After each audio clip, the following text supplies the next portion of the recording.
Hello? Hello, hello! Hi, everybody! Hi! Holy, what is that? A 50 streak! Jesus Christ, gamer! Whoa! That's amazing! Holy! Congratulations! A 50 streak! Oh my god! How many months is that? I've normally stream 3 to 4 streams a week. It was 4 when we were doing Puns and Pals, but like, let's do 3 a week. So that's 30.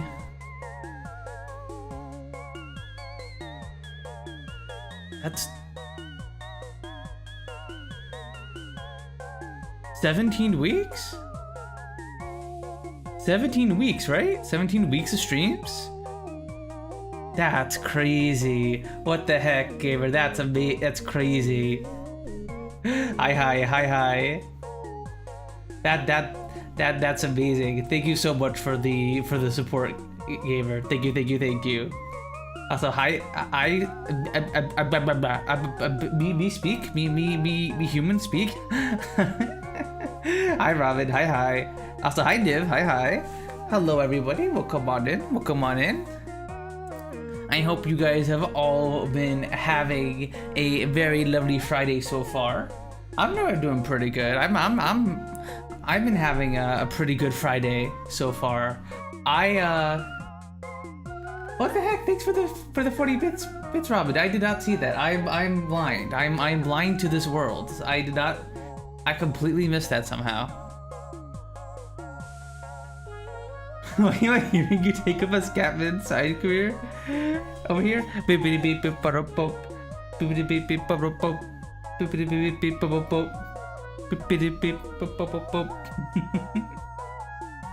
wanted to try the emote swarm. I gotta go back in the VOD and see what that looks like, because I don't think I've seen anyone do that. Like at all. I mean, because I know the Twitch introduced these little bit redeems sometime, like months ago, and I have yet to see anyone really use it much on streams. Maybe it's just the streams I'm watching, but like I barely see anyone use these. Hi Nova, hi. Welcome on in, welcome. Hope you're doing good. Hope you're having a good Friday. I think a lot of streamers disable them. Yeah, that would probably make sense. Cause like if a bunch of people spam them all the time, it can be a little bit annoying. Like I obviously I don't know what Can you change the price of it? I don't think it can, right? Ow.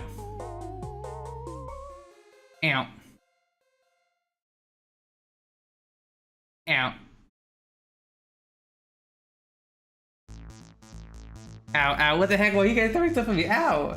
Name 10 classical musicians, go.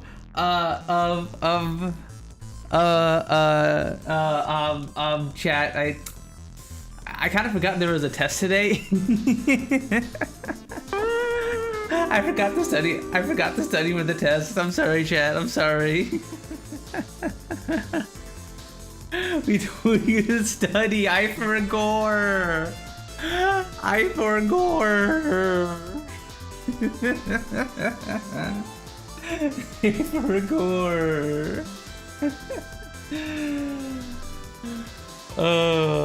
I'm sorry, chat. I forgot to study. I forgot to study my classical and medical. Not medical. Oh my god, I can't think today. Chat, in case you couldn't tell, I had like a nap before the stream, so I'm a little eepy. So my brain is working at low capacity, which is lower than normal. Hi, I'm new. ICL, my name is Puns. I'm a femboy VTuber who likes 4X games, strategy games, visual novels, auto battlers, and other niche types of games. Hope we can have a nice comfy time together. I don't know why you were odd. You did this. You ordered the sandwich. You ordered the spiel.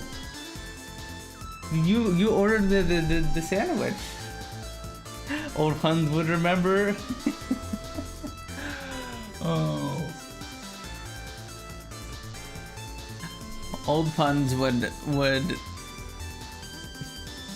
probably remember. Why would you have failed the test? You should have studied.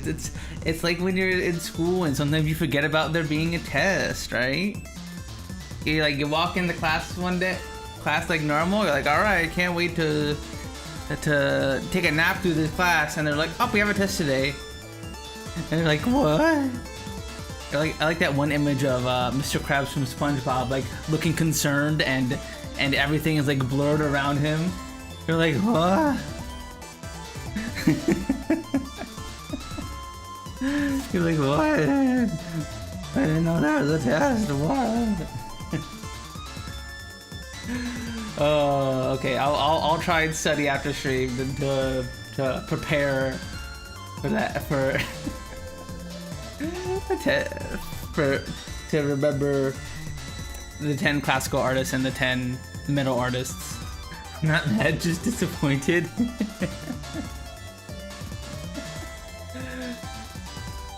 There's only 3 classical artists you need to know. No one likes metal, so it doesn't matter.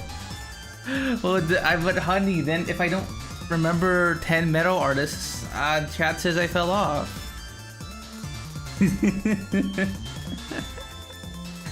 CO rage baiting chat. Hi Tig, hi. Fembog. How you doing, Tig? Hope you're having a good Friday so far.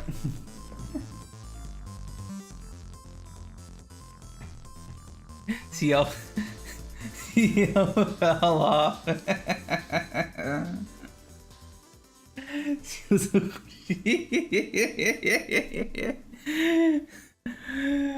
Honey, you did this. You earned the wrath of chat.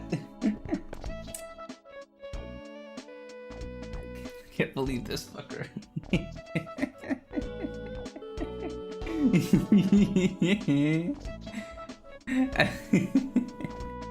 I'm going to twirl your mustache with greasy hands.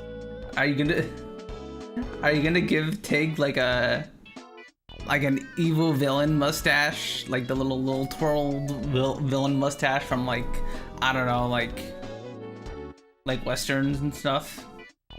Kinda into that though. Hong.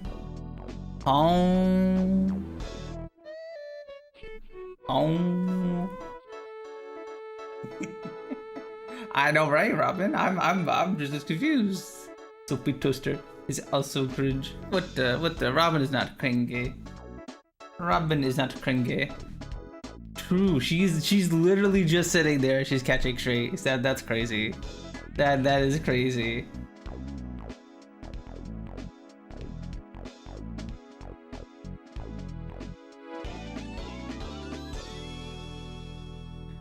Am I cringe? No, you are not a cringe. Also, your name became purple for some reason, Div. I don't know why it just now became purple, but it turned from red to purple for me. I don't know why.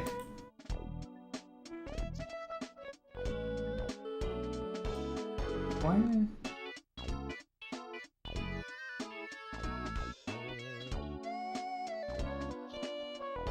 Can't hear text while you really fell off. True. CL can't hear text. True. Hi Ellie. Hi.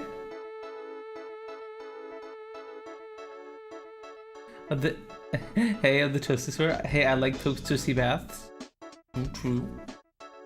I think it's a little boring. I could add a toaster to make it interesting. Alright, the mods are going to unionize? What the? Who said you could unionize? What the? I reminded them, and then Malo Bruce. Nice, nice. Hell yeah.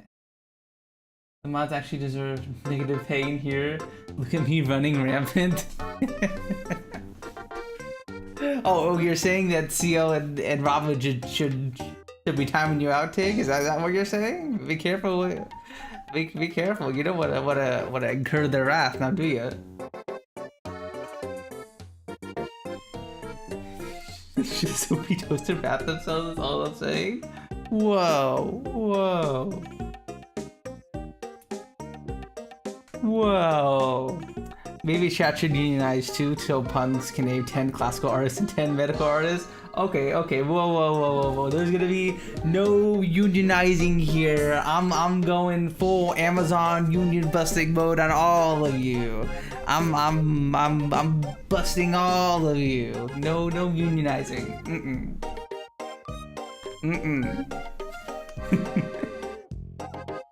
Seal should have a nice toaster bath, and Sophie should just as fast and pure molten silver.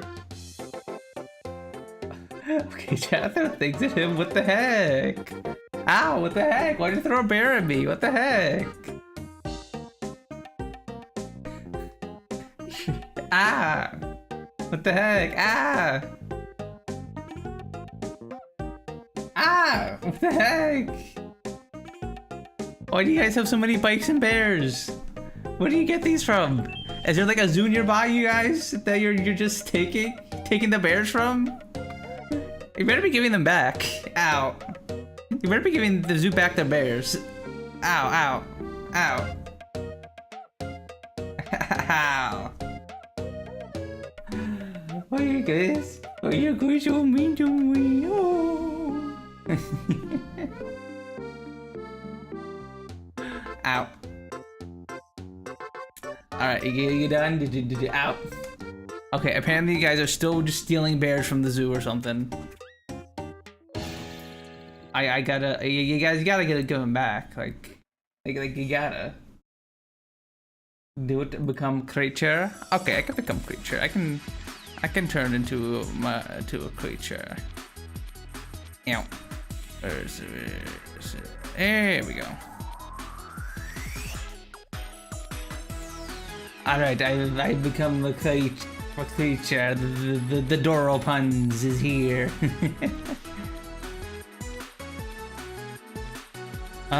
What is? Ow. Swarm puns fell on. Ow. What the heck? What the heck? It fell on me. It's good. Wait, never mind. Okay, ow. I'm completely out, comfortable, and everything is fine. What the heck? Ow.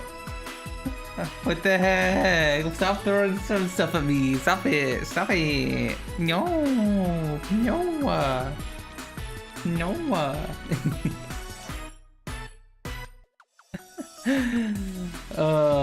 You're throwing, you would, chat, are you saying you'd see an adorable creature like this out in the wild? You'd see something as adorable as this and be like, I gotta throw stuff at it? Is that what you're saying?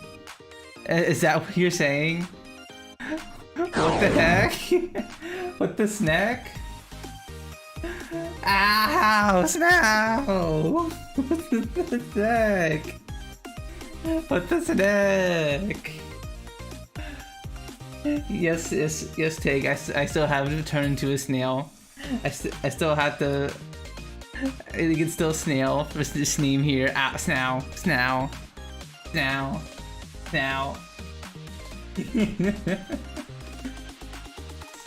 Say my name.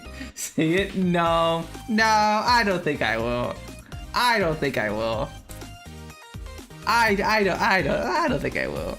I don't think I will say your name. I ain't falling for that one. I ain't falling for that one. No, it has 800 points in total. Ow. Oh my god, you really are the 1 points, Nova. Damn, ow. Fall for it? No, ow. No, I am not voice. Snarling for snap. Snow, ow.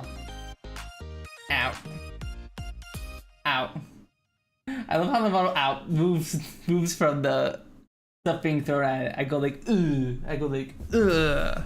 I go like, ooh. Like I like how like that one SpongeBob episode where like Patrick gets beats himself up. Like we're like, ooh,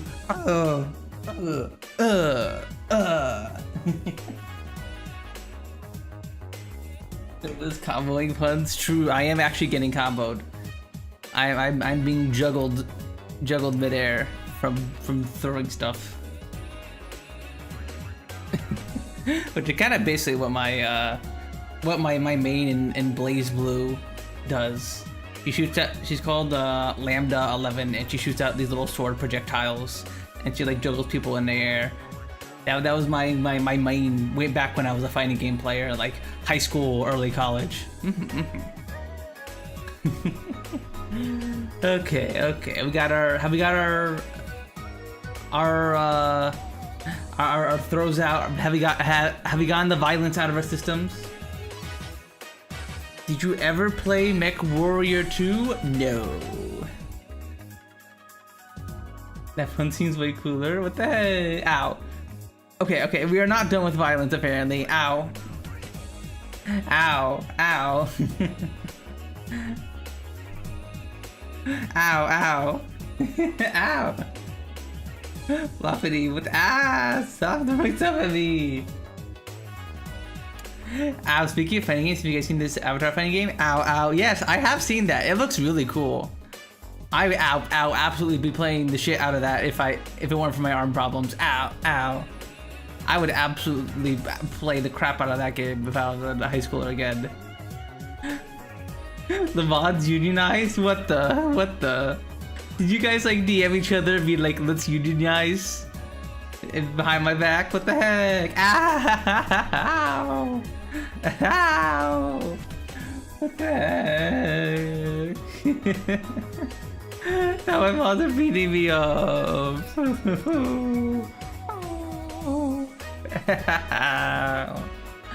Oh my god. Okay, this is making me be this is making me be glad there isn't an easy way for y'all to do like the giant.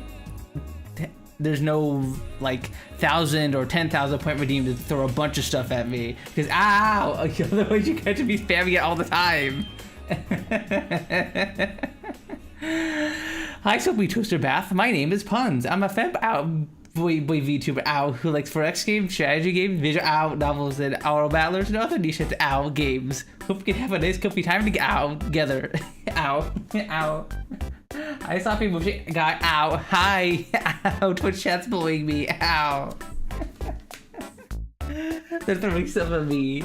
Hope you're doing good though. Hope you're having a good Friday so far. Cause you're weak. Ow, what the heck? I'm not weak. I'm not weak. I'm strong. I may be weak in this Doro form, but I'm strong. I have a very high power level. I'll have you know.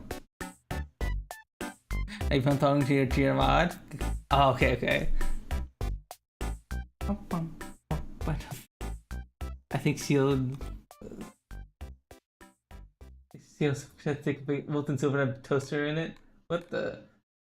Perma? What the? I love puns. I never seen anything like that. The puns. Aw, thank you, Tig. Also, hi, Terry. Hi. Terry joining in, throwing stuff at me. What the heck? Oh.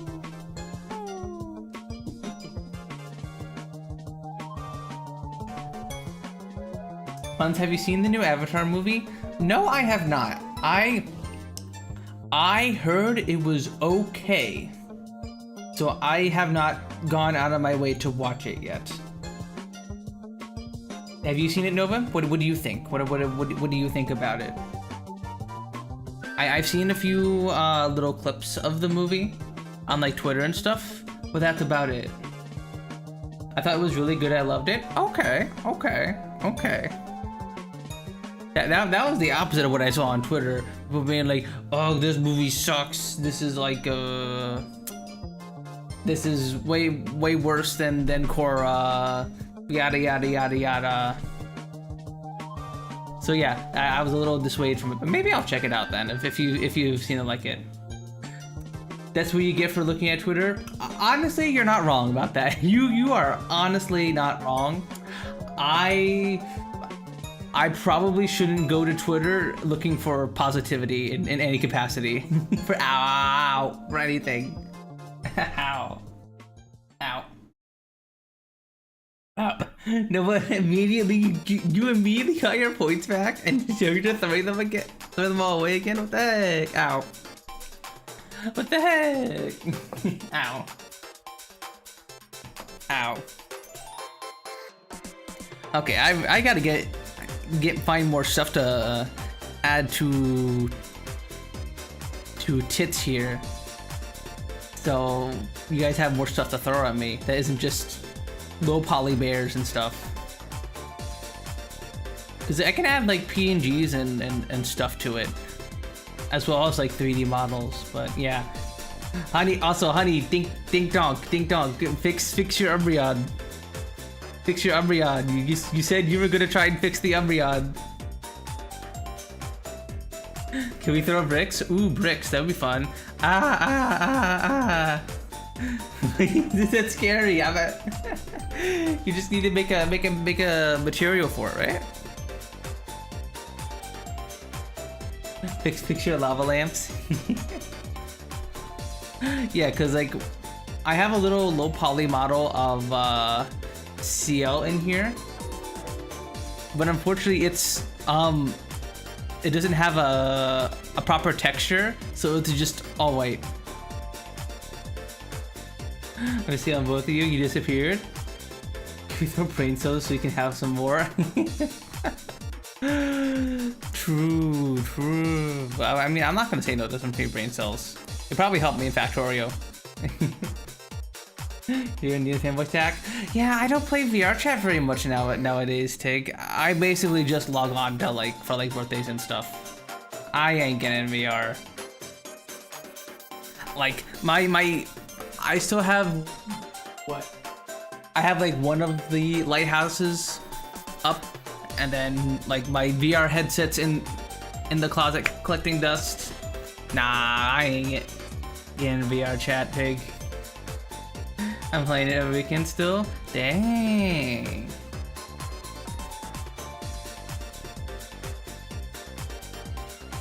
What is VR chat? The thing I'm putting on that video. Oh, okay. I was trying to show you guys the low poly CL model, but it's not popping up. But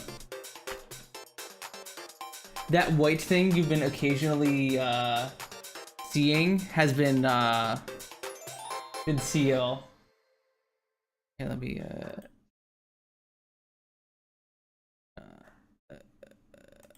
closed object manager. I don't need this.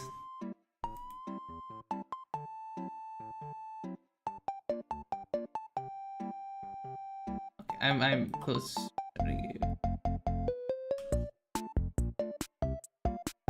Hits. Let me boot you up again. Y'all just quit. Soapy quit, everyone's gone. Well, for me, Tig, remember that with my arm problems, VR chat is essentially Discord, but it hurts my arms. So like, there's no real reason for me to use it, especially in VR. Cause like, remember, Tig, whenever so chat, for those of you guys who don't know, I used to be in VR chat a lot. Especially when I first started streaming way back in 2023 and 2024. And at that, and I would usually, I was a little bit of a VR chat DJ, and I would drink with my friends in VR chat, especially this was during like COVID and stuff, before I was really a streamer.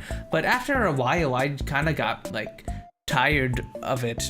I got tired of like feeling like shit the next morning with my arm problems. My arms would basically ache the next morning from like after like partying in VR chat. And this was me like doing things like When I would sit down, I put my controllers down so I wasn't like constantly gripping them and stuff. So, like, it was really fun to hang out. Don't get me wrong, it's really, VR is really, really cool, and it's really fun to see like my friends in 3D physical forms and moving around and stuff like that. But like at some point it just stopped being worth it, you know, especially with my arm problems.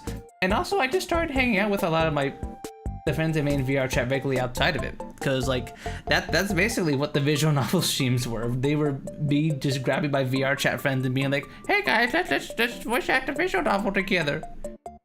I mean, you found your love? True, I did also find my love. Yeah, what? Why'd you do this? She just did like a bongo on her belly and left. I don't know how to interpret that. Literally been 2 years since I've hopped on VR chat in any regular capacity.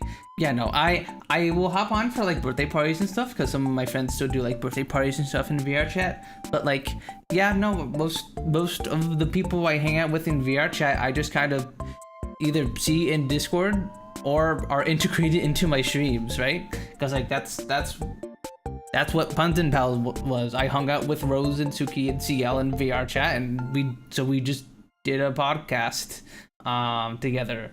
The visual novel streams were just fluctuations of my friends from VR chat. Mel and Kat are people I met in VR chat, and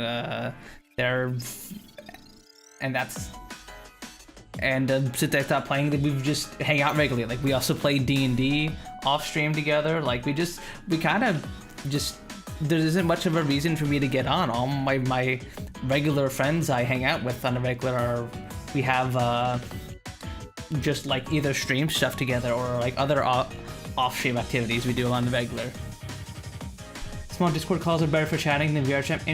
Anyhow, methinks, at least for my purposes. Yeah, there's that too. It's a lot easier in like smaller Discord calls to have conversations with people. It's because like by the end of like me being a VR chatter, I was just walking around in desktop talking with people, and at that point I might as well just sit in a Discord call, right? Like there's no real point in being in VR chat and stuff.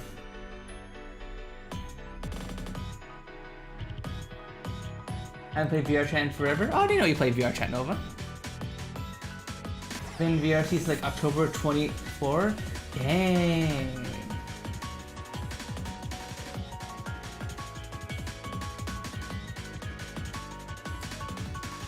VR chat work on my Nokia?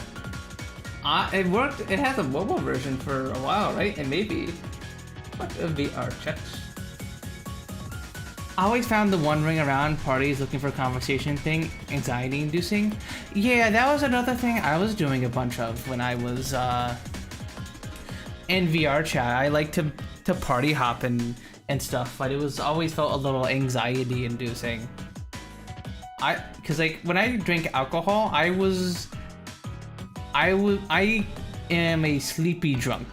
I become tired and sleepy when I drink alcohol. I don't loosen up. I just become kind of more closed off. And that's another reason why I stopped drinking alcohol on the regular, because it didn't make me want to party and be social. It made me want to just be quiet and listen to people talk.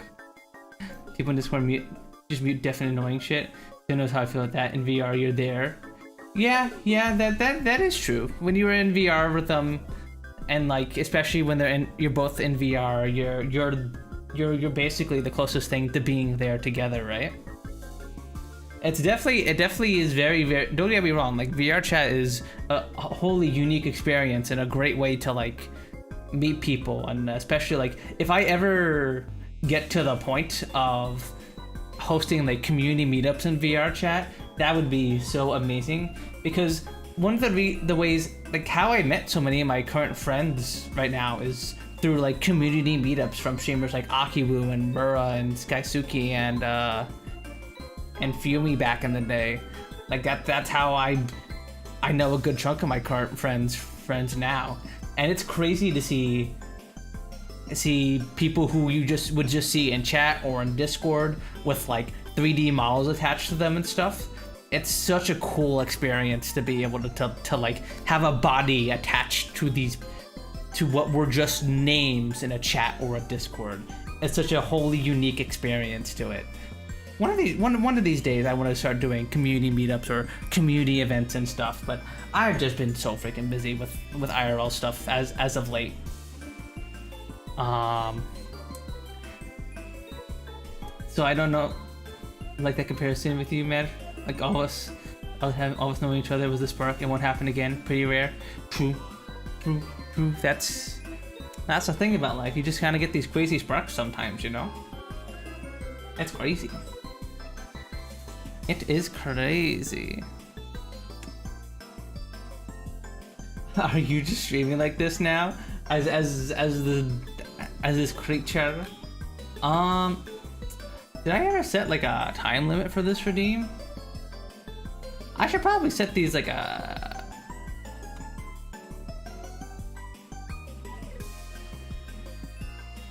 time limit to some of these avatar redeems. Does your group just shift quickly? I don't know. Yeah, sometimes they do. Sometimes they do. That's one of the reasons why I started hosting things like the visual novel streams. Father, let me use your headset so I can go into the wonderful world of Virgit and stare at myself in a mirror. 3. Jammy, no!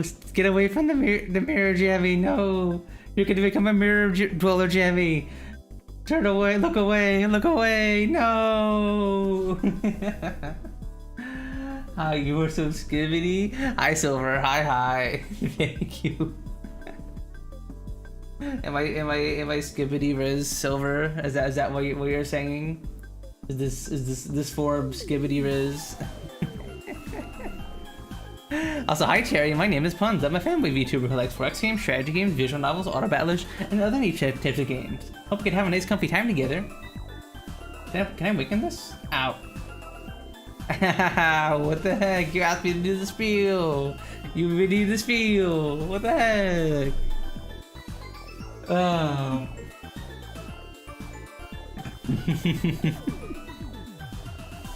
Oh. Speaking of things that aren't crazy, I had Dairy Queen for the first time today.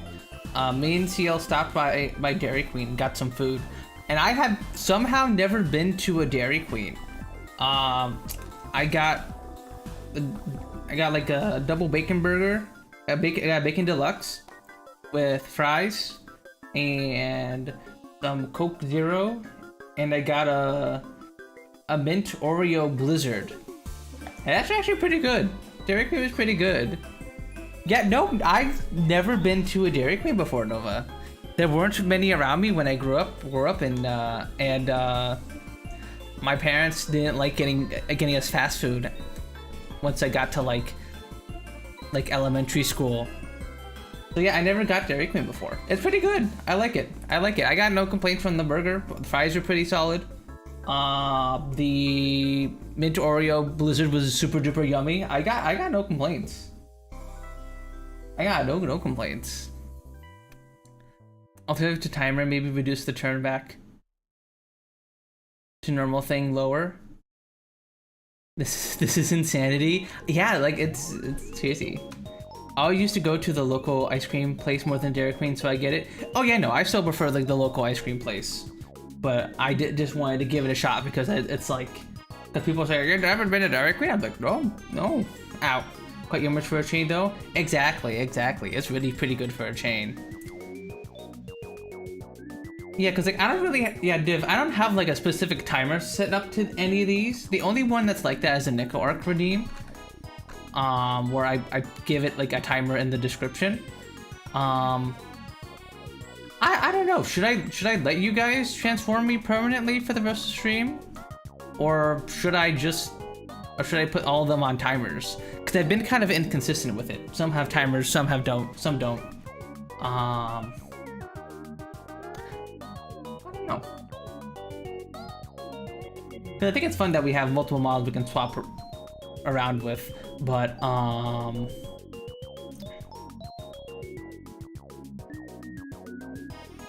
don't know. I'll think on that. I'll think on that. We need to set a timer of the stream, so this is you now. Yeah.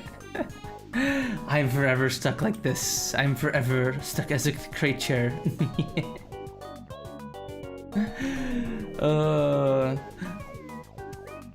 Could just switch it back to when it feels like it's been a while. Yeah, I could just play it based off of vibes. That's also an option. It's not like people are gonna be like, what the heck? You didn't do it for the whole stream. How dare you? How dare you? Admittedly, it would be pretty funny for me to read Scarlet Hollow as this dumb creature, this goofy creature. They want to get Nick just point up the points. Exactly. Instead of using all their points to throw stuff at me, they can save their points. Chat. Ow. Ow. Let's go to throwing things.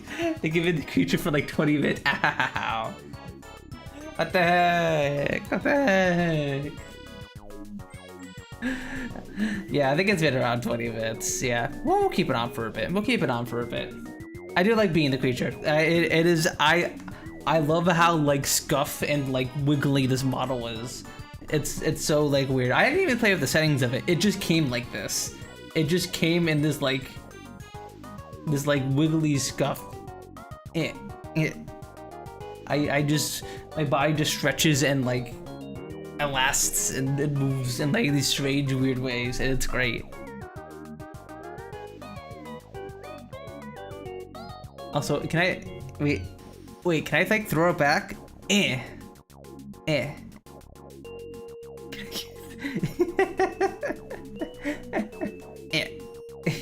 I'm kind of throwing it back. I'm kind of throwing it back. It's working. It's working for us.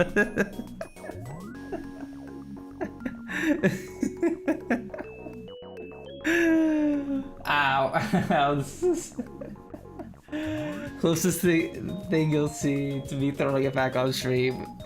This. Oh. Pretend to throw stuff is money. Oh, okay. Whew. Okay, let me get a drink of water. Oh, my voice is already starting to get dry. We haven't even started Scarlet Hollow yet today. I don't know if we're gonna be able to get through the whole episode of Scarlet Hollow today because of I think my voice might die like halfway through. I think the episodes seem to just be getting longer and longer. If only y'all saw him in VR chat back in the day. What do you mean by that, honey? What do you mean by that? What do you mean by that? What do you mean by that?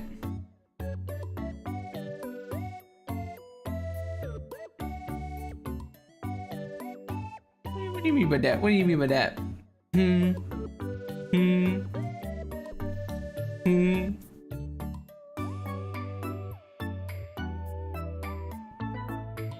Because I would tell you, I was not throwing it back in VR chat. I was not like a dancing person in VR chat. Even when I was drinking alcohol, I was a very much a like hang out with my friends and chill kind of guy.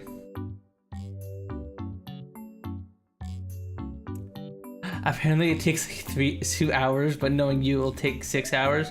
Oh, if it was the usual crew for reading visual novels, yeah, no, it would take 6 hours. Yep, it would. Thankfully, I seem to go a little bit faster when it's just me reading, but yeah, no, adding reading the visual novel definitely adds to the how long it takes. It definitely at least doubles the length of whatever you're reading. All the little pauses, all the little waiting, me stopping to talk to chat, all that stuff definitely adds to the game time for visual novels and stuff. Versus when you're reading them solo. All those little seconds in between lines adds up real quick. Speaking of, we probably should actually get to the visual novel at some point tonight, chat.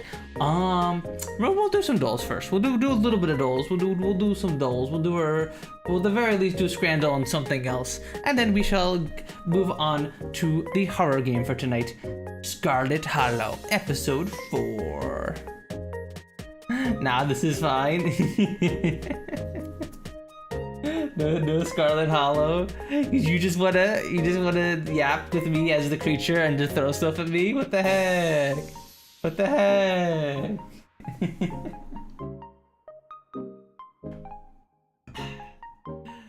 Nah, we gotta get going. We gotta get the Scarlet Hollow. I do, because I literally legitimately want to play more Scarlet Hollow. I really just want to throw stuff at you.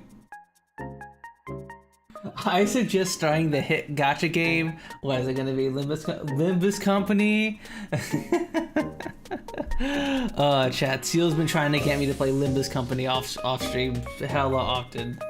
He's like, you can play Limbus. You can play Limbus Company. You know, instead of Factorio, you can play Limbus. You can play Limbus.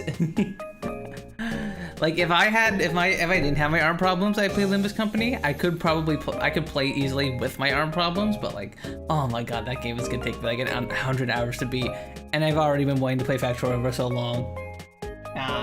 Limbus Company. That is the gacha game that is made by Project Moon, the same people who made Lobotomy Corporation and Library of Ruina. And Seal's been playing a lot of it as of late and been loving it. It's a turn-based RPG, so I could like play it reasonably, but like it's really long. It would take so long for me to play, and I don't want to do games that involve me grinding. It's the reason I don't really play Uma much on stream either. I don't like playing gacha games that involve me grinding for stuff on stream. It doesn't feel particularly fun for me. So now I'm just gonna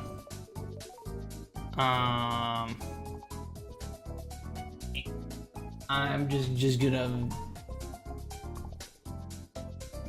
Have you seen the trailer for the After Our 7 Heavens show? No, I haven't.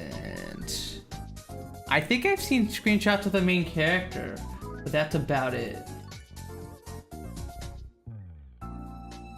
That's about it.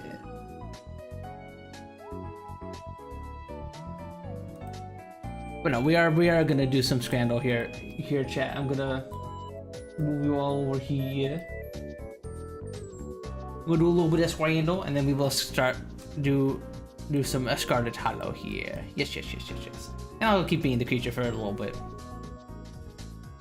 Alright. Scrandal.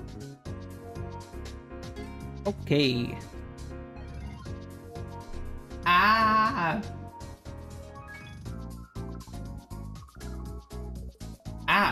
In the trailer, it shows the Korra in the Avatar state and Republic City in ruin, calling her the Destroyer. Huh? What? Interesting. I wonder if someone like blamed Korra for stuff. Because I don't think that's not how season 4 of Korra ended, right? Like Republic City was still fine by the end of season 4. Also, Nova used up all of his points once again.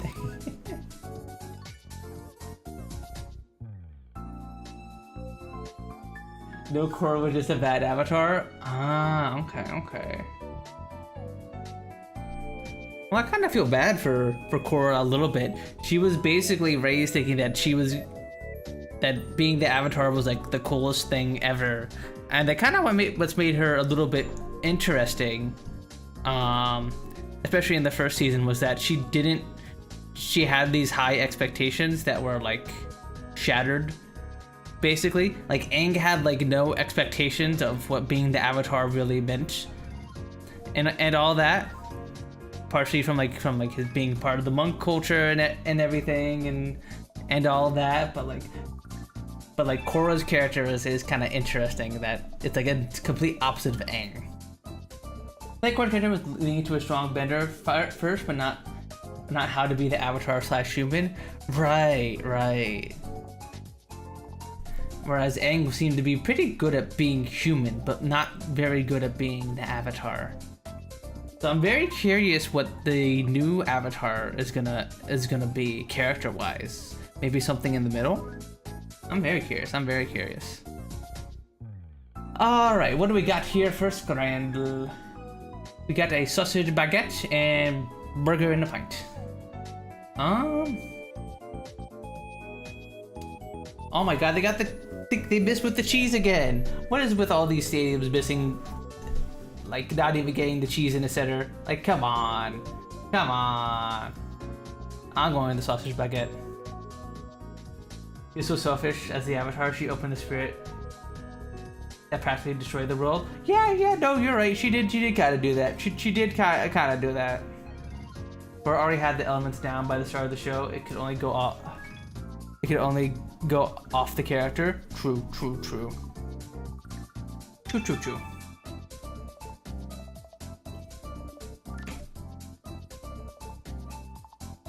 Alright, what do we got here? We got a foot-long hot dog. I mean, for $5, that's a pretty good looking hot dog. That's like a really solid hot dog for $5. And then we got these bratwursts for only 75 cents each. That's pretty great, actually. What? That's amazing. And this is in the US? Somewhere in Arkansas. Just somewhere in Arkansas. I'm gonna go with the hot dog. Foot-long hot dog. The main thing I didn't like about Korra's show is that they removed all the past Avatar thing. Yeah, they gotta... That was kind of one of the unique things about being the avatars, that you could, you know, you could look back to your past lives for like advice and stuff, and like learn the history of places by kind of like temporarily bringing through the past avatars to the avatar state. And I always thought that was really cool. I wonder if they're gonna retcon that. I wonder if they'll like retcon that to like reconnect Korra to the... I mean, not Korra, then the next avatar to that. Of course, like, she was a terrible avatar. Yeah, I don't think she was a terrible avatar, but she definitely, Korra kind of had it rough. Korra had like 4 powerful enemies to deal with over the course of like, what, a few years? I only had the Fire Nation, the Fire Lord, and thankfully it was pretty easy to rally people behind that cause of fighting the Fire Nation, because, you know, they're conquering everything. But yeah, I think I still like the original Avatar better than Korra. And I definitely think there was something they could have done better in Korra with their character. I mean, the main thing, I don't know if you guys know about this, but like, basically, one of the reasons why the writing in Korra is so weird is that basically Nickelodeon refused to would only greenlight each season one at a time. So they weren't able to properly pace plot lines out. They had to end things after each season, knowing that it could be the last season. It's not like Avatar: The Last Airbender, where they knew from the get-go it's gonna be 3 books. It's gonna be 3 seasons. But no, with Korra, they weren't sure if the first season was gonna be the final season, and the same for all of them. You should watch Overanalyzing Avatar. It's pretty damn good. Korra lost to a waterbender. Hit a year of trauma, losing all his people. True.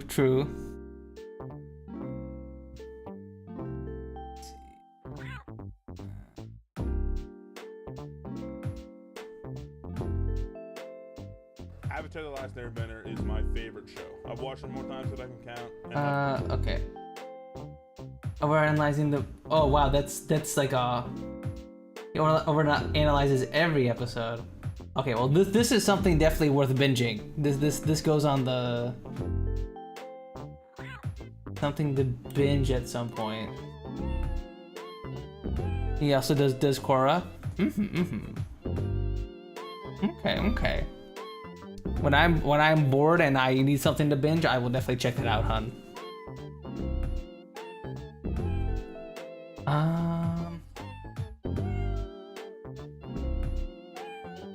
I guess while we're talking about Avatar, I kind of want to rewatch, but it's just not the same the second time around. I have rewatched the original series before, Div, and I had a good time doing that.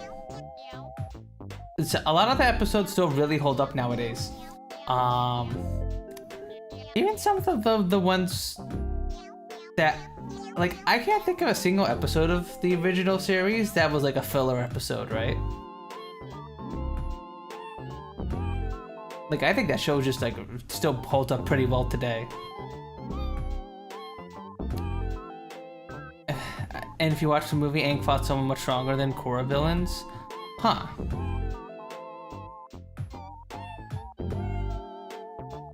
I could think of a couple.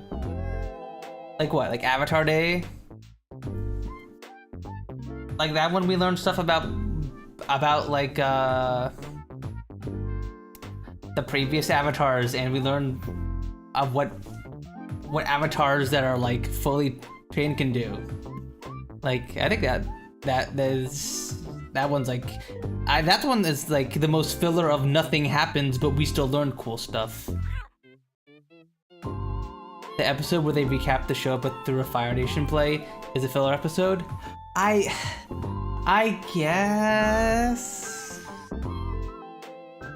guess that episode was funny though. That was good. Yeah, I've heard of the Tech We Had filler. Yeah. What were you saying, Nova? It's more for me knowing what's gonna happen already. Okay.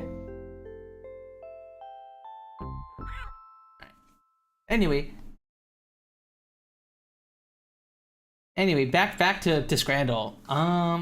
Retro Day Bargain, salt and vinegar discos, tea and a curly whirly. A Cadbury curly whirly?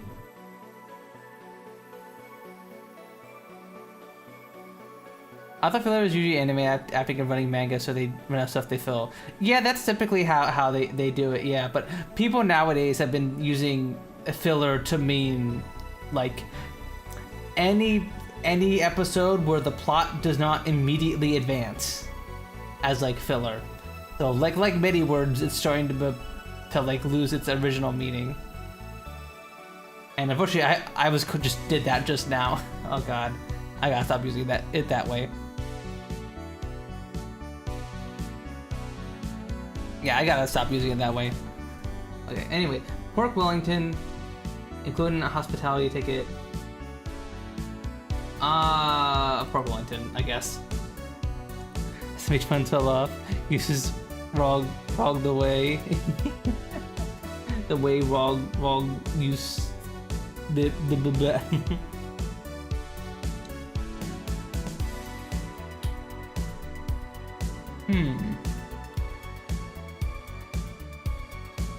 Alright, got chicken and chips. And entrevero. Beef, pork, chicken, and onions. I'm gonna go with the entrevero. No? I mean, those chicken strips do look pretty good. I will say that. I feel with how I structure my sentences. Oh yeah, no, I'm horrible with structuring my sentences. They always come out weird. I always forget how to English.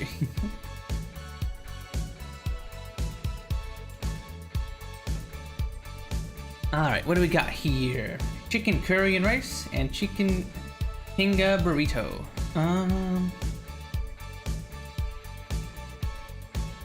I am going to go with the burrito. That looks pretty good. Looks yummy. Only $6, pretty good. We got meat and potato pie with chips, mushy peas, and gravy. And 2 battered sausages with chips and curry sauce. Excuse me. Ugh, ew, mushy peas. Ew.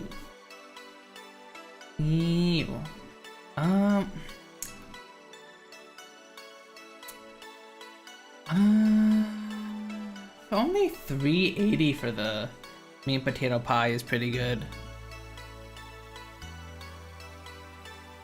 I think I'm gonna have to go with meat and potato pie.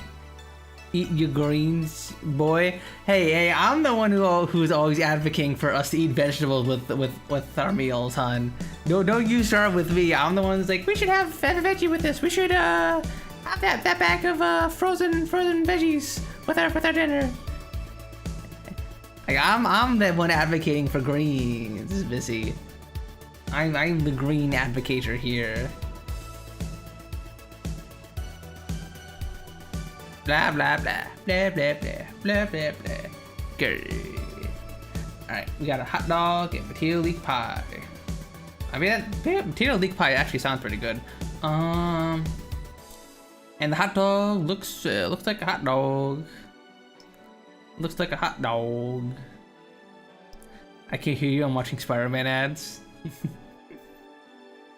We got chicken tikka and lamb kebab. Yeah, no, this looks way better.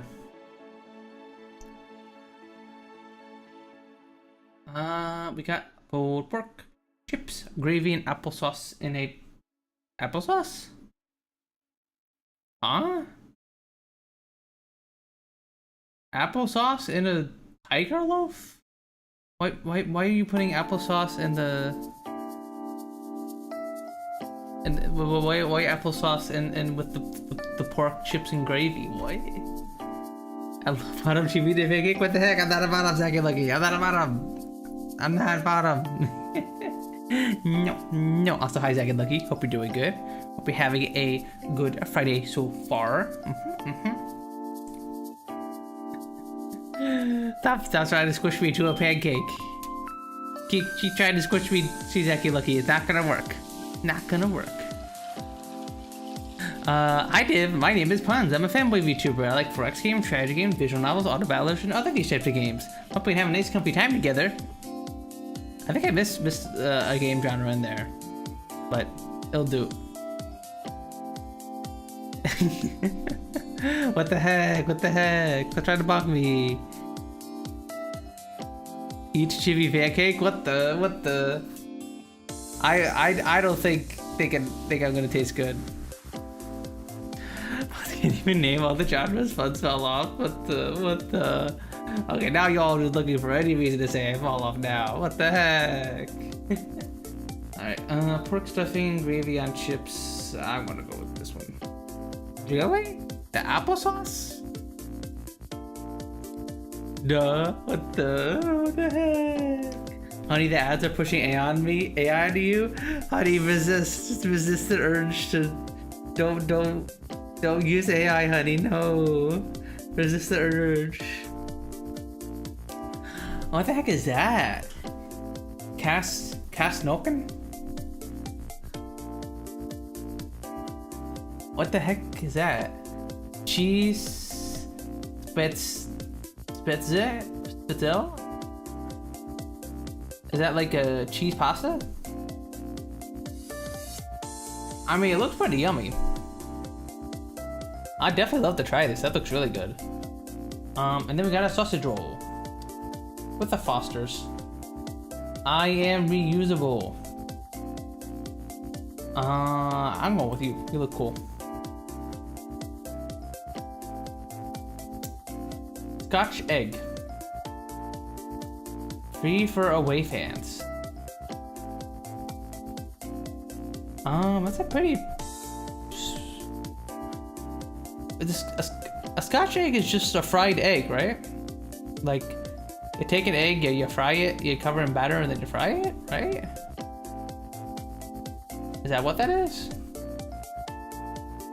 We had one at the fair? Oh yeah, we did. Yeah, but this looks nothing like that. That was like a whole ass egg. This is like...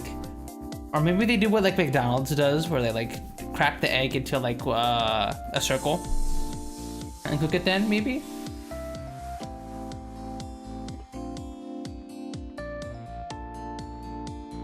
They do what? Like, you know, when they take a metal circle and then they crack the egg onto it so that way the egg cooks in a perfect circle. Cause that's what it looks like it's going on here.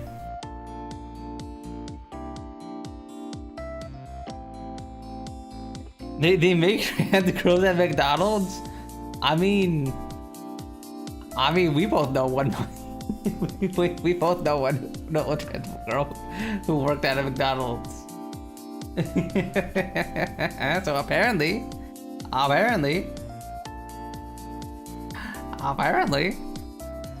we do. Roused. Beer and hot dog tasty. Hi Larby. Hi. Yeah, I got beer, hot dog with the beer. A searching at Rosebud's TV does in fact work at McDonald's and is and is a trans woman. Hi Larby. Hi. Hope you're doing good. Yeah, I'm gonna go with the hot dog.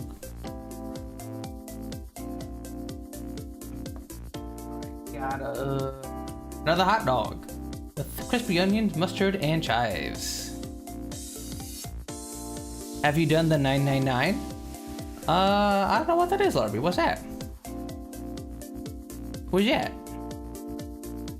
And we got over here on the right, we got some chips. I'm go with the chips. No? Hot dog? Okay.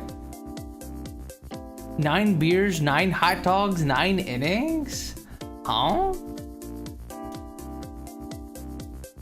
Is that like a challenge? You gotta have a beer, a hot dog in every inning? Meow. Meow. Say meow. Huh. I've never tried that myself, but I could see people doing that. I think Seal could do that. Right, hun? I think he could do that. I don't think I have the stomach for that, but I think Seal could. I fucking hate beer. Okay, what if it was soda? What if instead of beer it was soda? Could you do it then? I could do that? Okay.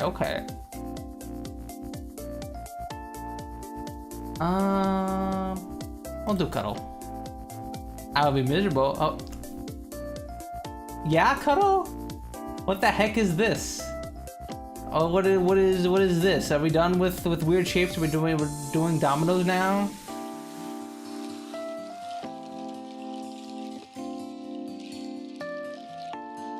What the heck is this?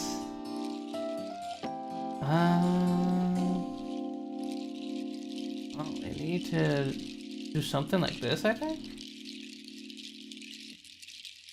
Okay, nice. 51.49. We take those. Celebrate International Mahjong Day. Okay. Okay. Gotcha. That's why it's like that. We'll do connections.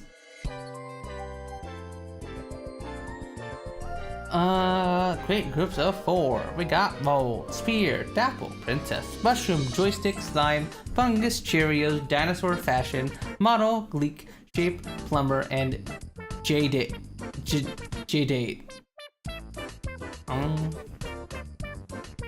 Okay, Princess, Mushroom, Joystick, Plumber, Mario? Maybe not Joystick. Fungus?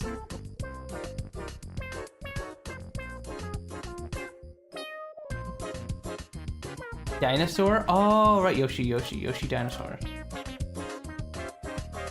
Super Mario figures. Okay. Why are you hating the Pokemon rap cadence? I don't know. I don't know.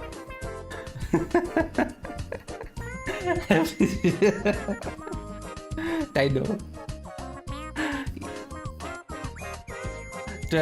Should I do a cover of the Pokemon rap? If I was younger, I'd probably remember that, but I can't do that off the top of my head anymore. That knowledge is gone. Ancient knowledge lost to the ages. Alright, what do we got left?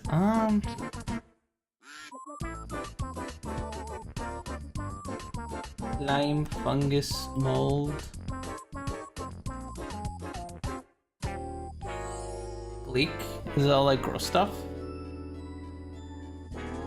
Okay. No. Pokemon rap with all 1,000 Pokemon now, streamer? Oh my god. Oh god, that would last forever. I bet someone's made that though. I bet someone's made a new Pokemon rap with all 1,000 Pokemon. What the heck is J-Date? J-Date. I've never heard that word before. This is a new word to me.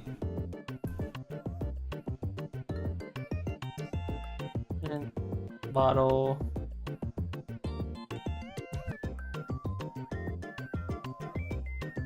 Apple.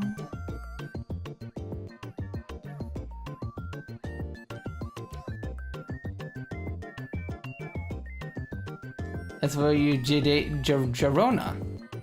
It's my Girona. Okay, what is this? Construct. Fruits plus starting letter. Starting with I missed that last one. Okay, I did not.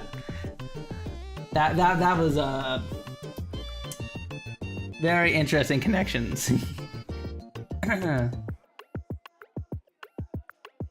Okay. Alright, my voice is starting to get fucky wucky, so I think we're gonna actually move on to Scarlet Hollow now. We can't be dilly-dallying all night now, can we? Get you out of here.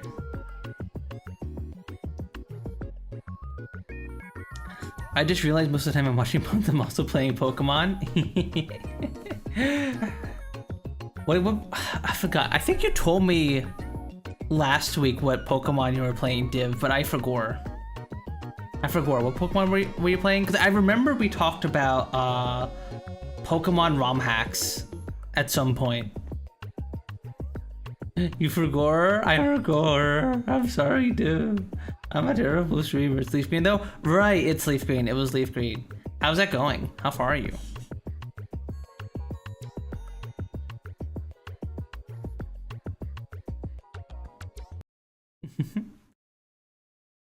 You know, that's awesome. It's awesome that I'm like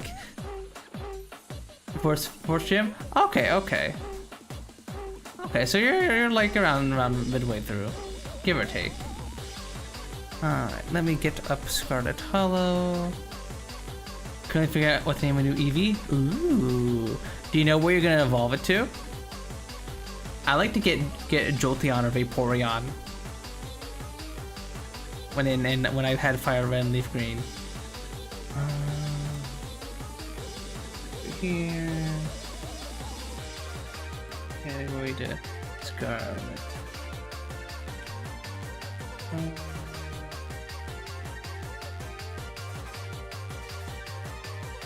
This is not going to use it for my final team. Maybe Jolteon though.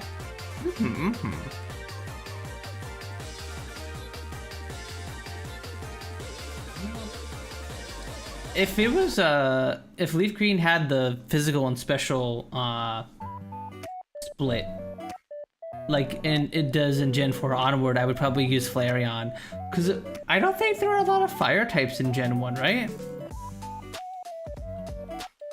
Obviously there's Charmander, and then there's Ponyta, Rapidash. I guess there's Magmar. I'm trying to think. I don't think there are a lot of fire types, right?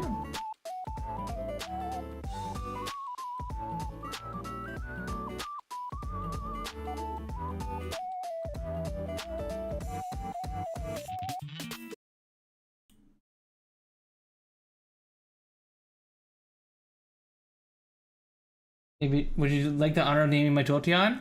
Hell yeah.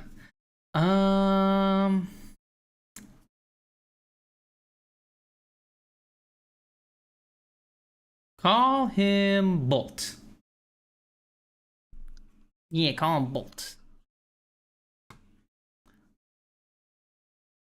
If you get Umbreon, you must name it CL. Silly CL. You can't have an Umbreon in Fire Red and Leaf Green.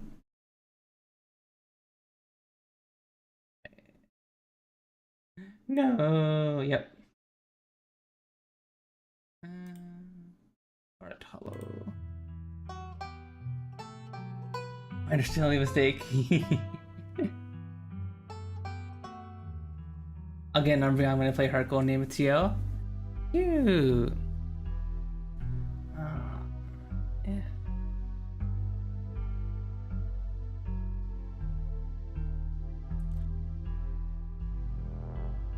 Oh yeah, honey, tell me if Machine Party is something I can play or not. I was chatting about it with Robin earlier. I don't think it might be something I might not be able to play. Oh, you saw me launch it? Yeah, I saw you launch it. Apparently the Buckshot Roulette guy released like a little 4-player party game. So, and I was curious if that's something I could play on stream or not. We shall see though, we shall see. Alright. Alright. Change the category? Yes, I did. Okay. Alright, chat. Last, we're gonna pick up right where we left off from the end of Scarlet Hollow episode 3. So, in the previous episode, we investigated one of the houses here for a ghost. We found a ghost, and a bunch of our friends got possessed, but we managed to get out of there. But we didn't exercise the ghost. We didn't sacrifice our cousin Tabby to the ghost to satisfy it because it was angry at us for the crimes of the Scarlet bloodline and wanted one of us to be sacrificed. We did not sacrifice anyone, so the ghost still haunts that building. But yeah. Point you kind of remind me of an Espeon now I think of it.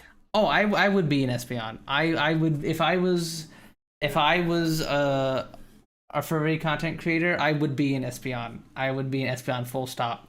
Cause CL is an Umbreon and I would be an Espeon and we'd be like the we'd be the little Umbreon Espeon furry couple. Ooh. It would be like I'd be like that stereotype. I guess I don't want to even do my Espeon then? Yeah, there you go, Div. There you go. I do like Espeon is my favorite though. Such a good like psychic Pokemon. Super duper good. But yeah, I don't think we need a recap. We will just begin episode 4. You open your eyes, it's a new day. Last night seemed so far away. You can almost pretend the horrors you witnessed in the annex were nothing but a nightmare, chased away by the harsh morning light. But you know that the fierce spirit of Charles Shaw Jr. yet lingers, locked behind the doors of the town hall, still tied to the earth by its hatred of you and Tabitha. Involuntary shudder runs down your spine. All your thoughts are interrupted by the buzz of your phone on the nightstand. Hey, have you heard from Stella? I haven't been able to get hold of her. Thought she might have at least checked in with you. You check your messages. There's nothing from Stella. Let's call Stella. You dial Stella. Hey, what's up? Haha, just kidding. I'm not able to come through the phone right now. This is actually a recording of my voice, so it isn't really me. Technology, huh? Anyways, leave a message. Or don't. I never check this thing. Great. One of those people who never checks voicemail. The mailbox is full. I can't accept messages at this time. I'm gonna text Stella. One of the few evolutions that get screwed by the stat spread scheme. True. That's one of the things that's holding back Flareon. Because in the original game, Flareon has a high attack stat, but like all fire moves back then were special attack. So while it was a pretty decent Pokemon, if you gave it physical moves, it kind of sucked at being like, you know, a fire type. Which is a shame because I think Flareon is like cool otherwise, and in the newer games he's decent. Yeah, you generally one stab? Exactly.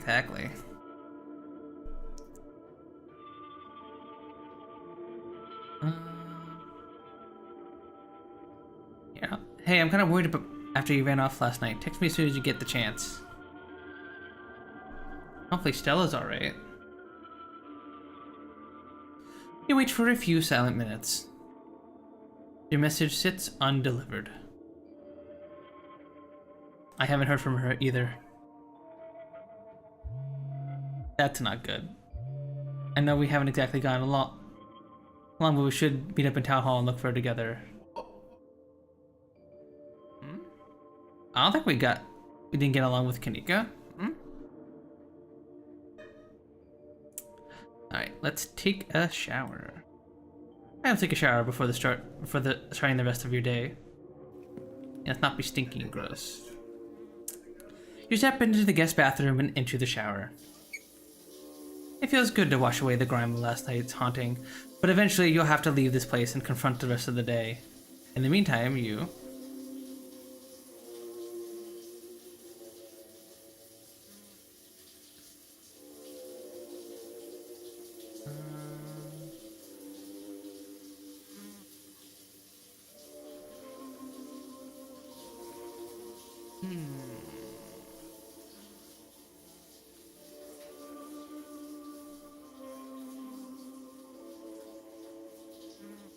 Think about Sybil's warning, the worst is yet to come. One cool thing about the types being special and physical is Alakazam is great at punching. True. If you're able to get Alakazam like Thunder Punch and stuff, like Alakazam's amazing. You're done here, you can turn off the faucet and dry yourself off. But unfortunately if you don't use like breeding and stuff, it's kind of hard to get that for Alakazam, I think. Let's check the closet. The doll moved.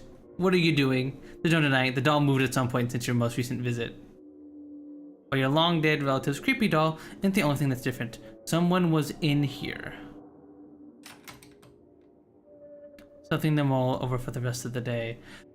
Probably the cleaning lady, I assume. Alright, let's visit Dustin. Open the drawers, they both have a bed now. Human is back. Maybe changed mind about eating us. Could be the end of Dustin and Dustin Mom. I would never eat you, I love you. I would never eat these two adorable opossum. Dustin Mom know better than to trust. When push come to shove, survival more important than friendship.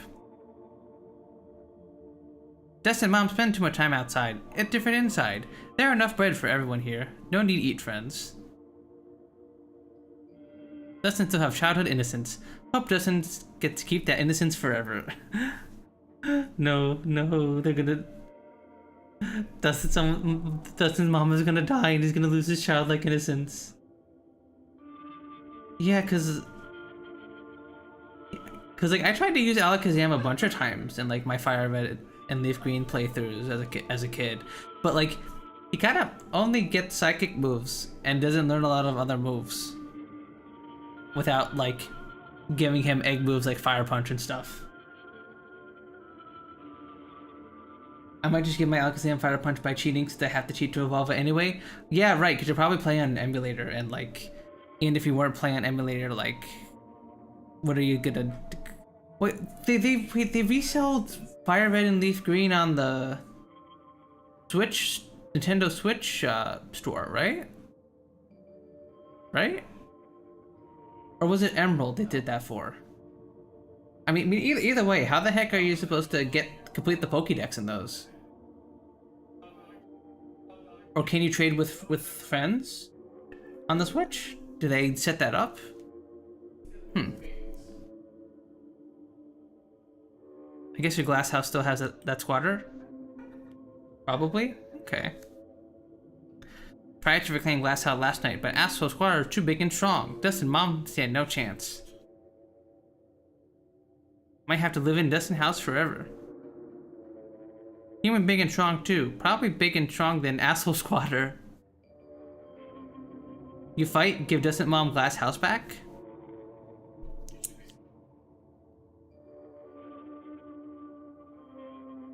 Not accepting a quest from a possum. Anything for you, Dustin. Hell yeah. I like that the link able to add in RCS. Yeah, that's helpful. Try to have sharp things on head. Human, be careful. Dustin too. Mom, be really eternally. Squatter have sharp things on head. Human, be careful. But Dustin, Mom will be eternally grateful to human. Dustin too. I should get going. Okay. I love my pet opossums. They are so adorable. It's time to face your cousin. You find her in the kitchen, her shoulders hunched in a tight ball of anxiety. They weren't bluffing after all, they're actually striking. And this week of all weeks. As if I didn't have enough on my plate already. I had time to make some arrangements last night, so at least the mind can keep running on a skeletal crew while I sort this out. Yeah, that's right, the miners were planning on striking. Thanks for telling me. H1. Your cousin has been ready for this. The next few days will wear on her, but anyone paying attention to this town would have known this was coming. Okay. Tabitha is the one to have her head in the clouds. Let's talk about the strike.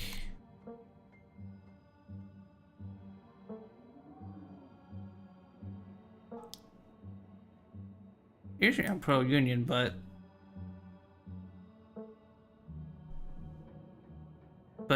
come on, your mom just died. Can they not? Right? Let me at least get her in the ground first. But it's fine. I'm going to sort this out. Just need to keep things together long enough for the mind to get back on its feet. Then everyone will be happy and we can all go back to normal.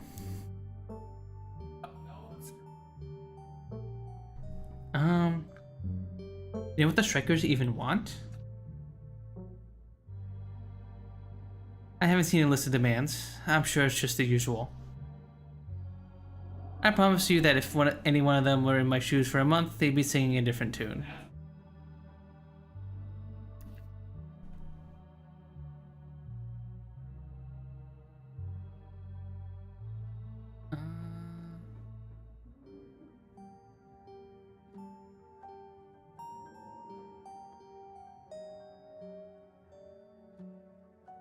You're bringing in scabs.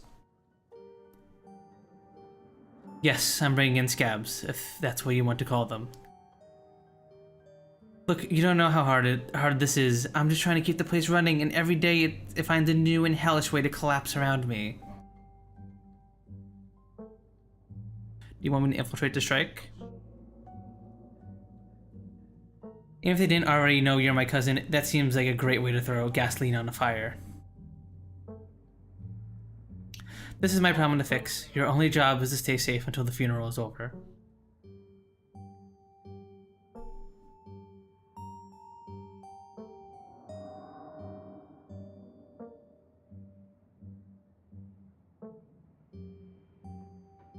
I'll ask more about the strike.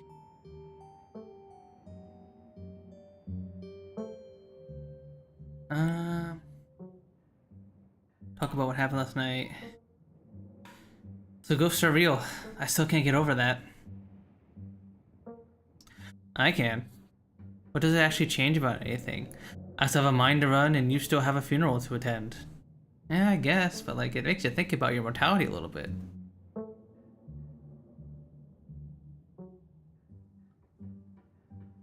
I'm glad we left Charlie down there. Yeah, me too. I don't care if Grandma Eddie killed him. The past is the past, and neither of us had anything to do with it. We can always build a new town hall. We can never get back lost years. Yeah. Have you heard anything from Stella? I can't get a hold of her. No, but that's not exactly newsworthy. I'm sure she's just processing what happened last night. We weren't the only ones who were traumatized. Yeah, fair. Everyone was also kind of possessed by a ghost there. The mind's in trouble. You should just sell it and sell the estate. Get out while you still can. I mean, that's not how that works. It's gonna take months to sell it. Tabitha bristles. I'm not giving up like that. This is the Scarlet Mine. I'm not going to cash out on our family's legacy. I'm bringing the mine back to life one way or another.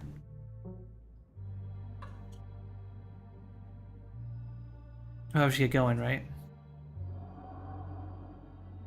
Yeah. I don't know long enough. Stay safe.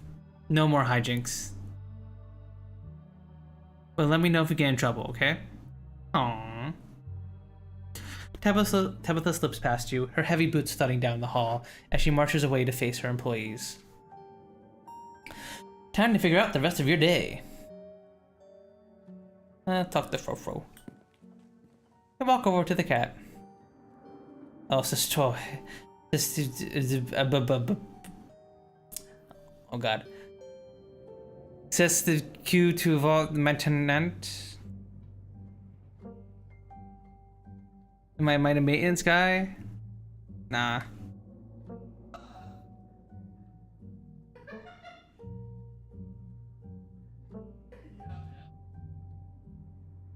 Thanks for not attacking the possums who live in my drawer. They're my friends. If anything bad happened to them, there would be hell to pay. Yeah, you better watch yourself.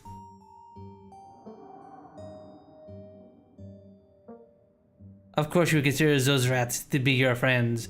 I will not dirty my claws with their diseased flesh. I bet you last night, Frofro. That makes one of us.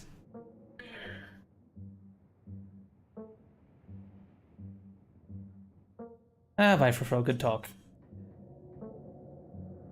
Just cost as you turn away. Let's investigate. Let's feel up with a quick PB&J. Make yourself a PB&J in anticipation for the long day ahead of you.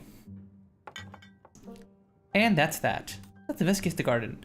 Whatever kicked out Dustin's mom is in the garden right now. You better look into it before you head into town. Yeah, let's see what's in the garden. The air is chilly today, the overcast sky hanging oppressively over the weed-choked flower beds. Let's investigate the greenhouse. Start carefully picking your way through the underbrush. It doesn't take much effort to find a path. Cuttings of prickly raspberry bushes and tangled vines litter the ground around the greenhouse. The glass house, one could say. You step towards the door. It's sealed shut by a lock, and you catch a brief glimpse of a horned shadow through the ancient clouded glass. Like a ram?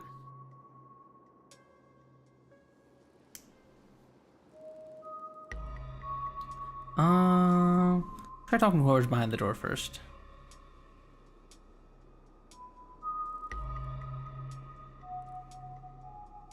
Hey, whoever you are, there's a possum that would like you to leave. She was here first. This is her house. Talking to the goat. Don't want to leave. I live here now. She can deal.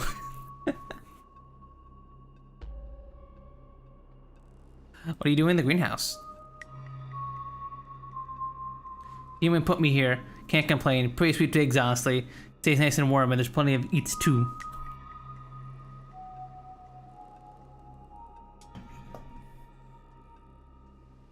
Did a human have a brown coat and big boots?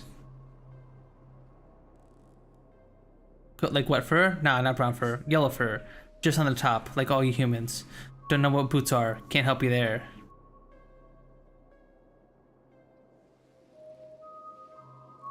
Where did you come from?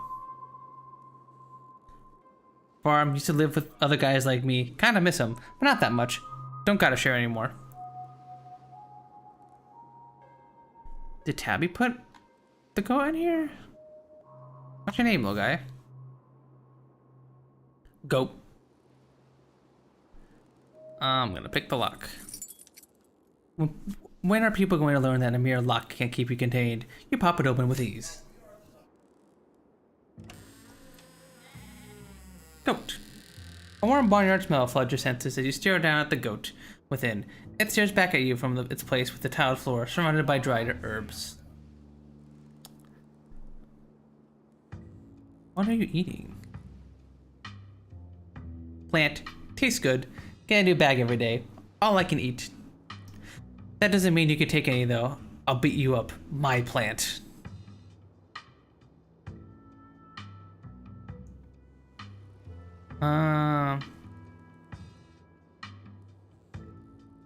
I'll untie the goat. You want to clip the goat rope tying the goat to the greenhouse.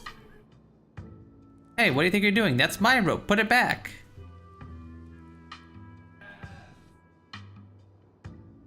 You're free. Go off. Go on. Prance off in the wilderness. No one can keep you here any longer. Be free, goat. Be free. Who said I want to leave? These are some sweet digs. I ain't giving them up for none. You hear me?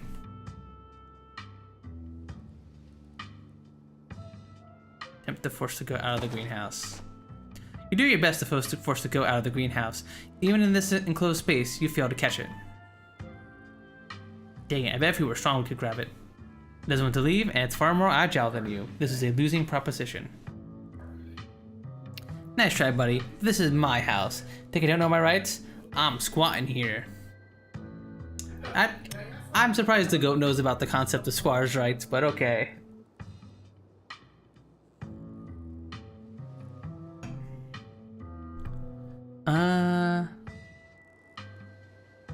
Guess I'll leave you to it then. Sure, suit yourself. More space for me. And close the door on the way out, will ya? It's nippy out there.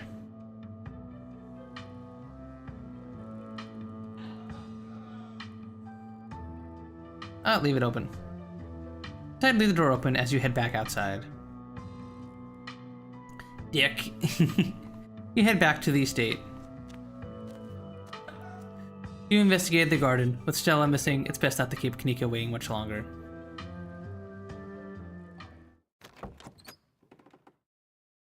Let's head to town. You head to the front door and begin your trek to the town below. The sun shines through a thin layer of clouds, illuminating the path in a watery gray light. You can't help but feel countless eyes watching you from the tree line. Feeling that reminds you of the time through the woods on Monday. Just think shouldn't be out this middle of the day though. They're getting bolder. Oh, yep, there's one right there. See it, chat? One there and there. You know, they're hiding. If you're surprised, you find a familiar face making its way up the path towards you. It's Avery.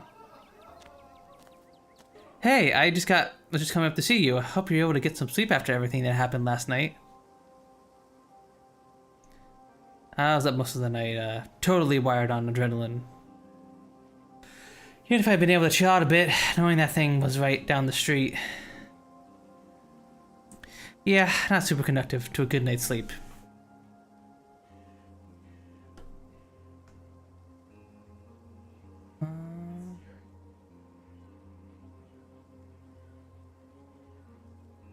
Think it's still there? I hoped it might go away on its own.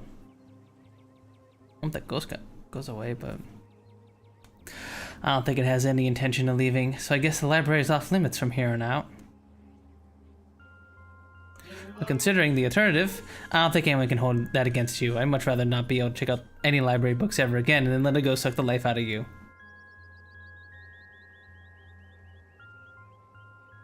I think it would have been a bad trade.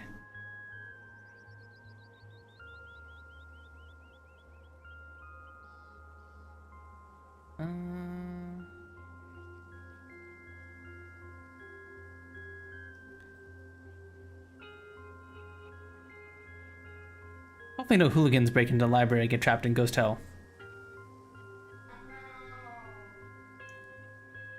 Can you guys hear CL? I think she's just dying in the game. What was it called? Where there are abandoned buildings, there are people trying to break in and get spooked. Nothing we can do to stop that. But maybe the ghost won't possess anyone if there aren't any Scarlets around the goat trip, who knows?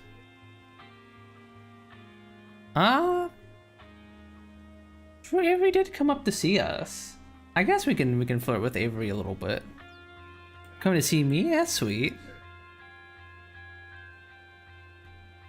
What can I say? I'm someone who knows what they want. I walked up here at the crack of dawn, but I figured I should let you sleep at least a little longer, though not too much longer. Aw, What do you mean by that? What do you mean by that, Avery? Had to make sure you didn't go running off into trouble. Not without me. Aw, they like us too. They like us too. There's digital things everywhere now, even though it's daytime. Very romantic. It's very romantic, but we're being watched by horrible creatures. I noticed a few on my way up. They're kind of funny now that I'm getting a good look at them. They're scrunched up little Sharpay faces. So should I be worried about these things? I know they're a bad omen or something, but like, are they dangerous? Not gonna eat me if I take a wrong turn, right?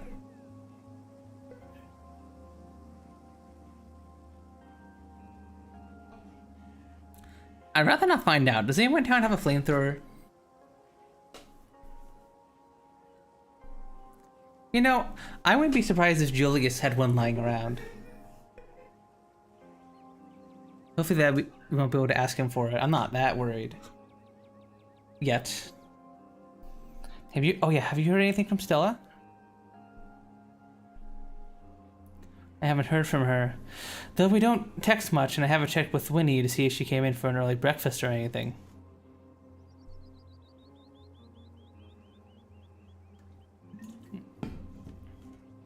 But if you haven't heard from her, that doesn't sound great.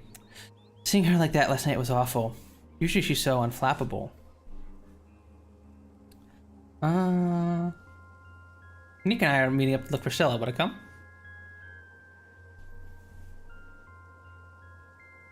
Absolutely. I told Winnie I'm coming in late today, so I've got time.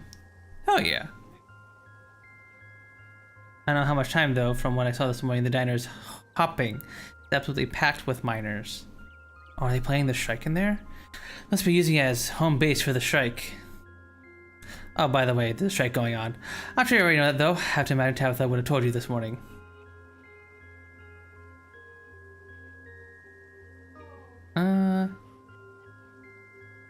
Let's head to town. Yeah, good idea. Whenever you start back down the path to town. I mean, I won't say no to romancing Avery. Avery seems like a chill person.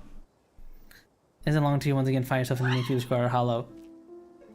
Puns, you made it, and you picked up Avery along the way. Hope you're both doing like okay, like emotionally. Yeah, I'm not too bad.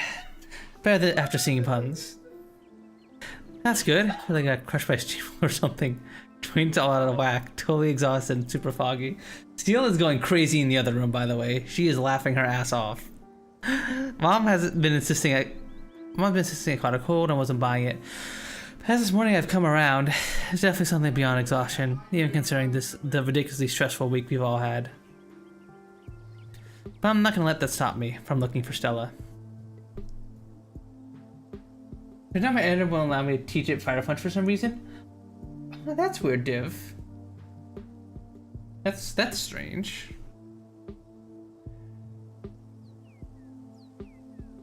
Cause it could definitely learn Fire Punch, Thunder Punch, and Ice Punch, right?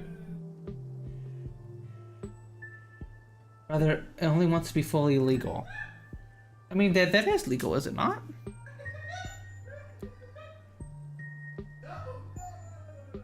Oh my god, you guys see here, Seal. Well, you need them from certain eggs. Right. So you have to set it up so that way, like, one of the parents is, freaking, like, Electabuzz or something. And maybe one of... So you could get Fire Punch, or... Could you maybe spawn an egg? Could you spawn in an egg with an Electabuzz parent and an Alakazam parent? And then go from there? And then you might have to just grind out the Abra. But like, if it has Fire Punch, like, you can probably level it up pretty quick.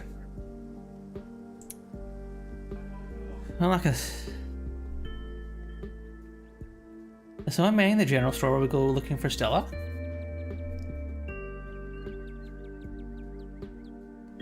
Mom and Miles can deal with another day while we go look for Stella. This is important. Not that the store isn't, but if something happened to her, I would be spending my time, and I was spending my time minding the register. I don't think I could live with that.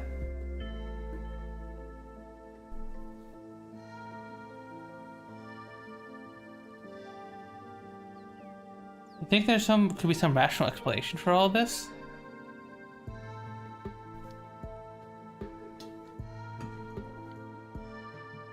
He sighs heavily.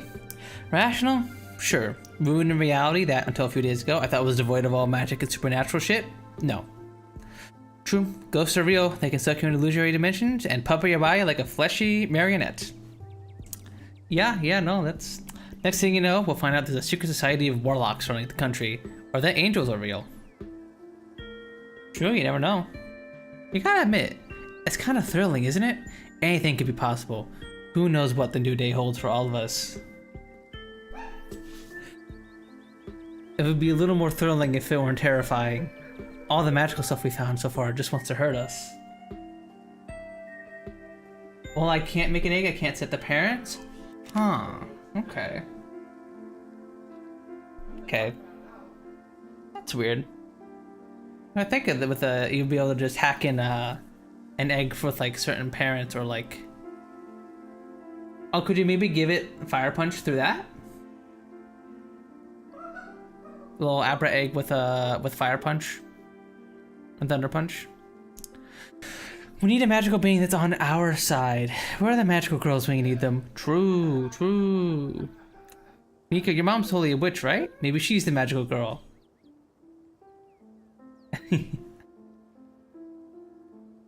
No way, she's just a new age crystal and herbs lady. She's not. You don't think? She could be for real. Anything seems possible these days. Right, Avery? But that would mean everything I thought was wrong. And my whole life has been a lie. Ugh, I need to take a page out of Stella's book and just block this shit out. I need to be focused. I can't keep having all these existential crises.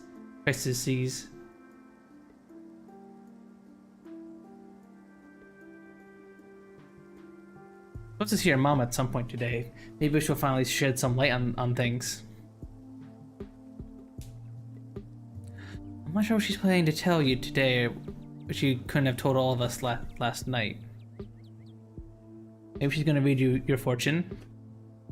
Fortune telling. After last night, I wouldn't doubt that she actually could. Your mom always has a bit of the Glinda vibe going for her. Yeah, maybe I should stop making fun of her whole new age mystic thing. A lot's happened in the past couple days. Okay, let's get started. I don't want to waste another minute. Where to first?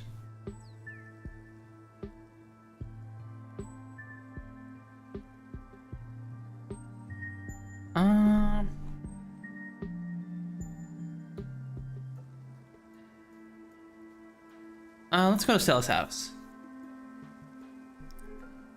Good place to start. Maybe she just slept in. Yeah, she'd probably want to join us for our investigating. That's what I'm hoping. I could have just gone already, but I was kind of nervous about doing anything by myself today. Just in case I'm entering yet another horror from beyond the veil or whatever. Alright. This seemed like a good time for BRB. Nope, I'm trying to pause you. I am going to go pee real quick, everybody. I'm gonna go quickly go pee and get something to drink because my voice is already starting to get tired. I'm gonna get one of those teas that like supposed to help your throat. And it'll help me wake up a little bit too. So I will be right back. We're gonna run some ads here so that they don't pop up while we're playing the visual novel. And then once we get back, we shall continue with Scarlet Hollow episode 4. Hopefully Stella's okay. Be right back, everybody.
I'll be back in a sec, guys. I'm just waiting for the tea water to get all hot and stuff.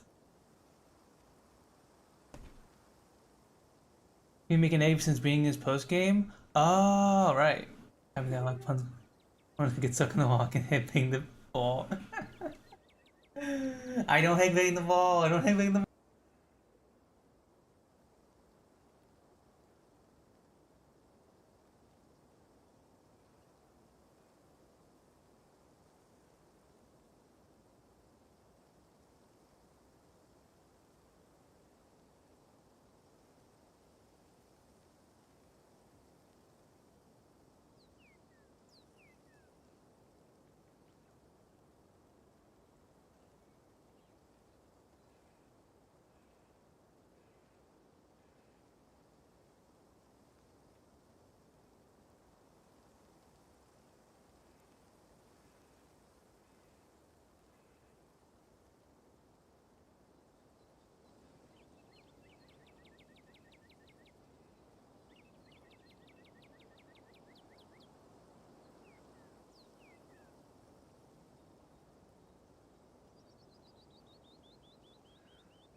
Alright, I'm back, everybody. Sorry about the long delay. I was getting myself some throat coat tea.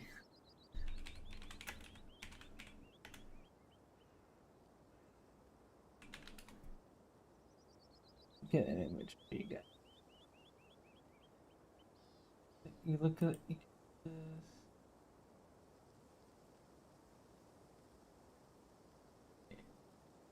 Good enough. Tim died? No, I fell off so hard I died. No. Can I show AVIF? OBS, can you show AVIF or nah?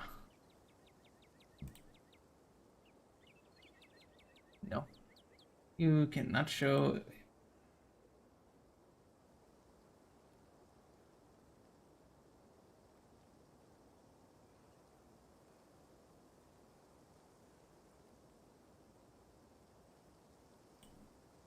There we go, this kind of tea. I'm making myself some of this, but it's eucalyptus flavor. As opposed to, lemon and chinacea? And chinacea? Maybe I left it in too long. I put it in for the mug with water in for 3 minutes. Maybe I probably don't need to get it to boiling for tea. In case you guys couldn't tell, I'm more of a coffee kind of guy than a tea guy. But I will occasionally drink tea, especially if it's something like throat coat, which helps for my throat since I yap a bunch on stream.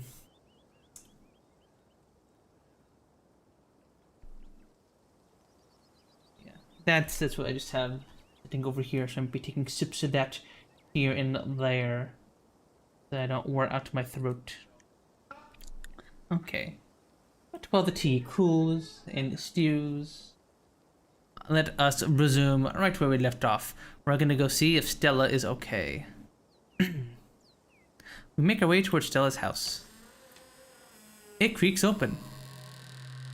This looks like a break-in. Looks like somebody left the door open. Stella or someone else was in a hurry when they left.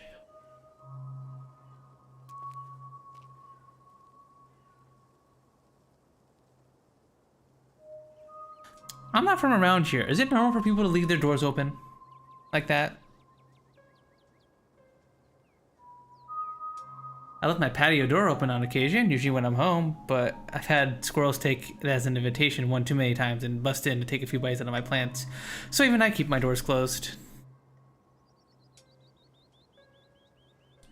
It's bad enough that they go after everything in the community garden, but to come into my house and help themselves to my precious leafy babies, the squirrel at Scarlet Hollow are my only true enemies. And so I would definitely know better than to leave her door wide open like this, especially considering the ditchling situation. Might as well invite ourselves in, right? Yeah, we should go in. Cool. I'll be brave and go first. Avery protecting us. We have a non-binary baddie protecting us, chat. Whatever happened to Stella, it doesn't look like it happened here. Doesn't look like there was a struggle or anything, unless it happened in another room, or maybe someone or something caught her off guard. You don't have to add that last part. I'm gonna forget you said that and just be thankful that this doesn't look like a crime scene. Let's investigate the kitchen. Stella's kitchen is slightly messy. A couple cabinets are hanging open, and a loaf of bread sits on the counter by a used butter knife. Looks normal to me. I don't know, it's a little messy. This is a little messy, I don't know what you'd call my room. I wasn't judging, there's nothing wrong with a little mess. True, nothing wrong with a little mess. Or a lot of mess. We're getting off track. Stella's house has always felt a little sterile to me. Feels a little too lived in? That makes sense? Maybe that's maybe because I've only ever been over when she was expecting me. Maybe this is just a rare peek behind the curtain at the real Stella. Real Stella should call her friends and let them know she's okay. Yeah, you're right. Let's investigate her room. You make your way down the hall to what you assume is to be Stella's room. She's not here. Though it's a little untidy, it's the usual sort of untidiness that accumulates when someone doesn't often have guests in their bedroom. There aren't any signs of violence. Let me see. Not a single comment about this room being messy. Let's look at the room. Oh, I didn't have a chance to look at the room, dang it. Can I scroll up? Can I scroll back? No, I can't. I'm not gonna say anything. Oh, here, a little plug plush. Got a little gaming PC down here. A little classic conspiracy theorist. Red string to connect all the dots and tie everything together in the back there.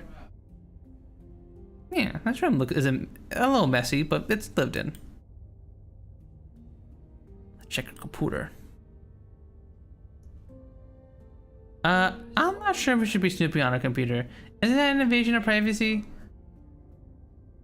We already broke into her house, right? For all we know, there could be some sort of clue on there, like a note detailing exactly where she is. Exactly. We didn't break into her house. The door was left wide open. Well, maybe the computer was left open. I'm with Avery. What if we don't find Stella and it's all because we didn't snoop on her computer?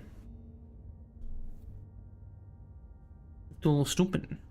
Maybe she left the secret note. Okay, fine, but I'm going to stand over your shoulder the whole time. Make sure you don't go looking around anything personal.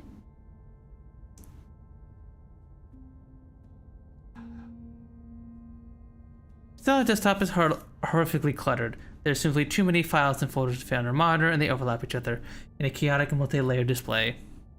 Yeah, that's me. My desktop is also cluttered. Whoa, how do we find anything here?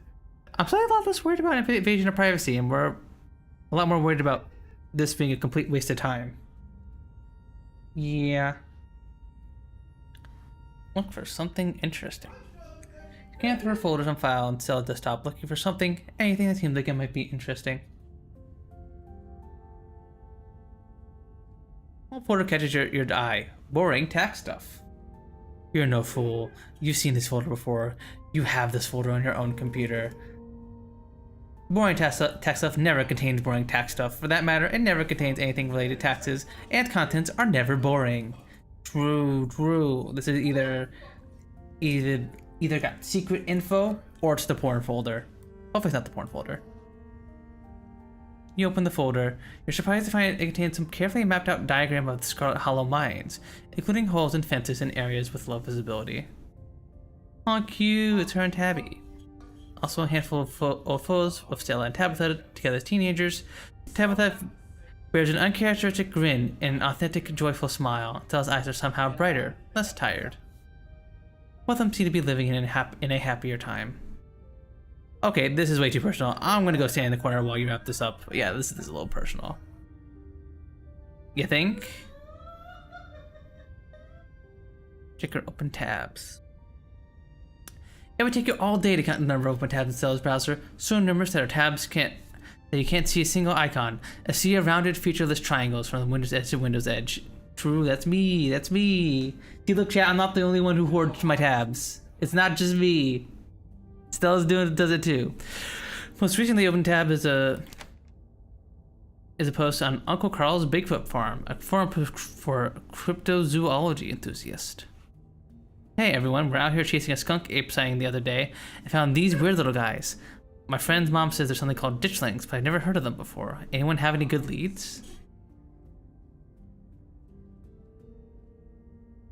Camera isn't shaking enough. This is totally staged. Any footage of some sort of cryptid nobody has heard of except for your friend's mom? The only thing I'm seeing is when a gold ditchling in some city in England. Thought you were legit. Guys, since when did high quality footage count as anything other than actual evidence? Those things are terrifying. Since every low budget horror movie started doing guerrilla marketing, I smell an ARG. I'm serious, I got to extra food. Look at this nest. They've been doing something to the animals in this town, and they're apparently some kind of bad omen, like Mothman. Okay, I'm listening. I love me a Mothman. I believe you. Ugh, lucky you're flying right into her lap. I don't trust YouTubers. They're entertainers, not scientists. The thread continues on into the next day. Hey, okay, so one, this is an ARG. I would never. And two, you're not going to believe this, but we went to an abandoned mine last night to investigate things, and I'm pretty sure we found some Tommy knockers. Listen to this knocking we managed to catch on tape.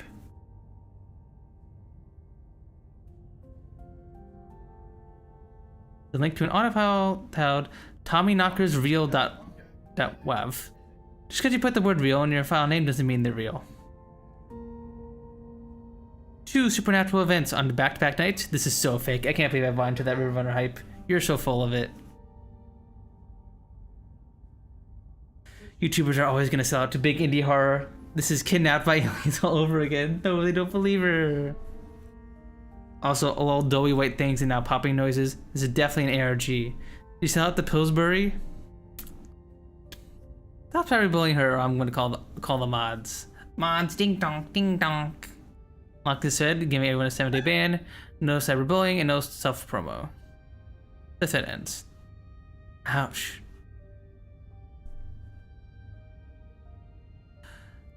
Let's not check our search history. We're okay, I think we've seen enough.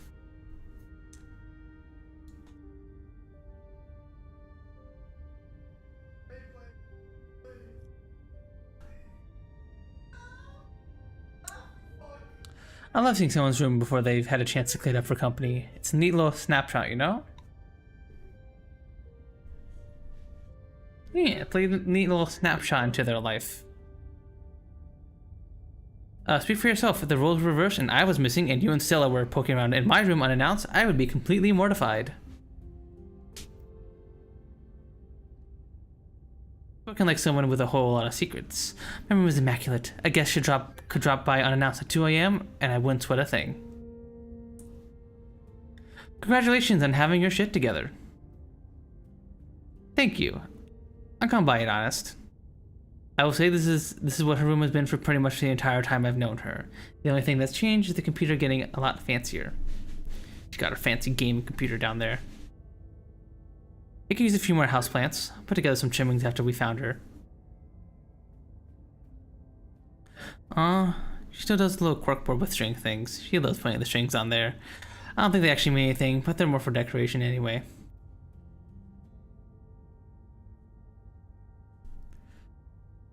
Okay, I don't think we're gonna find out anything else here. Let's move on.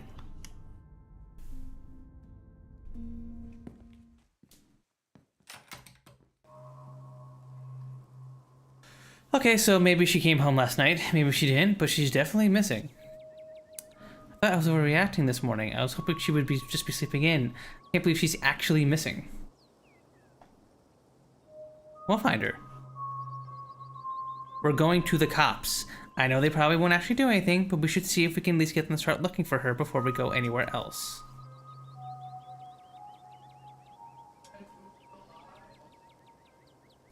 Alright, who do we want to have a talk to next? Save here in case I want to come back and explore anywhere else.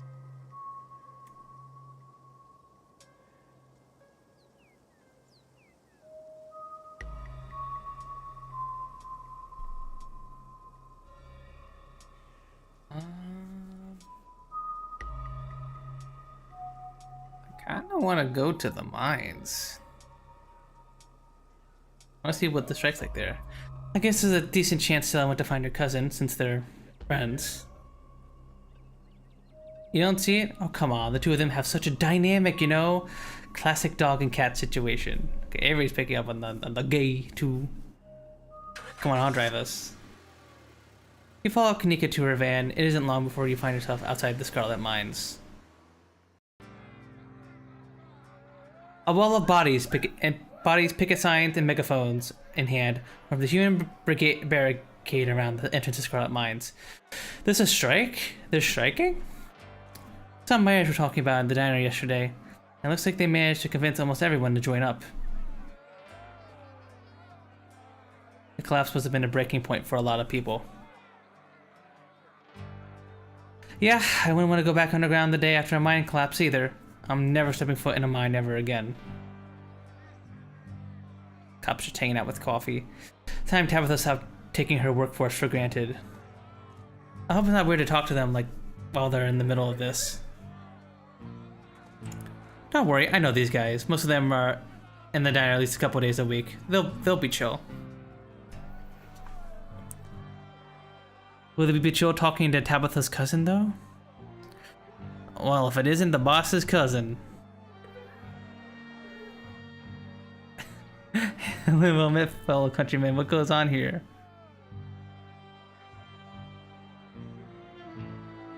Have you seen Stella? She's missing. The YouTuber? She's the one from all the band from the property posters, right? And we haven't seen her, and we've been out here all day, so we know she'd come by. I'll make sure to keep an eye out.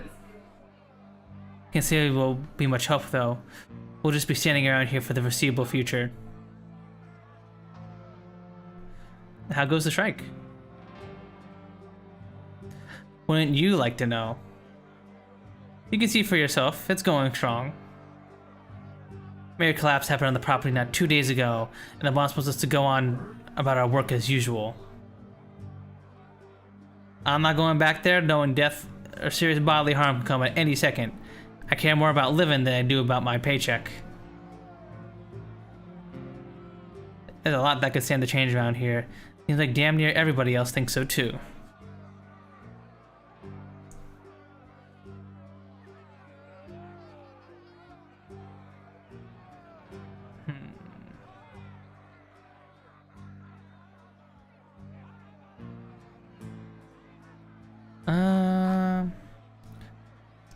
What are your grievances?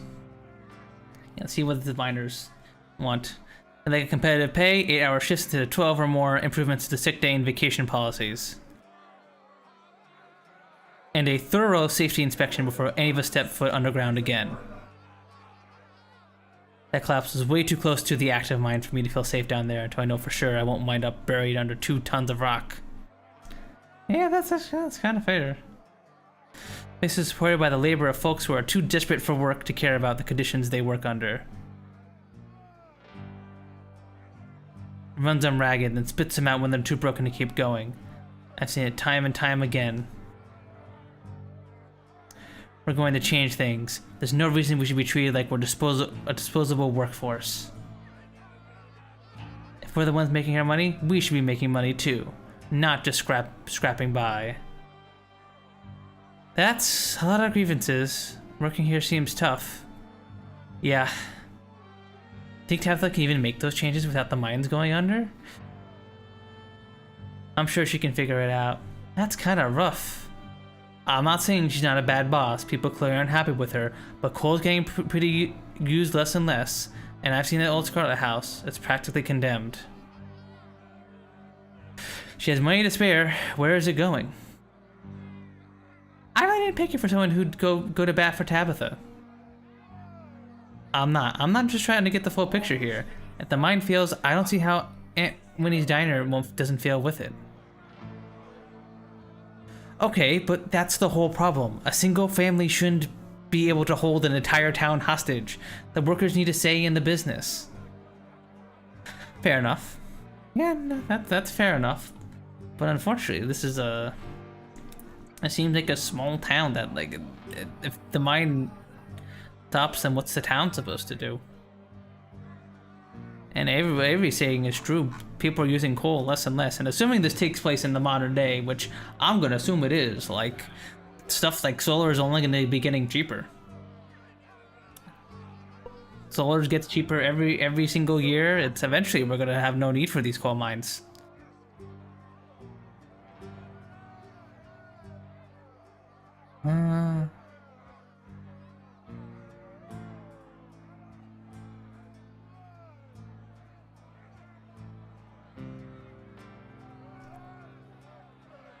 That's it. Look, I just need to talk to my cousin. I'd be happy to pass along your demands.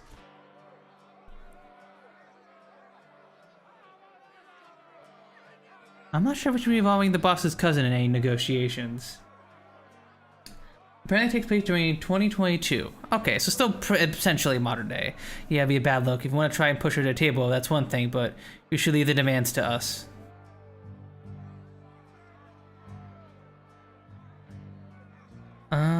Why are the cops here? Miss Scarlet requested that we supervise the situation. The mine's the source of a lot of jobs in town, and she just wanted to make sure nobody did anything hasty while expressing their concerns. And they're just chilling. That's a polite way of saying they're here to intimidate us. A little reminder from the boss that she owns more than just the coal mines.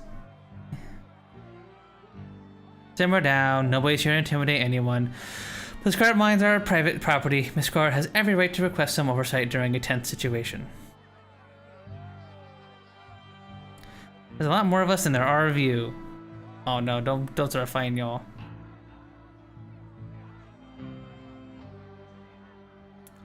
I need to talk to Tabitha. Sure, you may be the boss is coming, but you seem harmless enough. Go ahead. I don't care if they're okay with you going in. I'm still not crossing a picket line. Besides, I don't think Tabitha would be too happy to see me. I'll just wait by the van while you go talk to her. Same, everyone who works here has a regular at the diner. I don't want to make things weird. See you on the other side. It's quiet today. Empty beyond the ruckus at the front gate. The trailer that serves as Tabitha's office looms above you on the hill. I'll knock. You walk up to Tabitha's trailer and knock on the door. You wait for a moment. No response. You knock again. Oh, for the love of... The door swings open.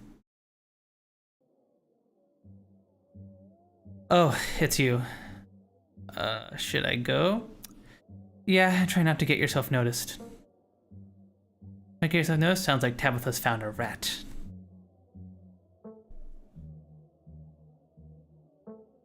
Rodriguez the rat, I see. Hey, I got kids to take care of.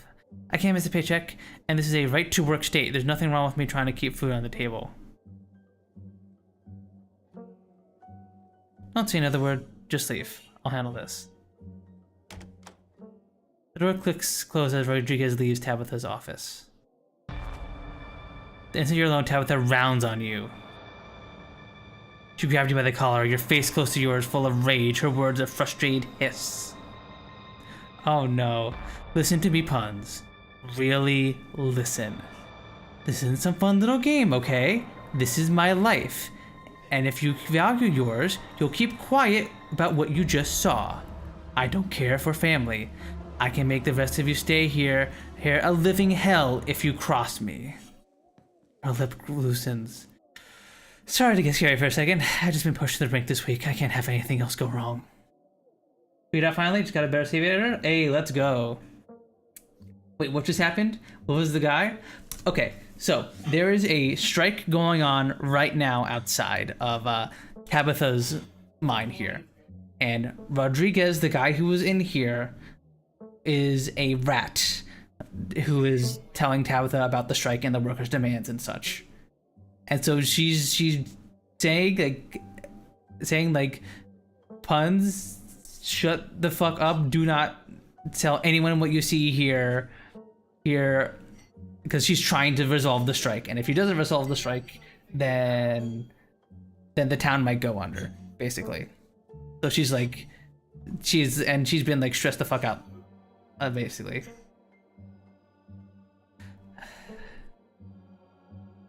No, we're chill. I get it. I hope you mean that, because if you don't, just know that I always follow through on my promises.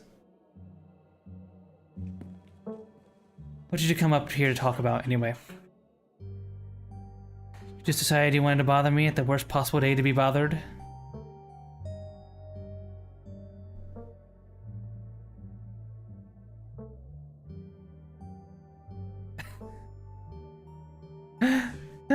That's all, bye. No, I want to talk about the strike. Good for you. I don't. Now if you have something else to talk about, spit it out. Otherwise, get out of my office and let me work.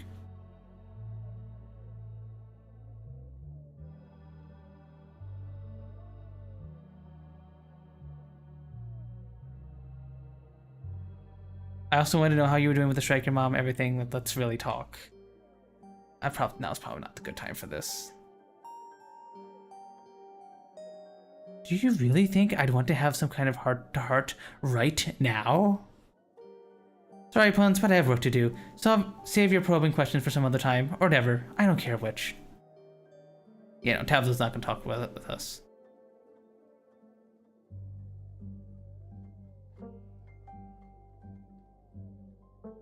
I just want to have a conversation with you on my own terms. I don't want to be dragged into. I mean, like, Tabby's not wrong here. I can't believe Tabby doesn't want probing questions. Yeah, I can't believe Tabby doesn't want probing questions and to have a heart-to-heart while there's a strike going on at her mine and supernatural shit has been happening in the past few days and her mom died a few days ago.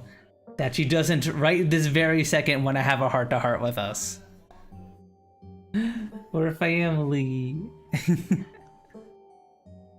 Yeah, no, I think my character is being a little intrusive right now. Like, I'm not gonna be shitty to Tabby. Like, she's going through shit right now. I'll say sorry, I'll go.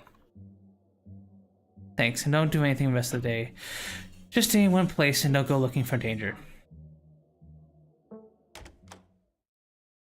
She closes the door behind you. You find Kanika and Avery waiting for you outside. You don't look like you found any new leads. Feels like we've done due diligence here. Come on, I'll drive us back to town and we can figure out our next move from there.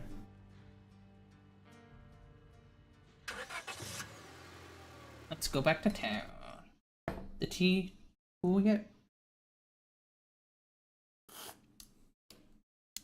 A little hot.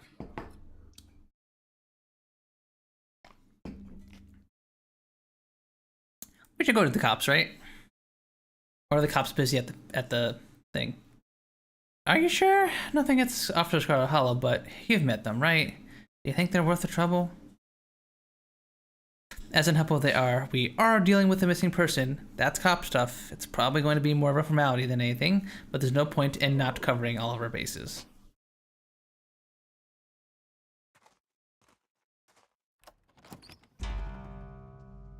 The police station is exactly what you would expect from a town the size of Scarlet Hollow. Most strongly of coffee and family of aged furniture and paper. And the general tidiness speaks of a department that doesn't get much of anything done. But you're not alone here. You've entered to find Bo and Duke standing between you and the officer behind the desk. Hey, it's Duke. Hell yeah, brother. Now listen here, officer. Big Betty was set to win a blue ribbon. I'm telling you, she was valuable property, not some vegetable. We worked really hard to get her that big. Raised her up from a seed. Just not fair, officer, sir. The Scarlet Hollow police are spread pretty thin at the moment, gentlemen. Any property disputes will have to wait. If indeed there is a dispute to be had. Are you sure it wasn't some animal? I'm telling you, I know who stole her. It's that no-good bastard Julius Termaine. Has been stealing what rightfully belonged to the Callaways for all his life. And you folk ain't done a lick of policing to put an end to it. I told you we were better off handling this ourselves, Daddy. Buckingham seems to turn to you as you enter. Though his impenetrable shade makes it impossible to judge where he's really looking.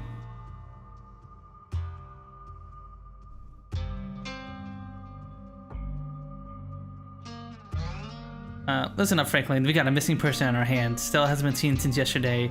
Last anyone saw, she was in a state of distress.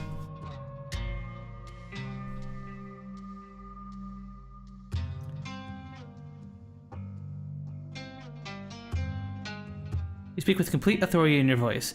Franklin's sunglasses are impenetrable, but you can imagine the eyes behind him methodically scanning you like a machine. A missing person? Apologies, Mr. Calloway, but I'm gonna have to handle this first. Deputy Franklin makes his way back to his desk, pulling out a few forms before returning to the front.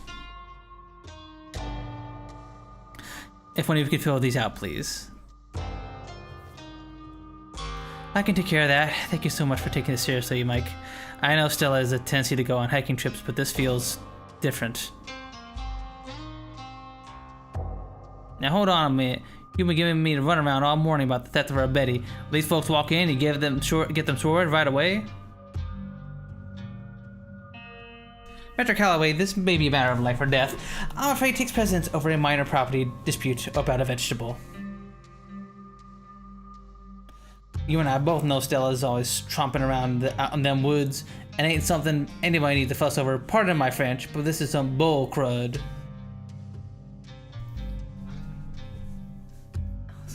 I'm sorry, did you say crud? This is a bull crud.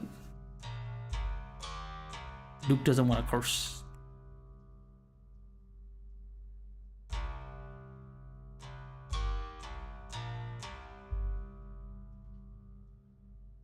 Are you sure you can't start looking like right now? She couldn't be off on her own when there's so many ditchlings around.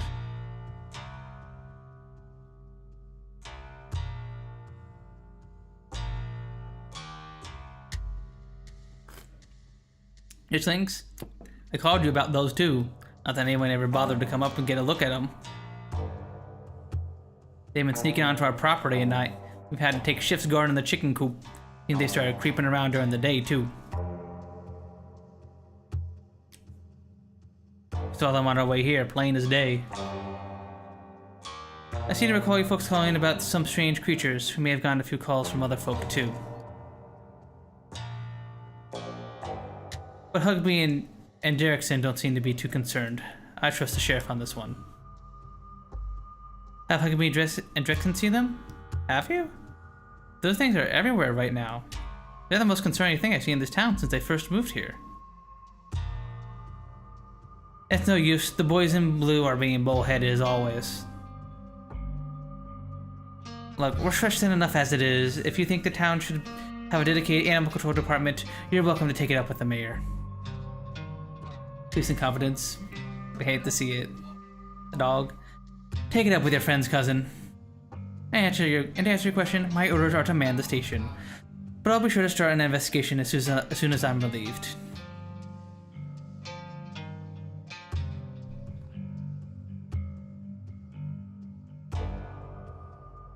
Talking about Big Betty? That's his big pumpkin. We sure are. Julius Termaine stole her, so we came here to report it. All the good that did us. Deputy Franklin here won't do as much as write down a note that there was a theft when the real cops get back. Fine, if you want to take notes, I'll take notes, but there's no way to prove who the vegetable in question belonged to. There's no documentation. It's your word against his. I'm starting to think y'all are in cahoots with the bastard.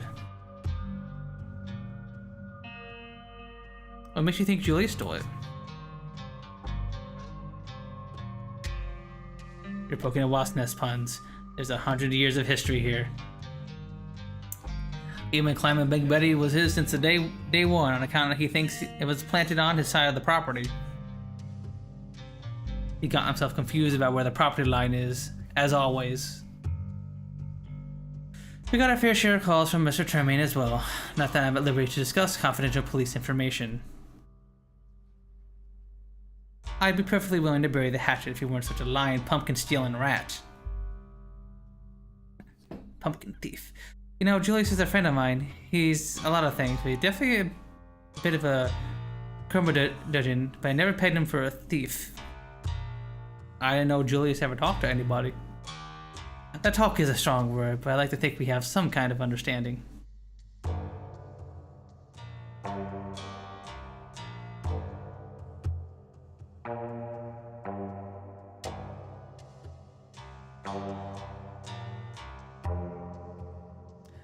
Southern family dispute.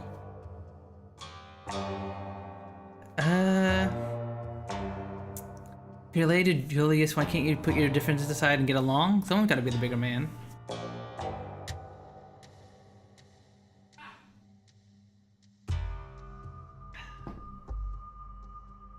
I warned you. I see. Big city slicker gonna come and out to the boonies. It's our little country folk problems. Is that right? Uh-oh. Sorry, Duke. Pun just doesn't know about all the history. I'm sure he's just trying to be nice. I don't need some stranger trying to get involved in my life. You know, I haven't seen him since Tuesday. He's usually in the diner every day. Even if he didn't take Big Betty, it might be worth doing a welfare check. Look, kid, I'd love to help, but the sheriff has a standing order to not step foot on the Tremaine homestead. The man loves his booby traps. Aren't those illegal? Is that so? So just been giving me and my boy the runaround all morning? Deputy Franklin shrugs. Those booby traps have never stopped me. I don't make the rules, just the follow-up Sheriff Hugby. If I may, sir, ain't it mightily cowardly of you? I thought police officers were supposed to be brave. That's right, you ain't even doing the bare minimum right now. If it's private property, I think it's legal?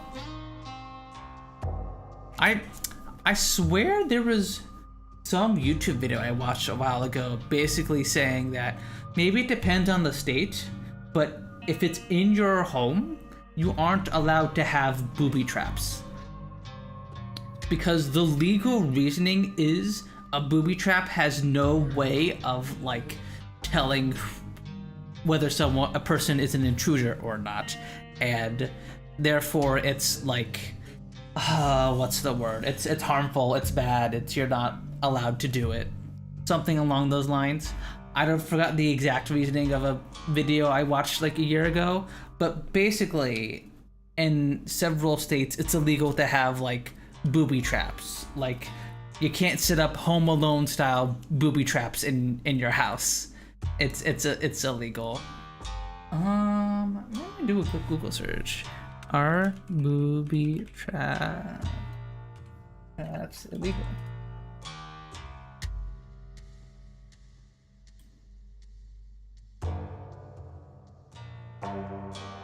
Yeah, booby trapping your property is illegal. The booby traps don't discriminate between, say, a burglar and the police. Yeah. In all 50 states in the United States, booby traps are considered highly illegal. Yeah.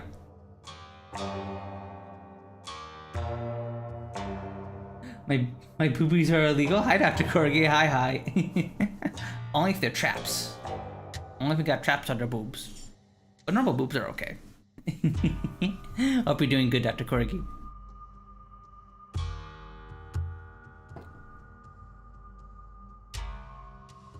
This feels like a not so subtle foreshadowing. Hi, I like trousers. Welcome in, welcome in. Hope you're doing good. Hope you're having a good Friday so far. So it doesn't have anything to do with their indiscriminate nature. Okay, okay. Look, I've been to Julius 100 times. I can tag along and make sure nobody gets hurt. Look, I'll pass it along when he gets back, but he has his hands full right now. I can't make any promises. You'd better. Let's see. Okay, it doesn't list my major decision. So far, trousers, we've gone to Stella's house. Found that she wasn't there. Went up to the mine, talked to Tabby a little bit. Saw the, we warned Tabby about the strike yesterday. She was talking to a rat. We didn't tell anyone who the rat was. And then we're at the police station here. If you're curious what we're doing right now.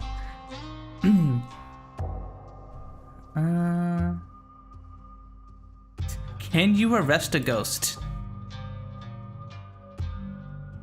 So long as we can handcuff it. I don't see why not. Does the ghost have hands? Yeah, let's say no. Yeah, but it's super strong. It possessed like 5 people at once. Library is dangerously haunted right now. There's a ghost in the library. Avery, there's a ghost in the library. There's a gas leak, remember? Aha, right, yes, I was joking. There's no dangerous ghost in the library, but also you shouldn't go in there because of the gas leak.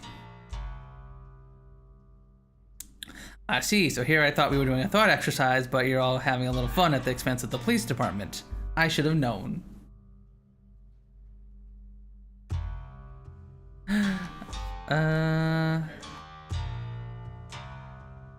Sorry, did you just say crud? Dang straight I did. I ain't about to cuss in front of the boy. Cussing in public ain't polite. True. Satisfied? Alright. Looks like you're busy. We'll be on our way.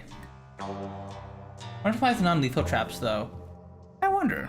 Nika hands the completed report back to Deputy Franklin.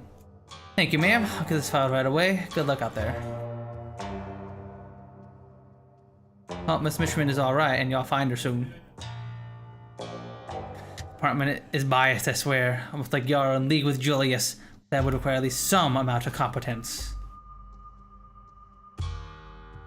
The Scarlet Hollow Police Department takes no sides in family disputes. We are merely in pursuit of upholding the law, and we do a damn fine job of it, Mr. Calloway.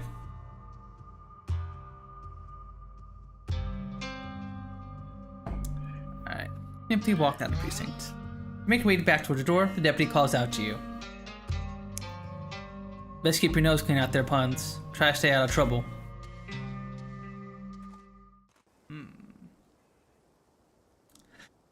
Well, at least we filed a report.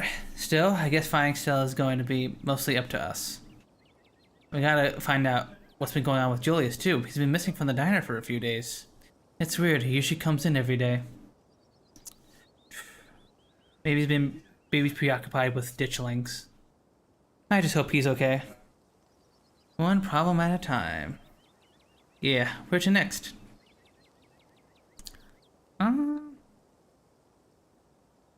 I'll check in with Oscar and Rosalina. At the Maxwell place, right? Yes, the place your oh-so-generous cousin decided was suitable for habitation. Hey, it's better than nothing, I guess. The roof over the heads for the time being, or what's left of a roof. After everything we've been through, I can't believe she'd make them stay in a place like that. Ooh, Tabby could have given them the nice house that she was hanging out at. Don't get far before a sound of growling and desperate hisses grabs your attention. Get away from Pixel. I'm supposed to be an indoor cat. I'm not supposed to see things like you. You don't even talk, you freak. I'm trying to see a ditchling approaching a cornered cat in an alley. He must have slipped out of the library with everyone else last night. There's something distracted from its hunt by your arrival, cranes its neck to face you, its eyes settling on you with alien indifference. Oh, what's his face? Hey, quit it. The words feel meek as they leave your mouth, and just like unaffected, turns back to its cornered prey. Is there a pipe or something laying around? Maybe we can scare it off. There's no time. I'm grabbing Pixel. Before you can react, a small pack of dogs round the corner.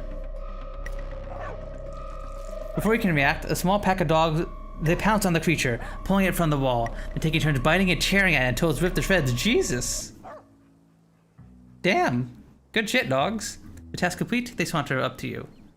What the? Isn't that Daisy? And Scraps. It's like every other dog in town. Well, some kind of dog gang. I lived. Pixel, you got out of the library. Oh, you poor cat. Come here. Pixel cautiously walks up towards your group before clambering onto your arms. He has a comfortable heft to him. I see how it is. Everyone likes puns. Even the cats. We found him last night, terrified and shaking in a bush outside the library. Psh, I wasn't that scared. I've even been helping out. Well, Pixel should have been volunteering as a scout. Aw, cute. Are the dogs fighting off the ditchlings? Don't worry, we were always right around the corner. These creatures only like to strike out when they have numbers, but they're hardly very bright. We made sure the little guys are taken care of until the humans were awake. Do y'all know where he's supposed to be?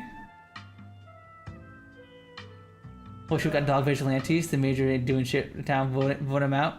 True.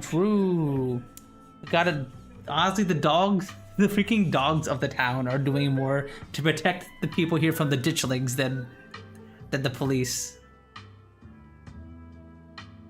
Wonder what happened to the mayor? I don't think anything else happened to the mayor. I think he was just probably hanging out in town hall still. He was only worried about like re-election and stuff. Doctor, should have the MVPs here? Actually. Honestly.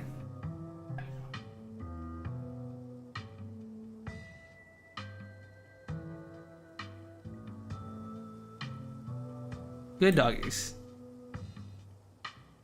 Thank you, I appreciate the compliment. You call me good dog? Daisy good dog?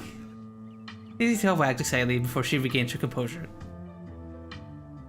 Ahem, sorry, I just love to hear it. Cute. So you guys some kind of dog militia or something? And the ghost is controlling town hall? Oh, true. I totally forgot about that. Is the dog in town hall still, or I assume the dog doesn't actually live in town hall. You're socializing, making connections, aka being a good boy. True. Also, I missed some dialogue here.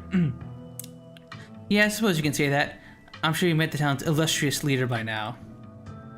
When the powers that be abandon you, it's up to the rest of us to band together and protect those who need protecting. Hell yeah, Scraps. So you're the Scraps I've heard so much about. The one and only. Here's Daisy. We've got a few other concerned locals with us as well. Just making sure the cats and dogs at the holler are well cared for concerning recent events. There are more of these things in the woods every day, popping out of the innocent bodies of what used to be dogs like us. So they are growing than the dogs. He's done us a fine service, but make sure you keep Pixel inside from here on out. Got a feeling it's only going to get worse from here. Like to see you try. I was an indoor cat, but now I got a taste of the outdoors. I will never be satisfied by the indoor life. And maybe I can wait until all these monsters are gone. Have you seen or smelled Stella, Gretchen's human friend?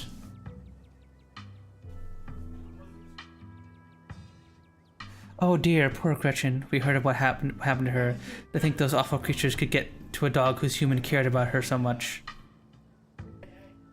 Yeah, it totally wasn't my decision that led to Gretchen dying. Totally. It just goes to show that we've got to look out for ourselves if we're going to survive. The humans can't save us, we'll have to save ourselves. To answer your question, we did catch a whiff near the library and one near her house. I haven't picked up anything around town since then. I hope those creatures haven't already gone to her. Can you help us find her? You got a better nose for this sort of thing than we do.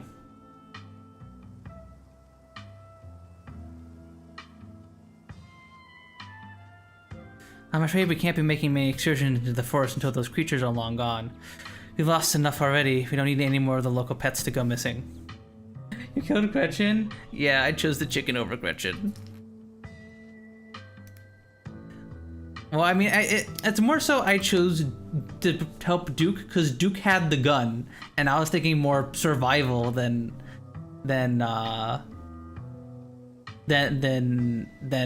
choosing Gretchen or whatever. I went with protecting the guy with the gun, which I'm wondering if we would have gotten extra dialogue or from here if we had saved Gretchen. Very curious.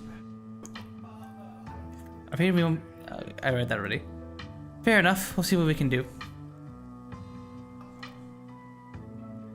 Think Duke would have died if he saved Gretchen? Maybe? Or maybe he would have just tried to grab the chicken. Because it did seem like it was just trying to get the chicken. But Duke would definitely be upset. Is there anything we humans can do about the ditchlings? Other than shoot them? They ain't that hard to kill when there's a whole lot of us. They die easy enough so long as you don't get caught unawares. That's why we gathered all the local dogs. Big pack is a safe pack. Jimmy may not be doing anything to help, but that doesn't mean we can't take matters into our own hands.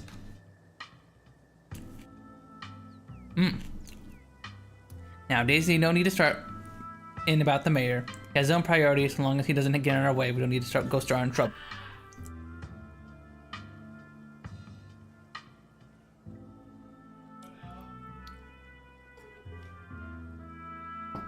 No, he would have died apparently. He accidentally shoots himself.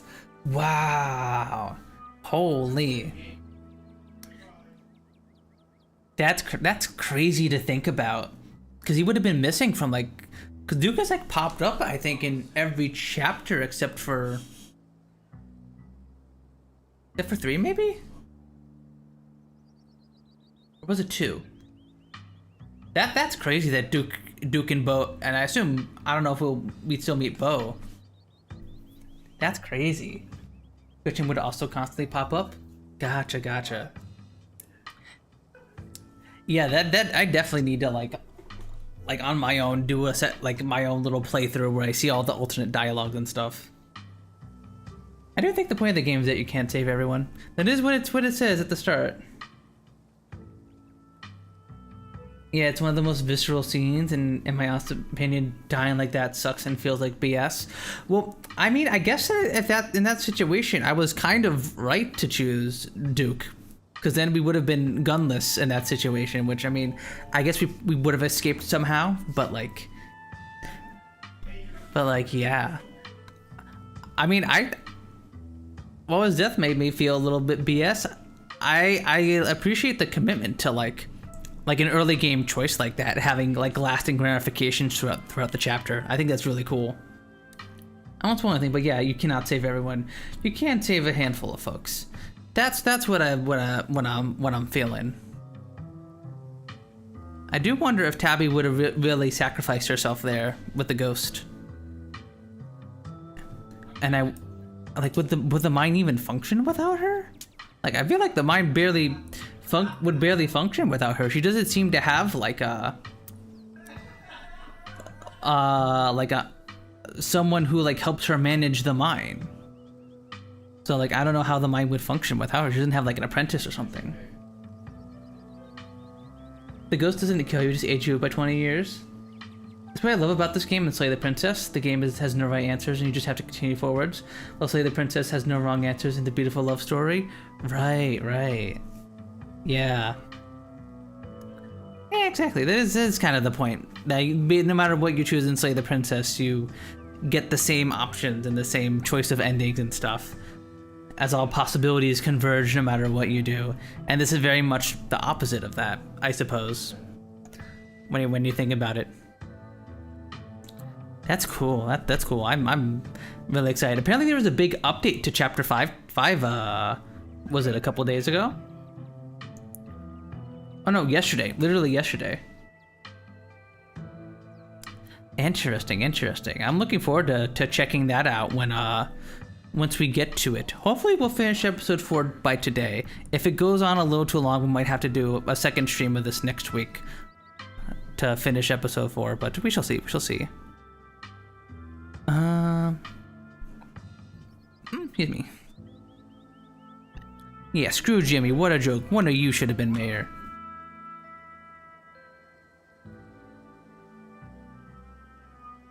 Well, aren't you sweet?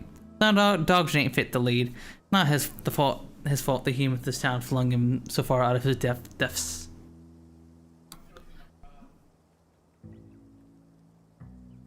Aren't your families worried about you or you're on your own like this? We're country dogs. So long as we come home for dinner, most of us aren't missed too much. Speak for yourself. I know my family's been worried sick, but I can't let that get in the way of what's important. Besides, I went home, they might tie me up, then I'd be sitting dog. Alright. We basically get on our way. Same for us. For the first time that we know of, those things are out during the day, which means the pets of Scarlet Hollow need us more now than ever. Make sure the human keep an careful watch on their furry companions. The band of dogs scamper off. I'm sorry, did you just have a full-on conversation with that gang of dogs? Yeah. After last night, I'm willing to believe pretty much anything. At least Pun's talking to animals is a bit of magic on our side. To such a well-behaved cat to stay in your arms for a full convo, right? You're cute. Pixel in tow, you and your companions continue to walk. The old Maxwell place was clearly once a mid-century modern home, and undoubtedly quite stylish for the time, but it's been abandoned for unknown decades. Moss and vines choke its exterior, barely concealing cracked walls and dust-clouded glass. Hey, where the heck you taking me? This ain't my house. Before you can approach, the door opens and Oscar's head pokes out of from the entryway. Hello? Oh, sorry if I startled y'all. The walls here are worn down enough I could hear you coming from a block away. Good morning, Oscar. Just thought we'd stop by to check in. Thank goodness, we found Pixel. Rosalina's been beside herself. Oscar's voice is tired. He's had a long night, and it shows. His graying face seemingly having aged in the hours since you last saw him. Oscar, please come in. Oh my god, you guys can probably hear CL yapping. It sounds like CL's not even playing a horror game, and she sounds more scared. Here's the what's that? Hey, wait, stop. Pixel! Rosalina rushes forward, taking Pixel gently in her arms. Hey, Rosalina. Hey, Alexis. Happy to help. Ghost can get Pixel. I'm way too slippery. Totally should have beat up that ghost if I wanted to. Totally could have beat up that ghost if I wanted to. Alexis is helping us put our room together. We don't plan on staying here long, but the girls seem to be having fun with it. Thank goodness, even after all we've been through. I really wish Tabby had given them the nicer house. The one she likes to go spend some alone time in. Yeah, this is kind of cool. There's like this weird intercom thing and a jacuzzi. Maybe you guys could help fix it. It's a lot cooler than I thought it would be. And I've already met a ghost, so if it turns out to be haunted, that's no big deal. The place has a jacuzzi. Can I try it? I only just turned on the water. I don't think you want to bathe in whatever's been stuck in the pipes for the past 30 years. Yeah, true. Run bottled water until I get the stuff that comes out of those taps thoroughly tested. Yeah, that's probably safe.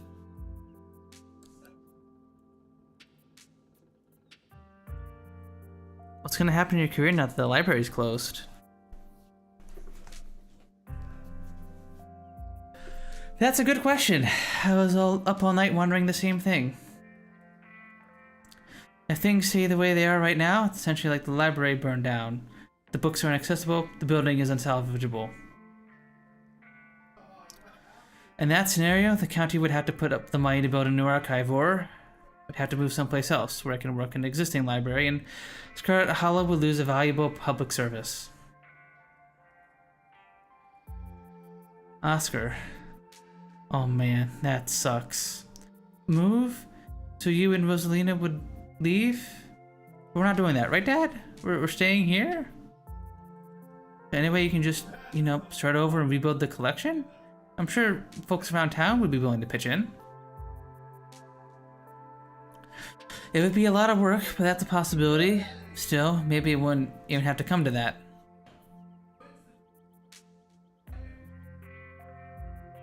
Have you guys seen Stella? We haven't been able to find her since everyone left the library last night. I don't think they're able to do something or make it a little new library or something. She hasn't gotten in touch with any of you? Nope, we have no clue, and we have no clue where she's gone. That's not good. I haven't seen her since she ran off last night. I feel terrible. I should have done a better job warning her. That was practically banging down your door trying to get evidence of Ghost. I don't think you were going to be able to stop her. There's no way you could have known how she would react when she found it. I don't even think she knows how she'd react. And besides, she didn't know how bad it was gonna get. You can't blame yourself for everything, man. I know you probably feel like it's your responsibility to make sure everyone around you is okay, but sometimes that's just not gonna be possible. You're only one guy.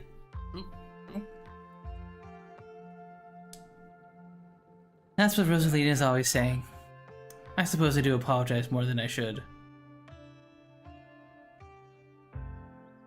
Now I'm really trying to worry. Sounds like no one in town has seen her. Doesn't mean something bad happened. But it doesn't exactly sound like it's all sunshine and roses for her either. I'm sure she'll be okay, but we should probably get back to looking for her soon. Yeah, we probably should. I imagine replacing all the books in the library would be quite expensive, right? Not to mention all the niche books, local books that are priceless. It'd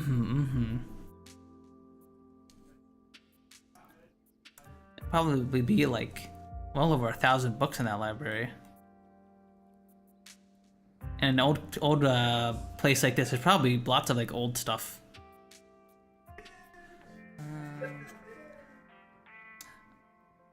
I apologize on behalf of my cousin for making you stay here. You don't have to fall on that sword for her, Puns. There's no need for anyone to apologize. Things happen and it's not like we'll be staying here long term. I'm gonna get the library back. And our house with it. I don't care what it takes, I'm not letting that creature get the last laugh. It's all bravado at this point, not even Oscar believes what he just said. I've been thinking, as far as I'm aware, there's nothing paranormal going on in Scarlet Hollow before very recently.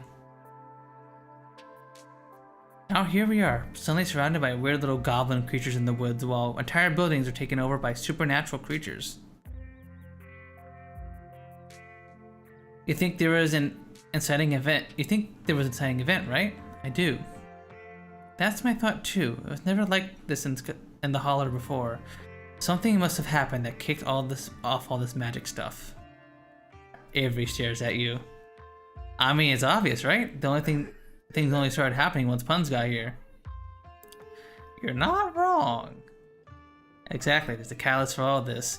Why wouldn't it be a lost Scarlet finally coming home to Scarlet Hollow? If I may, Puns, getting into town isn't the only major event that's happened lately. Perlan died over a week ago, and those creatures in the woods were already reproducing by the time he arrived. Yeah, I was gonna say, like, I've been here for only a few days, and we saw those earlier, before that. Duke was saying, I think. Not to mention, I started seeing things in our house before Perlan passed, I think. I never thought to make note of exactly when the spirit made itself known. I'm gonna do my best to find out there. Yeah, I gotta turn off the auto thing for a second. Whatever the cause of this is, there must be some way to put this genie back in the bottle. I'm gonna try to do my best to find out if there have ever been any similar events, and whether there's anything special about Scarlet Hollow that might explain what's going on.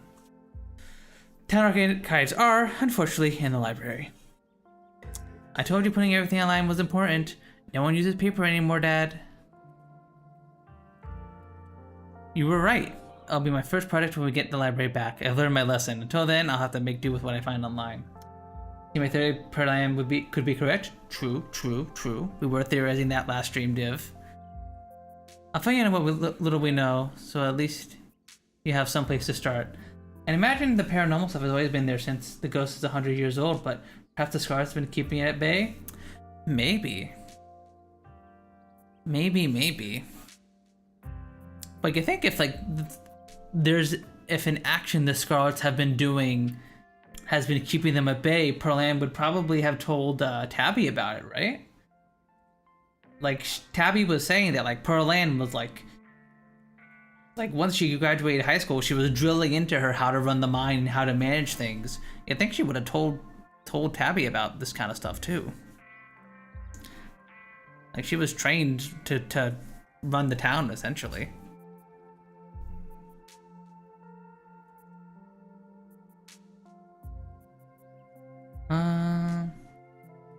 Make sure Pixel stays inside or I might get grabbed by ditchlings. Ditchlings are those things from the woods, right? With those faces? Yeah, the English doughboys. I kinda like them. Like a hidden object game out there today with all the weird little faces peering out of the bushes. Like them? Are we talking about the same creatures that have been laying eggs in the local wildlife? I don't want to get friendly with them or anything. I just think they're kind of interesting. I mean, they are intriguing in a weird cryptid kind of way, but to each their own. Not Pixel, he's the best cat I've ever met. He's like a little dude. Cats are little dudes. How do we know if he didn't get infested already? He was out all night. Is he gonna be okay? I think some dogs kept him safe, like a gang of dogs. I know it sounds ridiculous, but we saw it with our own eyes. A gang of dogs? I suppose stranger things have happened. This very week, in fact. We'll make sure he stays safe, right, Rosalina? Not letting him out of my sight ever again. There would have to be some explanation as to why she didn't tell. It's gotta, right? But I don't know why she wouldn't. If there was something that Perlan was doing that was keeping all the supernatural stuff at bay.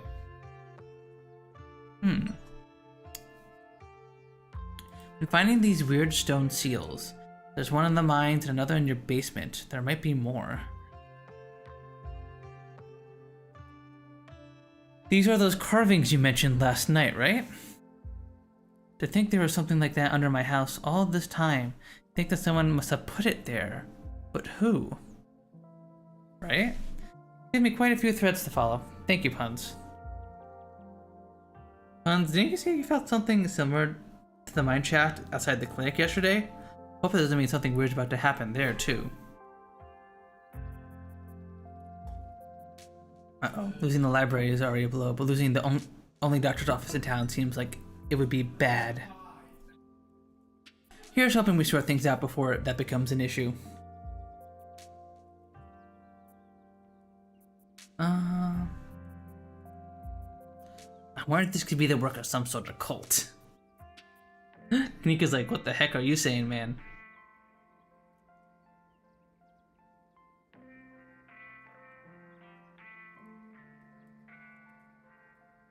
And for all I know, you're all in on it now. I don't know, I'm just throwing things out there. Let's not get all satanic panic just yet.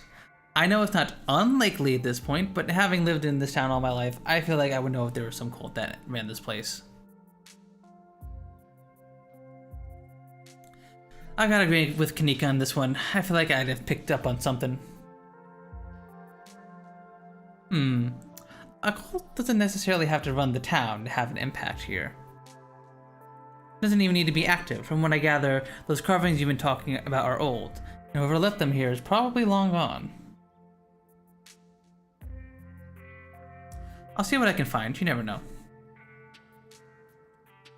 The seals probably have something to do with the paranormal too, but they seem older than the Scarlets. Right, they seem very, very old. Like, I don't know. The seals are definitely important to some capacity.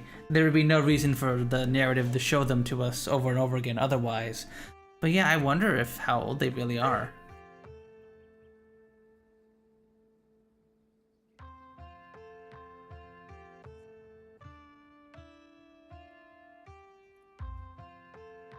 What are we doing next? I feel like we're missing a vital team member. We need to find Stella and fast.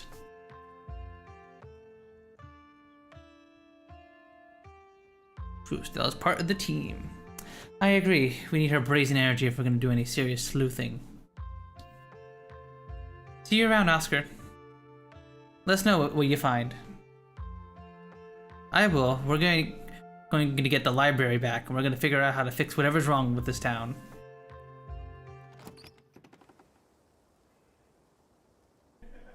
So that's Oscar. Any other ideas?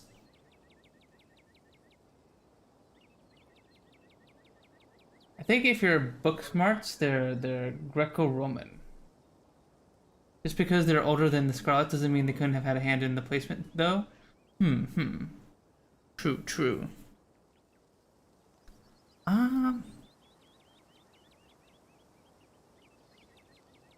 Check out the church, because I know Avery said he needs to stop by the diner. Has a shift at the diner. So we'll check out the church. We should check out the church. The church? Why? I see what you're thinking. Stella might be confronted with evidence of the afterlife, so she might be trying to get all that religious stuff. It's worth checking out. Unfortunately, we're gonna have to see that creepy pastor again, but I think we'd be barking off the wrong tree, but I guess you're right. There's no point in not being thorough. Might tuck up some holy water while there too. Seems like a good idea to cover all bases at this point. True. Find a ghost again, we can do some radiant damage to him. I don't think Baptists do the holy water thing, but I'm sure Pastor Dana would pretend to bless some water if it meant keeping us around a little longer. That's good enough for me. Let's not linger though. I don't want him thinking we're possible converts. Kanika leads the way, taking you to a gradual slope towards the church. You know, I've lived here for a few years now, and I've never actually been to the church. That's probably for a good reason. Where is that weirdo? My, 4 visitors at once on a Thursday. This is unprecedented. But there are only 3 of us. Oh no, were we followed by Ditchling? Were we followed by Wayne? What's up, old people? Oh, hi, Zane. Oh, it's just Zane. What are you doing here? All the glimpses of death I've had in the past 2 days have forced me into the midst of an existential crisis, my dudes. I want to see if faith held any answers for me. Yeah, you know, fair enough, Zane. Alas, I have yet to find the solace I seek. Alas, I have... How do I do this surfeited voice? Give it time, Zane. It takes some time for the Lord to work his way into your heart. When he does, you won't forget letting him in. Be sure to look over those pamphlets I gave you, and of course, I'm always here if you need to talk. Sure thing, Pastor D. Peace, y'all. Anyway, we're looking for Stella. She wandered off last night, and no one has seen her since. So what? That's for you to discover. She's trying to get pretty worried. Hopefully, yeah, let me see. We're trying to get pretty worried. We hope you or maybe Janie hadn't seen her. I can't speak for Janie, but I'm afraid I've seen neither hide nor hair of Stella. If you'd like to talk to my wife, she's just over by the alpacas. You got alpacas here? The ones I was hoping we might be able to talk in private. No.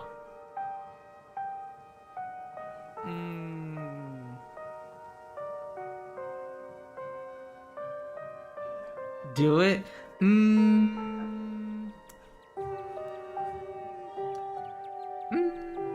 Do I gotta hang out with the weirdo pastor? That's nothing bad.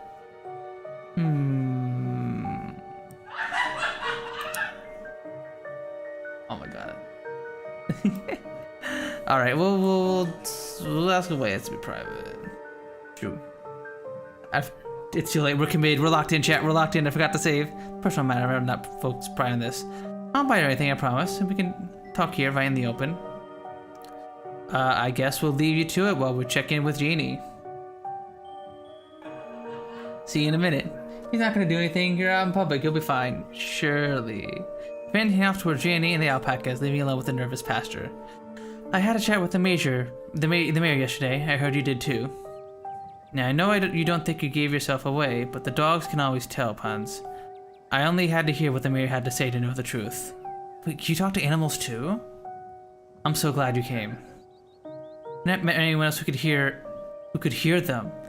You have no idea how long I thought I might have had some kind of insanity. I even thought that at one point it must have been the Lord himself talking to me through them. But they never had anything very insightful to say, so I was disavowed of that pretty early on.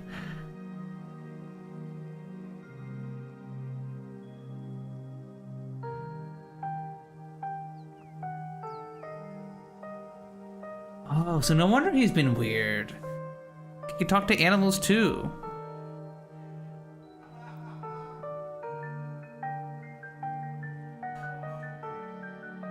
Are you telling me you can talk also? I thought I was the only one. See, I told you it's cool. Interesting. No wonder he seems so weird. Guess the two of us are just kindred spirits. Are we sure we're actually talking to animals? Now that I know there are at least two of us. I have no doubt. There have definitely been times in my life where I thought I might just be nuts. But it's so consistent, and I've never exhibited any other signs of insanity. In my most doubting moments, I've considered the possibility that other entities may be using the animals to confuse my faith, but besides the particularly vicious hamster I had growing up, the most animals ever tried to convince me of is to give them more food. Which I mean that aligns with animal behavior. So I somehow doubt they're puppets for some otherworldly evil, unless that otherworldly evil wants me to overfeed my pets. I met Furfro, Gretchen, Pixel? Of course I have. I learned early on in life not to let on that I have this gift, at least while other humans are around, so I haven't spoken with any of them. Oh, we have not been hiding it at all. Although I get the feeling Furfro wouldn't talk to me even if she knew I could understand her. I've tried to friend the alpacas, but when no one else is around, emphasis on tried, they're surprisingly cliquey. Besides that, I try to maintain a low profile, only chatting with the wildlife when I'm sure no one is looking.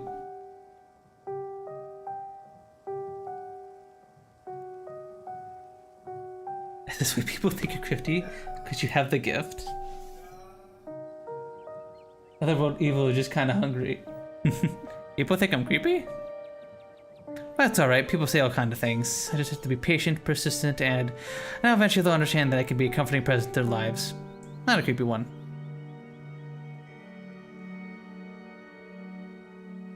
Maybe if I grew a thicker beard, people would trust me more. Or maybe I could get a cool jacket?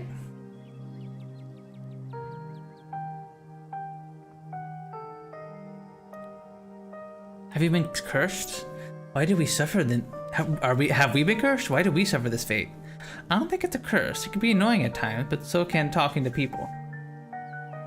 You know, it just gives kind of weirdo vibes. Puns is the weirdo vibes. What the heck? What the heck? Not that I feel like very often, of course. As a servant of God, I am always ready and willing to talk to my fellow man about anything you need to discuss.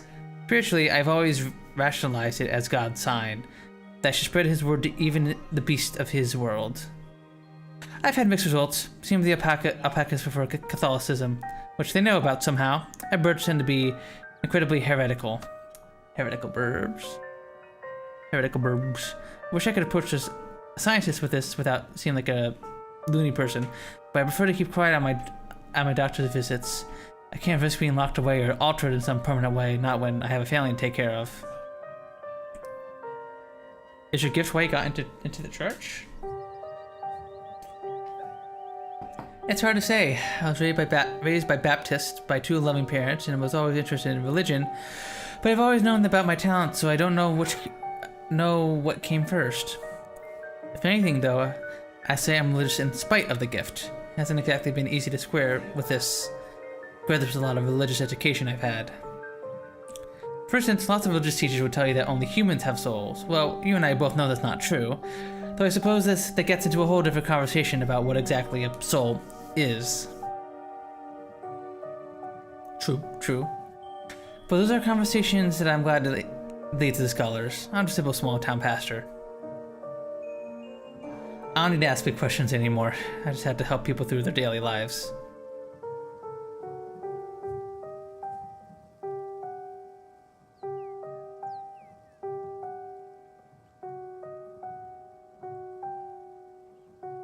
Does Jandy know? No, I don't believe there should be any secret between a man and his wife. So I'll have to tell her one day, but there hasn't been a good time yet. Building a life in Scarlet Hollow has been a difficult process, and the last thing I need to do is add the stress of her husband being some kind of circus act. Tulip, on the other hand, I'm starting to have a suspicion that she might share this gift. There have been some particularly nasty rats in the church lately, and she said some things that led me to believe she might be able to understand them. She's interrupted by the sound of a snapping twig in a high-pitched giggle, partly muffled by the underbrush at the edge of the property. Tulip, come out of there. You know you're not supposed to play in the woods. Tulip glances back at the woods, quiet as she hesitates. Tulip, are you going to be good? Or are you going to skip story time tonight? I'll be good. You don't have to skip story time. I won't go into the woods, I promise. I know you won't, Tulip, because you know it's too dangerous for little girls in there. Why don't you go help Mama with the alpacas? It's just about time they got fed. You can give them hay. Tulip smiles broadly, seemingly excited by the prospect, and hurries off. Sorry I had to have a firm parenting moment just then. She's been trying to run off into those woods a lot lately, and it's really dangerous, even for adults. Probably a good idea with the ditchlings. There's this massive trash dump not too far past the trees, but it must be at least 50 years old, so it's all grown over and looks like it's part of the woods. But if you accidentally walk into it, you might find yourself falling into a hill-deep mound of rusty cans and broken glass. Yeah, no, that would not be good. How big of a trash dump we're talking? Would a weekend of hard work clear it out? Maybe if you had constant construction equipment and a team of professionals. It's a big area. I have no idea how deep it goes. In the meantime, I'm just making sure Tulip knows not to go near it. What were we saying about the church rats? Ah, yes, the rats. So you and I are used to the sort of chatter we hear from wildlife. It's usually nothing that needs to be paid attention to. With these rats, there's something sinister about them. They must be huge, judging by the sound of them scurrying around in there.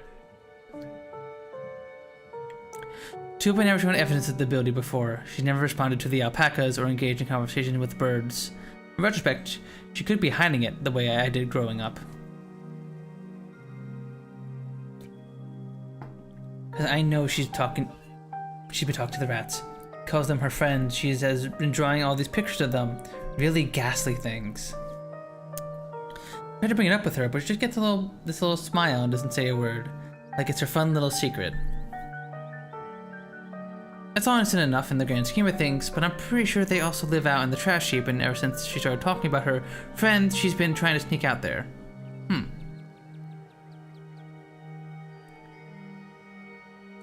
I'm concerned she's gonna get hurt or catch some kind of disease. I don't think they're rats. Think it could be the ditchlings? Because the ditchlings can talk.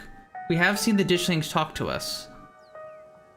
They definitely talked to us in episode 1. Speaking of, I think there's one watching us back here. Being watched. What have they been saying? They like to try and goad me into crying or becoming depressed. They watch me through unseen holes and make fun of me and try to figure out how to press my buttons. It's annoying, but easy enough to block out, especially when I'm praying.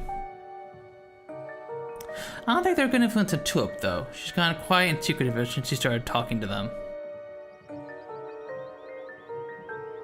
I hate to think that what they say to her when I'm not around here to hear. Also, it's crazy that I'm gonna assume this entire conversation does not happen if we don't have Animal Talker.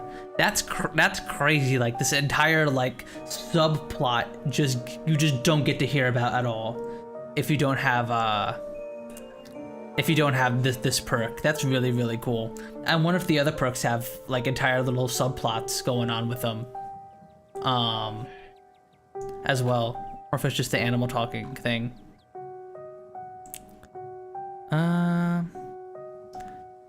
You sure they're rats?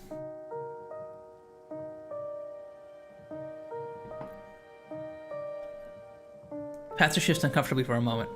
I hope so. That's Wayne Dishling. Maybe? How could Wayne get under the floorboards? No, but I don't need to. I lived in a dorm that has rats once. You never see them, but the church has all the signs of an infestation. There's no mistaking the sound of little creatures stampeding through the walls. Let out some humane rat traps, but they're too smart for them. All it's on his waist is peanut butter. And he caught a possum in one, poor thing. Possums are never very bright, but at least he got a nice big scoop of peanut butter out of the ordeal. Can I ask him about the possum? Is there anything I can do to help? Maybe I could try talking to them. That'd be lovely. I certainly appreciate a helping hand here. I don't want to be too much of a bother, and you should probably finish looking for your missing friend first, but I'll be around.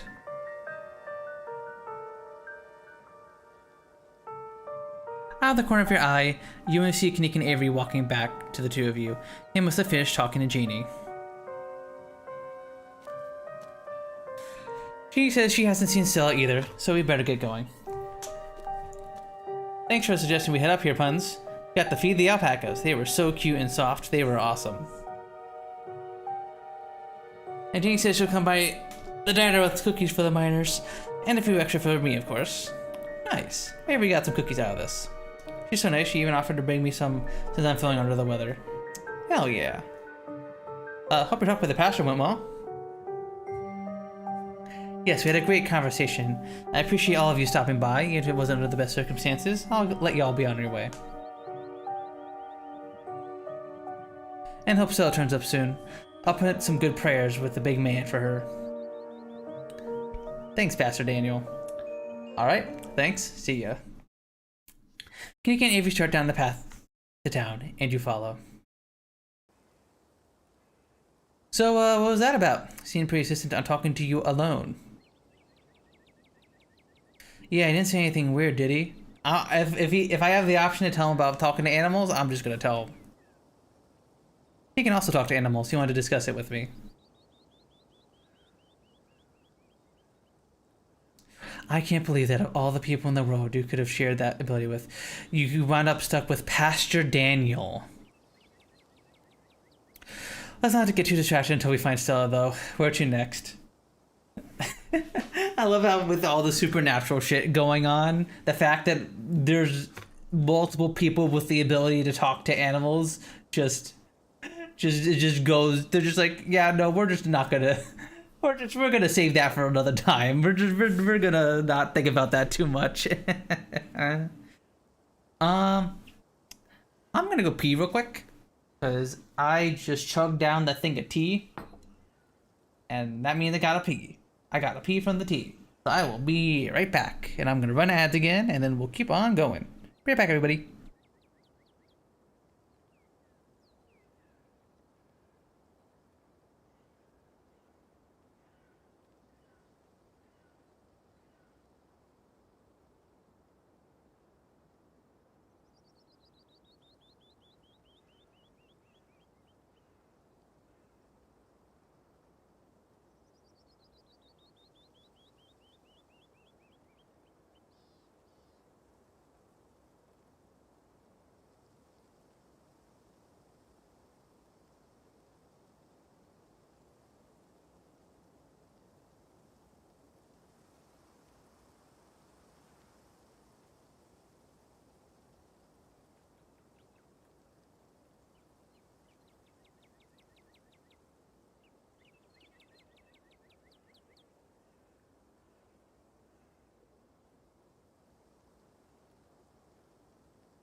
Alright, everybody, I am back.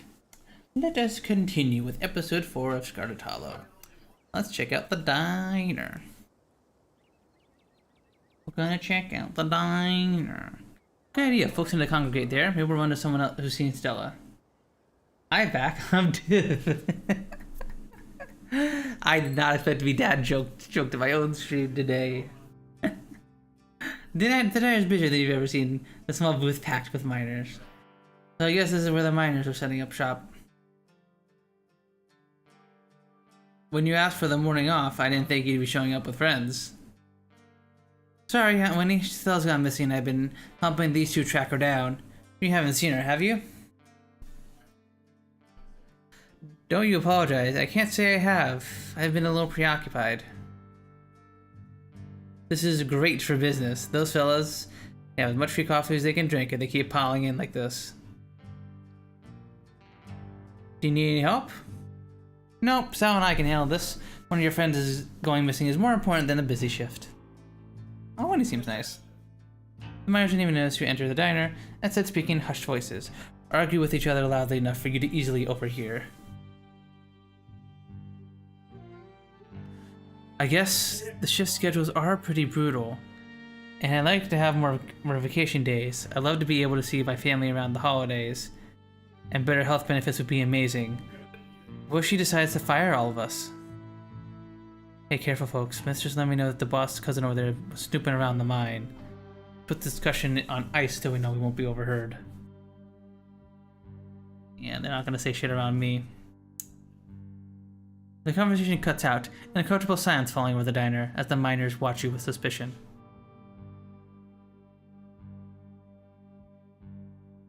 Hey, have you seen Stella? She's missing.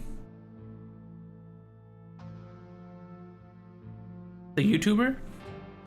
No, we ain't seen her. As you can see, we've got a lot going on today. I'd appreciate it if you didn't butt in.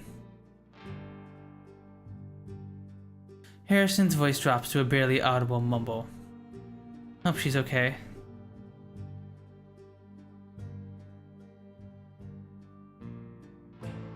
About the strike. We all know you're related to kid. Word travels fast, and I'll be damned if we talk business in front of you.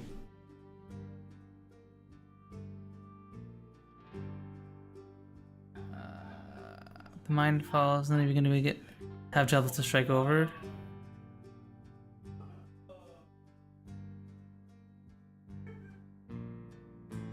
Look, I support you guys, but maybe you can save this until next week. Tabitha's mom just died. This whole striking thing is hardly fair.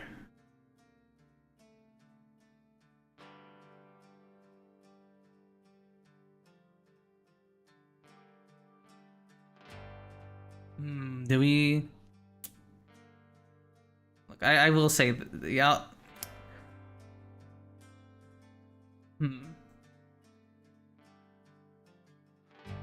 No, I'm gonna do it. He's having a hard time.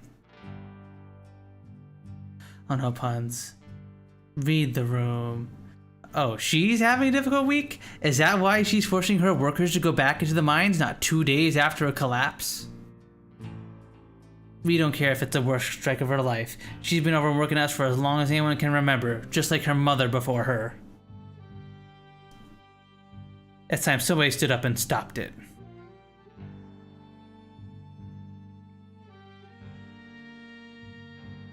Yeah, I think we should probably get going. You turn and leave the diner, Avery and Kanika trailing close behind you. Still no sign of Stella. Before you could say anything, you're interrupted by Kanika's phone buzzing. Oh my god, my mom's calling me. When is she gonna learn to text? Give me a second. Hey, what's up? No, still no sign of her. We were going to keep looking a while longer. I'm really feeling okay. I'm not... You're right. Now that you mention it, I do feel kind of tired. I shouldn't push myself. I'll come home. She has a point. I'm not feeling well right now. I gotta get back to the general store. Maybe some tea could help.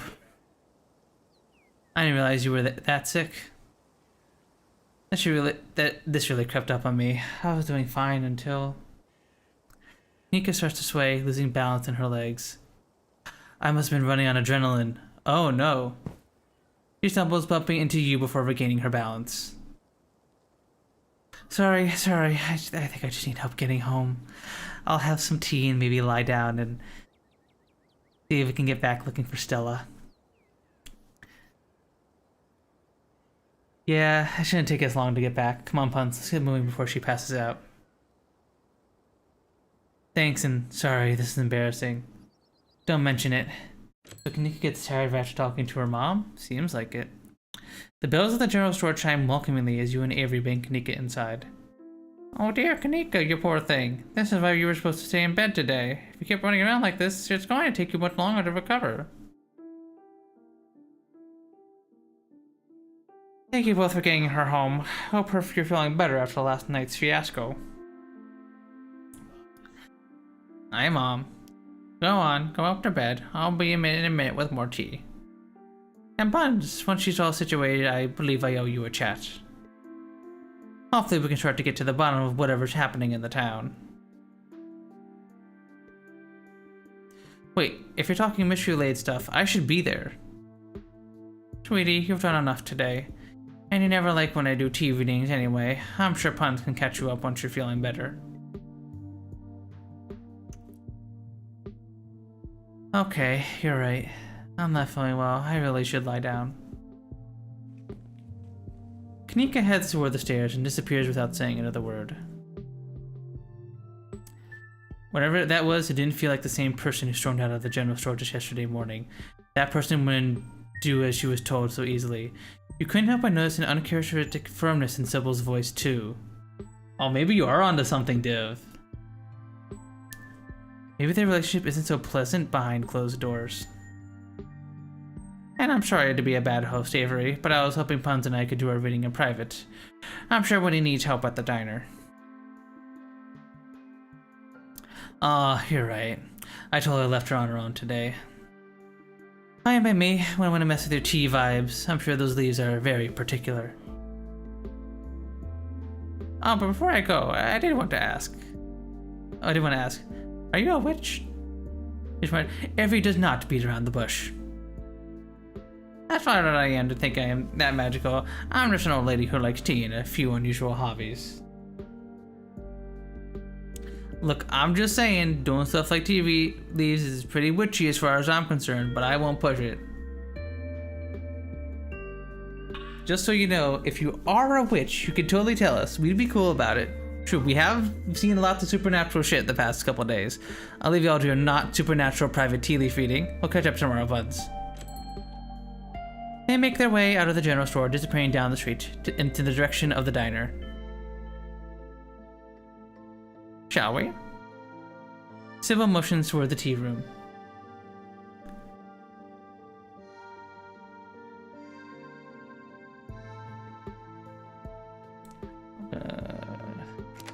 Save here. Alright, nice you seem, you know. Nice you seem, are you? What makes you say that? It's because I had to be firm with my daughter? Kanika has a way of ignoring her body when it's telling her to slow down. Sometimes it takes a firm reminder from her mother to get her to take the time she needs to recover. That's part of the job when you're a parent, no matter how old your children are.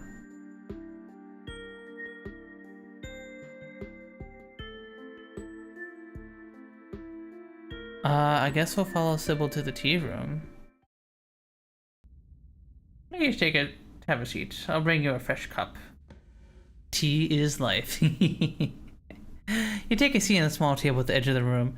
It's dark here, so only a sliver of sunlight is able to filter through the heavy curtain, supplemented by the bright grow lights over the plants in the corner. Sybil joins you at the table, placing a cup in front of you. It smells light and citrusy, with an undercurrent of decaying earth. I'll be out the door reading once you are done. Until then, how about we just chat?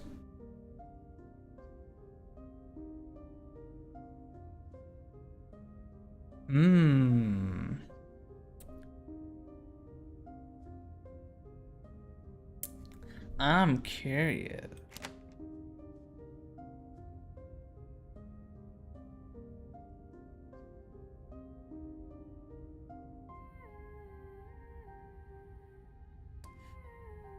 Pretend to sip your tea while looking for an opening to dump into potted plants behind you. You lift your tea to your mouth, pretend to take a sip, carefully waiting for a moment when she's looking away to toss its contents into a nearby plant.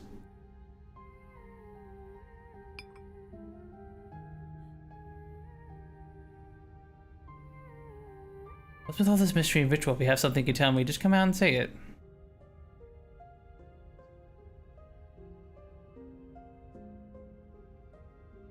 I need your tea leaves first. I have pieces of the puzzle.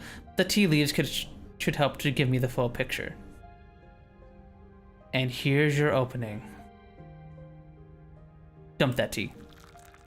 Take advantage of Sybil's broken attention to quickly dump your tea into one of the pots behind you.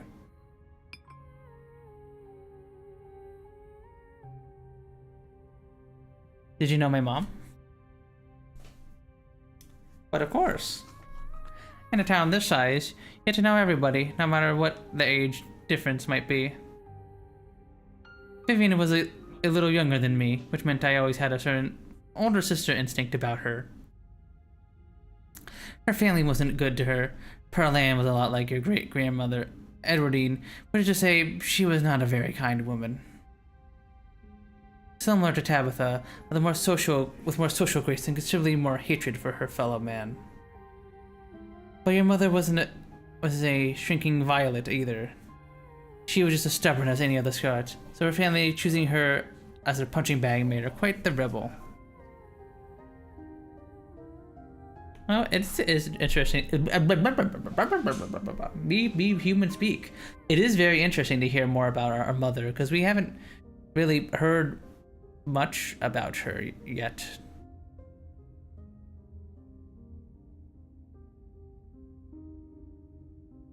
I think I know a lot about the women in my family. What about the men? Did they even exist?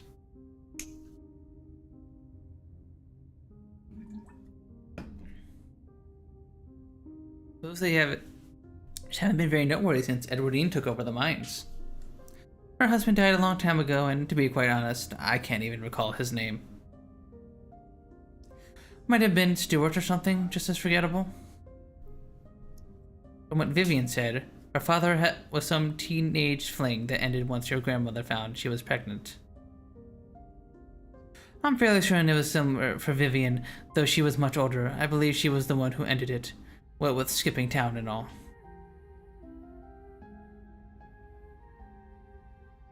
Why were Pearl Ann and my mom raised by Edwardine? What happened to their mother?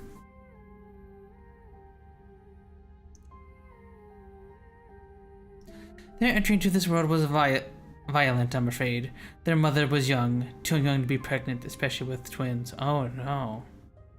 She didn't survive the labor. What happened when my mom found out she was pregnant? She came to me for advice. She was distraught. It was like she'd been handed a death sentence. Maybe it was fear from what had happened. To be her own mother, maybe it was something else. But she seemed convinced she was in danger. Tabitha had already been born by then, and of course, but she was born in wedlock.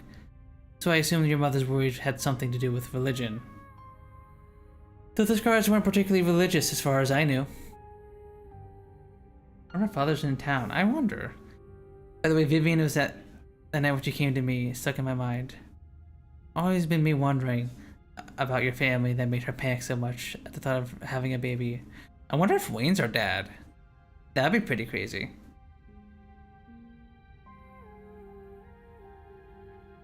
That'd be super duper crazy.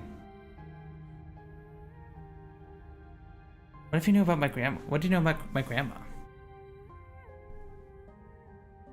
I'm afraid there isn't much I can tell you. Maybe that's why Wayne's trying to protect us. I don't think there were two in that generation. The youngest died when the girls were still children. Edwardine never spoke about them, nor did your mother.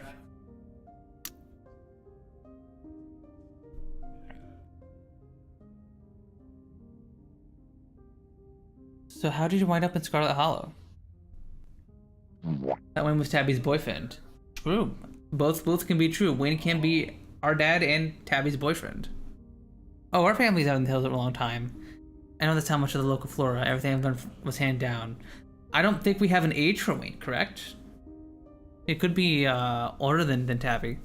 There's been a reliable doctor here, especially not what most of us could afford, so they had to figure out their own medicine. All done. Oh good, glad you found the tea palatable enough to drink. It should do you some good. It's one of my more medicinal blends. Now, on to business. Tea business. Sybil takes the cup from you, staring thoughtfully down at the sludge. Oh dear, this doesn't bode well. At just about every warning that can fit in the bottom of a cup. Cross, kettle, hourglass. All these mean death, misery, difficulty. The hourglass ties it all together with definite urgency. That's not good. It's fair to assume that this is all to do with whatever about the ditchlings. Something is coming, and whether any of us can stop it, I'm not sure. We may at the very least be able to figure out what it is. And there's a central figure here. A cat. An enemy lurking in plain sight.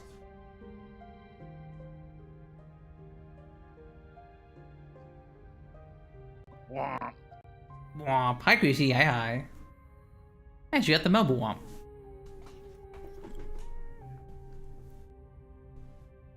Womp. Do we call her on her bullshit? Womp. Womp.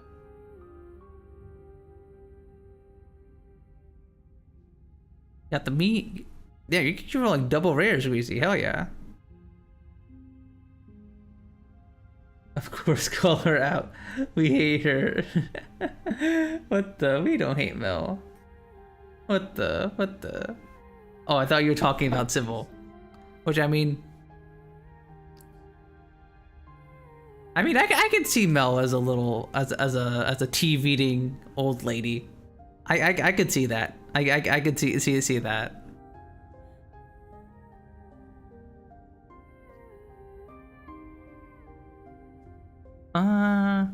This is bullshit. I didn't drink the tea. You may have sneakily tossed my lovingly brewed tea into one of my houseplants, but you still emptied the cup. That's more than enough to do a reading. How did she know that? She was looking the other way when you dumped your tea.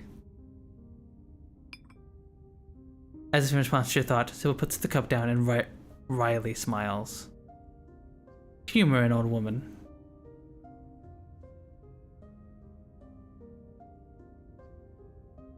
So sad I can't do the hi, I'm new on YouTube. I really wish YouTube had like a channel points setup thing like Twitch does, because it YouTube streaming really limits the interactivity I can do with chat, and it's a shame. Because like obviously we love to spam redeems here, and it's fun like reacting to you guys doing the redeems or spamming the boo womps or changing me, but unfortunately the YouTube chat just doesn't get to participate in this stuff. They just kind of have to sit and lurk, I guess, and chat. And we like snorking like snails, snoo. I hope SnooTube gets add that as a sneecher sometime soon. I'm really surprised that there hasn't been a snailable until now. Like, YouTube really need to step up their name, you know? Alright.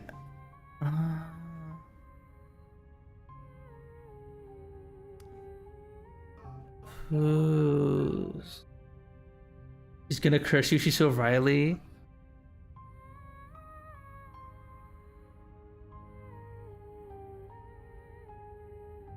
How do I know you're not the cat?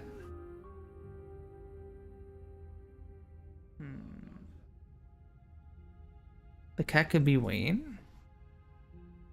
She's like, no. He follows me where I go. It's almost like he's literally lurking in plain sight. That may be the case, but tea leaves tend to lean more into the symbolic side of things. Symbolic side of snings. I personally have a hard time believing that Snane is the snat. You shouldn't trust a word out of that man's mouth, but the snap implies a certain level of two-facedness that I don't think he possesses. You have to figure out an answer right away. It often takes time for this 9 to connect the snots. Just be on snarl. Keep vigilant that someone close to you isn't to be trusted. We know from the ditch link that something terrible is coming your way, but it's likely it's connected to some hidden enemy. Perhaps we could try to counteract whatever might be planned first new. Judging by what you told me last night, these stones, carvings, nails, whatever you want to call them, I just think it's likely they have something to do with this. Until the cat reveals itself, it seems like your best course of action is to seek those carvings out, piece together where you can from your visions, and arm yourself with information.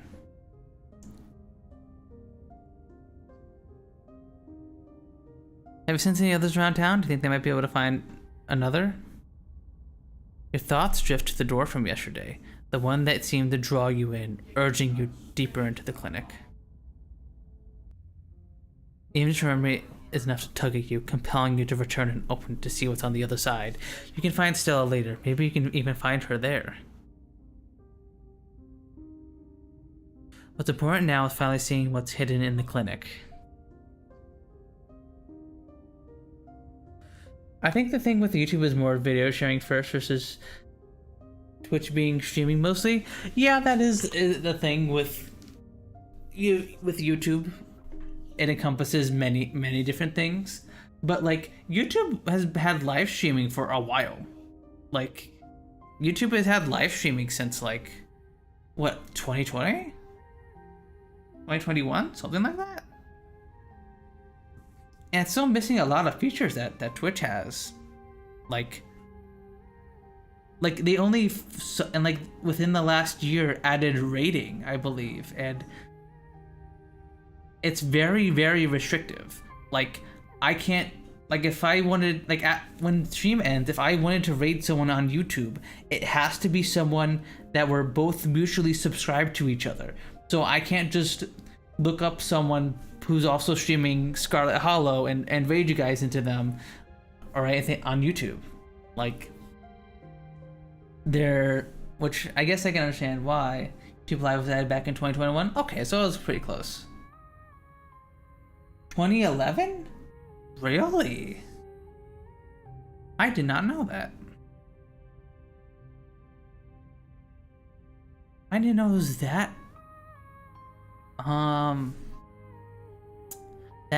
That's crazy. Huh.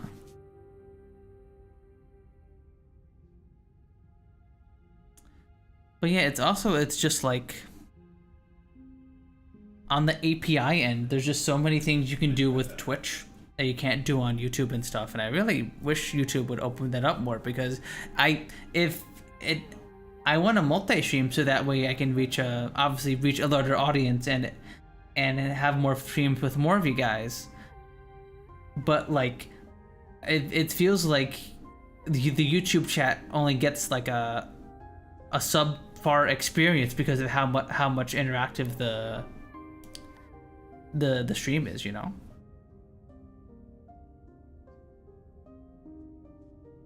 Alright, you didn't get all this from the tea leaves. Of course not. Tea leaves are merely a guide. Sometimes they can help confirm suspicions or fill in where my intuition falls short. My family has lived in these hills a long time, as has yours. I know the Scarlets have secrets. I know Vivarian was scared for you, but your place in all this is something we have to figure out together. And that's where little tricks like tea leaves come in handy. But we shouldn't digress. Do you know where you might find the next stone?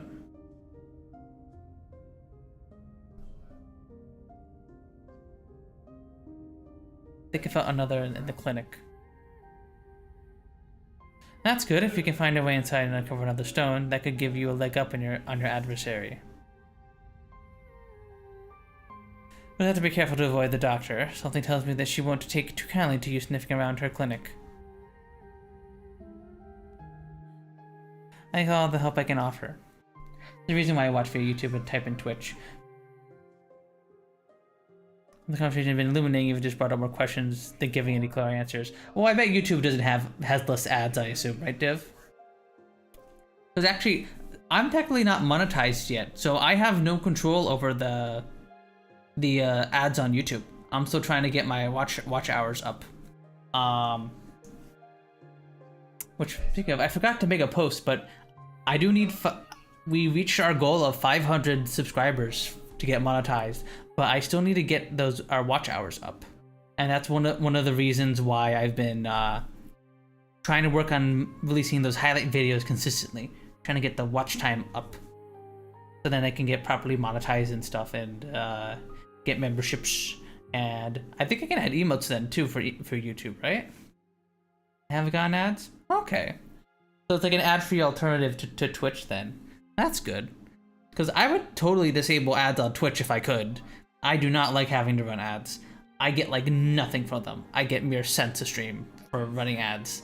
If I could turn them off, I would. But that's awesome. That's awesome that you guys have a way to skip the ads.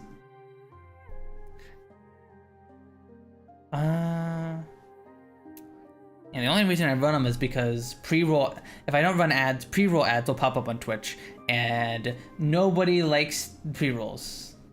So looking monetized? Thanks, Div. Thank you. Like I said, the only requirement I have is for watch hours. I have, I believe, around 600-ish watch hours for the past 365 days. And I need to get that number up to 3,000. So I still have a ways to go. But it's 671 qualified watch hours. This is up from like the low 600s that it was a bit ago. So we are making progress. We are slowly but steadily making progress towards that. And we've been getting a lot of good watch time during the live stream. So that has also helped. Like, honestly, you just watching in the YouTube stream has helped a bunch, Div. I appreciate it very, very much. It's very helpful. Oh my god, there's actually a bunch of you guys in the YouTube chat. Hello. Hello. There's 5 of you guys in YouTube. Hello. Hope you guys are having a good Friday and been enjoying the stream so far. Let us continue, though.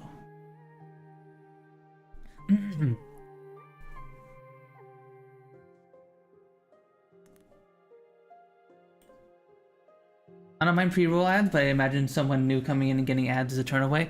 Exactly, because like, whenever I know when I was a viewer, whenever I would go into a new streamer chat for the first time, and I got immediately hit with an ad, a lot of times I would just move on, and that's what like a study proved. Like, whenever someone would go into a new Twitch stream and pre-roll ads were enabled, like 30% of them would just click off the stream immediately, before even giving the stream, like watching the streamer at all. It's so incredibly detrimental to my growth, especially as a smaller streamer. If I want to grow, I need as many opportunities to meet new people and have new people join the community as I can, right? So anything that decreases that chance is a bad. And again, I wish I could turn off both of them, but alas, it is what it is. You helped me last night, so why don't you come with me?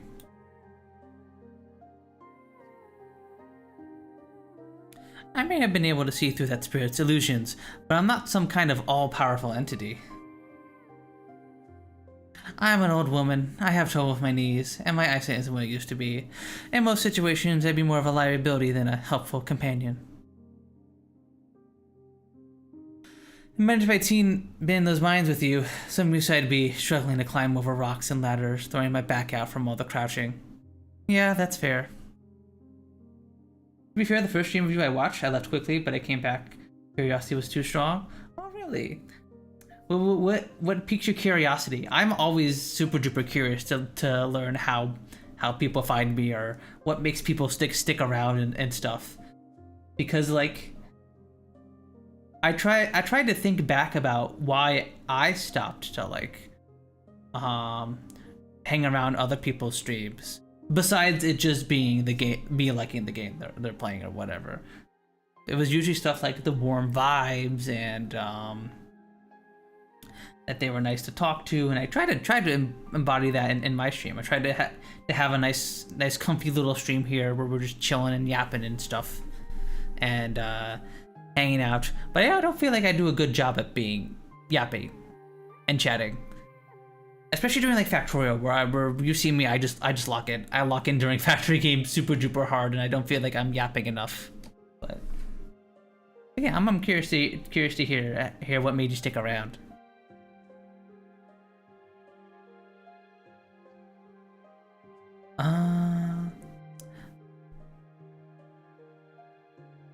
All you do is look at some leaves and tell me to go put myself in danger.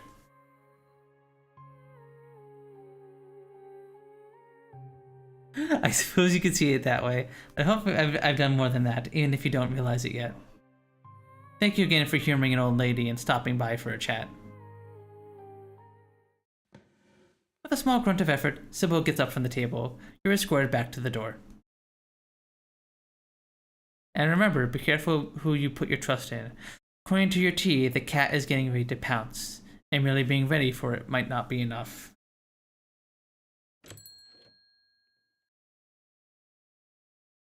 Sybil closes the door to the tea room, the bells of its door strangely falling flat in the steel air of the near empty general store.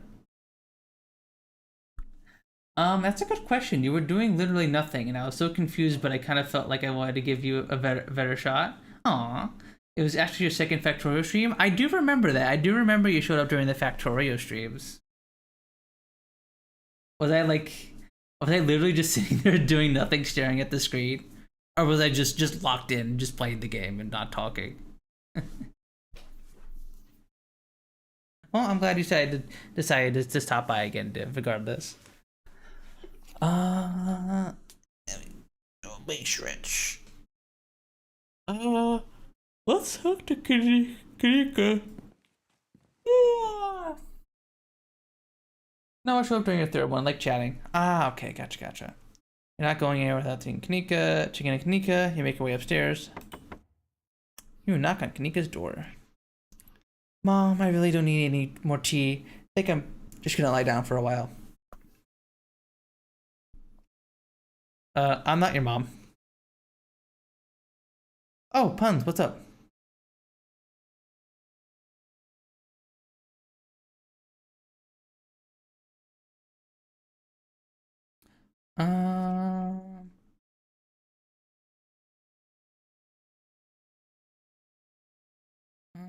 I'm going to the clinic. I was hoping you could join me. Sorry, Pun. My mom was right. I'm exhausted. I probably shouldn't push it or I'll wind up worse tomorrow. Looks like you're on your own. I should probably sleep, but I want more Scarlet Hollow. Well, I'm not gonna go for too much longer. Because we are at the 4-hour mark, but based on the way these chapters are going, I have the feeling they're gonna get longer and longer. So eventually, at some point, I'm gonna have to be like, okay, this is it for the. We're gonna have to like do multiple episodes in one stream, or like not have the streams be evenly split. Because so far, every stream has been one full complete episode, and that has been like a good stopping point. But I might have to do that. Have to like stop mid-episode going further, because from what it sounds like, episode 5 seems like it's going to be really long. Not that late. The sun only rose a little while ago. All right. Oh no. Oh, so it's early. Did you stay up all night? Oh no. You should probably get some sleep, Div. But yeah, we'll keep going for a bit. Again, I don't want to just yap. I don't want to go like. I don't want to strain my voice too much. I struggle to sleep anyway. Oh, do you have insomnia? So I'm missing all of these lines. You make your way out to the general store and down the road to the clinic. You make your way up the familiar hill, past the rows of ragged houses that make up Scarlet Hollow's residential area. It isn't long before you find yourself outside Dr. Kelly's clinic, its secrets enticing you to find a way in. Even at the bottom of the hill, you can already feel the presence.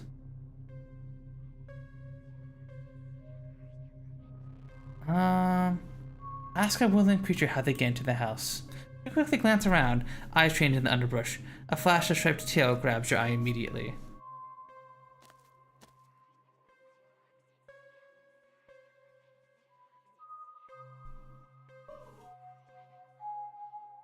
We say we love you, Tekka, for an edit.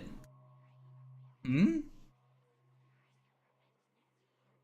Who the heck is Tekka? Who that? This better not be a I'm gonna tech on this dick or something like that.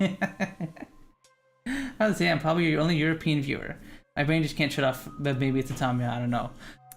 I do have another European viewer, although I haven't seen him in a hot minute, who whenever he would show up, I would tell him it's time for bed, because he would show up early when the stream starts, and I'd be like, who was it Platt? Was it Platt? Who's a European who I was like, dink donk, it's time for bed, dink donk, you're up too late. Was it Platt? Your favorite European viewer? Yeah, no? Okay. It was Replica. Oh, it was Replica! It was Replica. Okay. I haven't seen Replica in a hot minute. Am I your favorite European viewer? Yeah. I'd say so.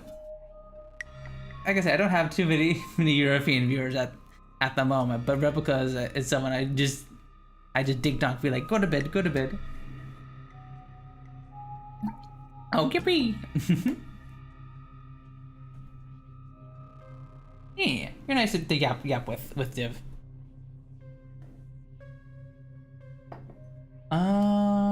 Yeah. So yeah, it was Replica who would show up the chat and be like, ding donk, Replica, go to bed. You're late, up late, go to bed. But yeah, we don't have too many other European viewers in here.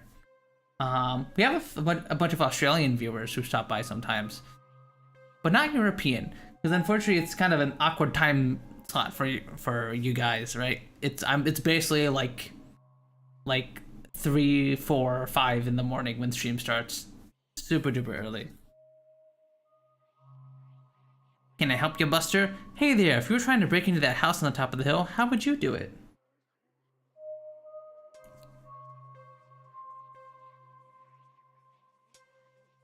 What, just because you got little hands? I got little hands to go through people's trash? I'm supposed to know how to break into places? Grr. There's a hill that'll take you right up to that big flat roof thing. Sometimes the human leaves windows open up there and I go inside. Don't tell them, okay? I like to sleep in their big piles of cloth. It's one of my few joys in life. He leaves as you turn back to look at the clinic. I probably won't show up to the Tuesday streams anymore since with school starting soon. Okie dokie, that's fine, Div. That's fair enough, Like I said, I completely understand. It's, like, it's an awkward time for you guys when my stream starts, unfortunately. What do we want to do? Just go through the clinic door?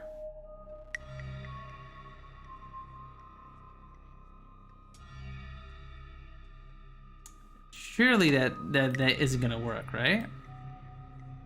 At the doctor's office, not Fort Knox. Why would the clinic door even be locked? You carefully make your way up the old wooden stairs of the clinic's wraparound porch, avoiding any suspiciously creaky-looking steps. Push the door open slowly, just enough for you to slip in, but not enough to risk any sound for the door's ancient hinges. You see the doc at a desk in some room down the hall. She hasn't noticed you. You shut the door silently, watching her closely. Here in the clinic, free to explore as you please. Or rather, you're free to explore as you please. You feel the odd sensation again, the nagging pull of whatever it was that wanted you to find it. You've been caught by its gravity, an overwhelming curiosity guiding you around a corner and towards a dark hallway under the stairs. It's been left ajar, as if inviting you to enter. Turn on the lights. The lights click on. You're in the morgue. Hans, what are you doing in the morgue? What are you doing in the morgue? Reese, why are you in the morgue? Do you just like to lie down in the middle of the morgue? Exactly, what are you doing in the morgue? Like, huh? I'm sure it looks weird. It's not like I expected anyone to come down here. I was just, you know, practicing. Rehearsal, if you will. Practicing being dead.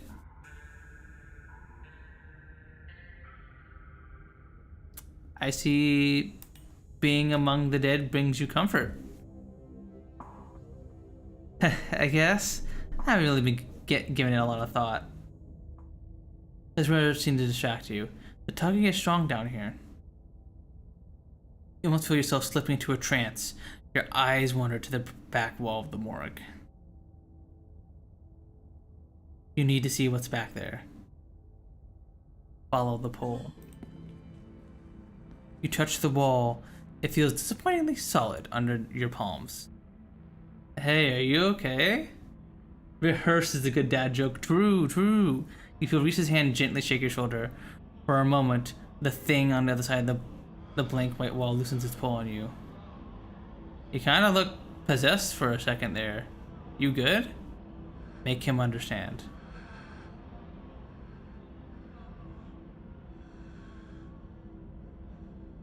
There's a stone carving on the other side of that wall, and I need to see it. Reese's glances back at the wall.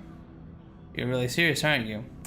This is probably a bad idea, but you only need to get there. I'm pretty sure there's an emergency act somewhere upstairs. I just need to get Doc out of her hair. Should take 2 seconds. Hell yeah, thanks, Reese.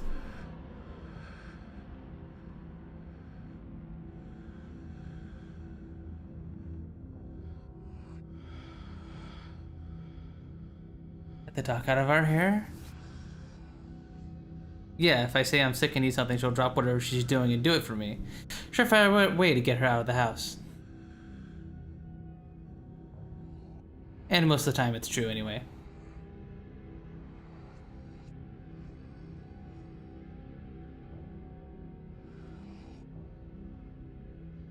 Wow, manipulating her using her illness. Classy. Dang. Use what you got to get what you need. No shame in that. I'm just gonna say that just so that way we can get him to do it. Yes, please. Axe now. Give me the axe. Wow, you are super desperate about this wall. Be right back. He strides past you, his long legs moving swiftly. He seems excited, his usual dour demeanor placed with uncharacteristic pep when faced with the prospect of sneaking around and tearing down walls. You hear a soft voice filtering in through the open doorway at the top of the stairs, a hoarse and sickly edge added for effect as he speaks to his mother. Hey, Mom? He coughs gently. Reese, I didn't know you were awake. I still feel like shit, but I think I was finally trying to keep some juice down. It looks like we're all out, though. Really? I thought I just picked some up. I gotta run to Main Street anyway.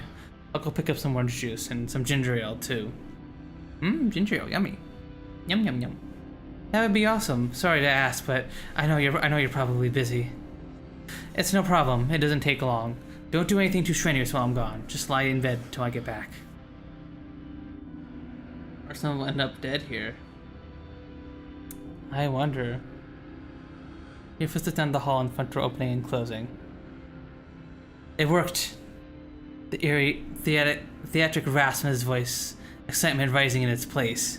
Come on, we don't have long until she's back. Reese is just excited for anything to happen here, huh? As you step out of the morgue, you relax. The extra space between you and the carving has weakened its hold on you, and with it, your desperation to claw your way through the wall and unveil it. It's one of those emergency fire axes, so it should be pretty obvious wherever it is, though I'm not sure where she would be keeping it.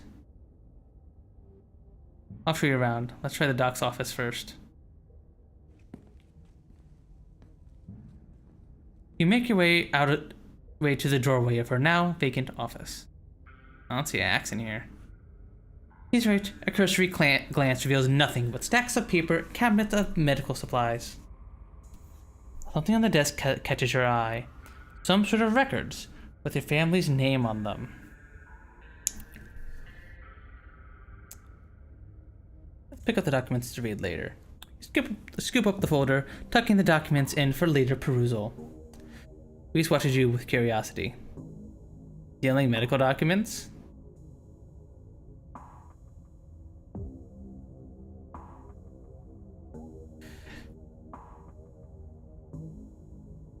My family's gonna keep secrets from me. I better learn what I can. Totally, so anything you need to. You got a mystery to solve, I'm not gonna stand in your way. Oh yeah, thanks, Reese. Just let me steal your... He's pretty cool with me stealing stuff. His mom's stuff. Also, Heresy here. My name is Puns. I'm a fanboy VTuber who likes 4X games, strategy games, visual novels, auto battlers, and other niche types of games. Hope we can have a nice comfy time together. How you doing, Hera? Hope we're doing good. By the way, I think there's some plant or files you'll want to interact with. Okay. Robot, what do you mean? You made me the robot. You made me see the spiel. You made me see the spiel. You made me do the VTuber spiel. You made me a robot. You made me this way. Better be careful sending stuff in there, though. That might really get you in trouble.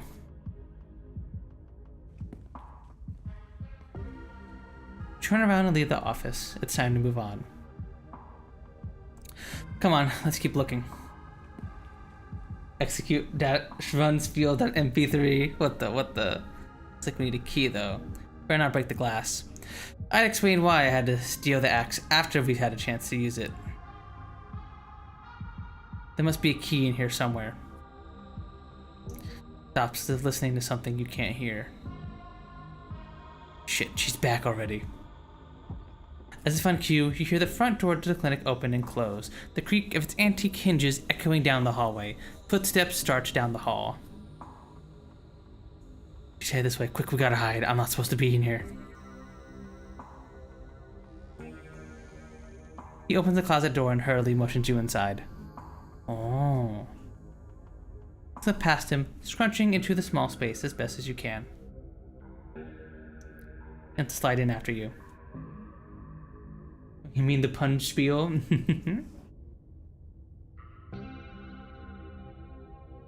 Let's let him in. He makes space and he slips next to you, closing the door just enough that you can both still monitor the entrance to the supply room.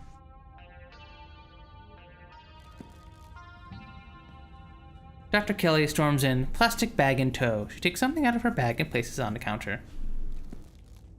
And then she hurries back out, bag rustling as she makes her way back down the hallway.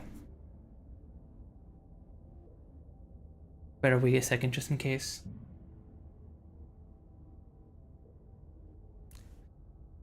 Flirt with Reese? I am not flirting with Reese. No. I am not flirting with Reese while we are on a stealth mission.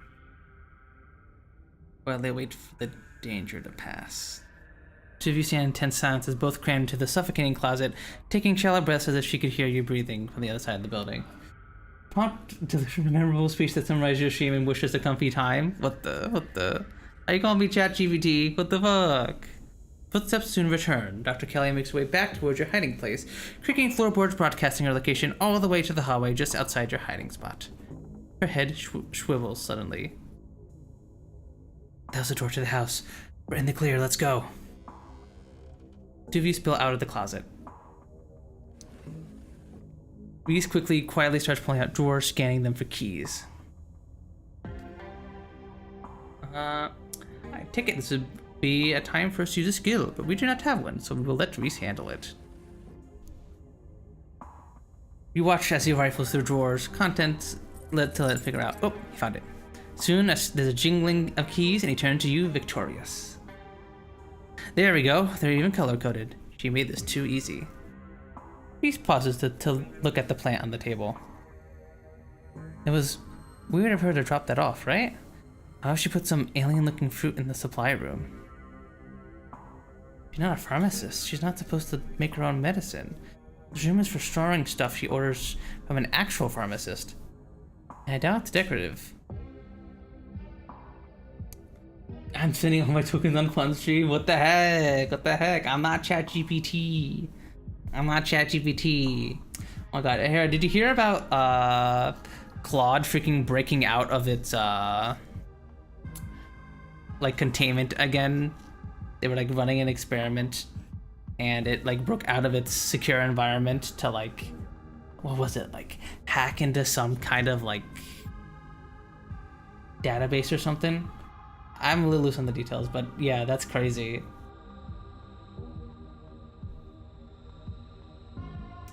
I think those are plants on the table. I think bookmarks can identify the plants.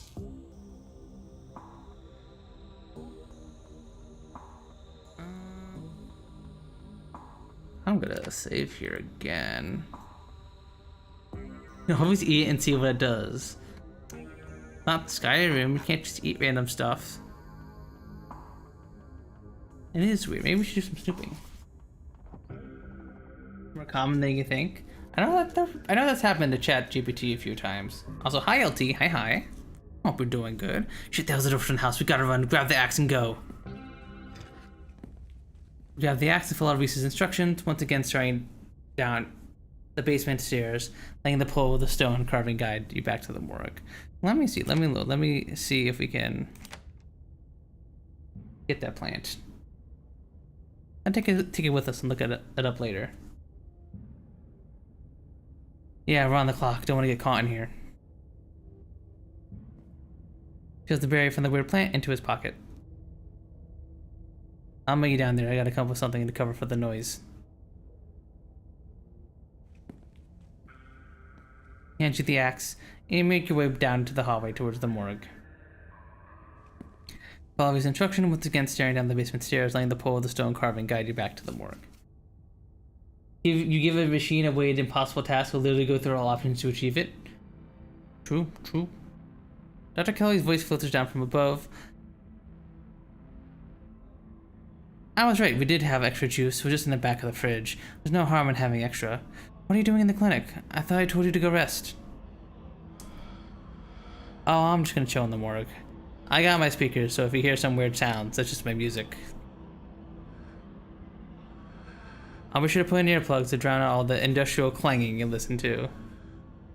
Nice. You know, I'm not the biggest fan of you spending time down there. Can't be good for your mental health to hang out in a refrigerator for corpses. You at least have a blanket this time? Yeah, I'll be fine. It's just a change of scenery. My room feels too claustrophobic right now. My instantly goes for nukes when given a typical war game? Okay, I'll let you know. Blah, blah, blah. When you hear the door close, the sound of Reese descending the stairs to join you in the fluorescent lit room below. Hey.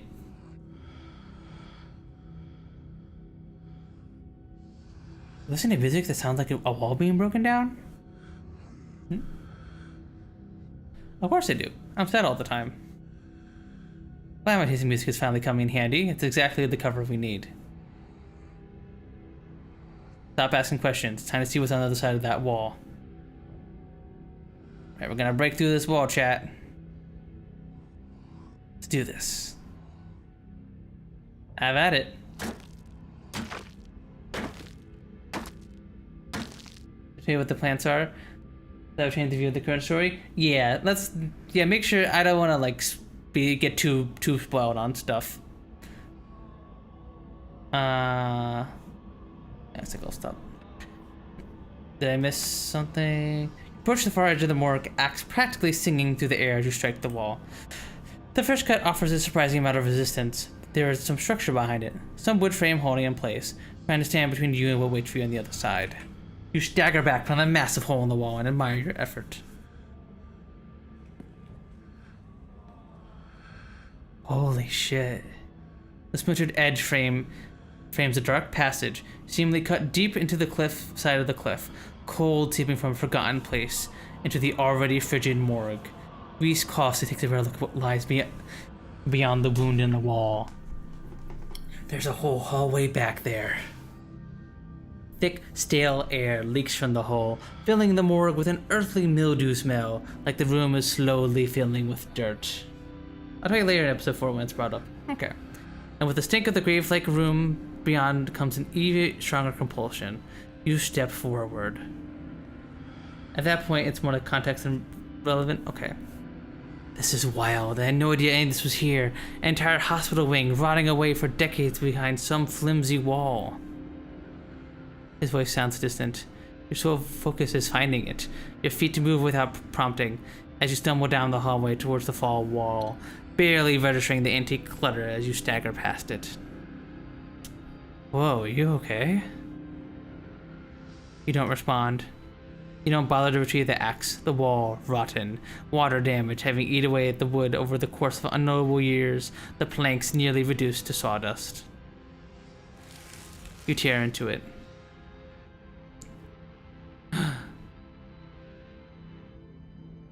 They said there's nothing they can do. I'll never use my legs again. Enoch, what am I going to do? Nonsense, Teddy. These doctors don't know what they're talking about. I've been doing my own research and I found us an alternative. Someone who can fix everything in one fell swoop. We're taking you home today, and by this time next week, everything will be resolved.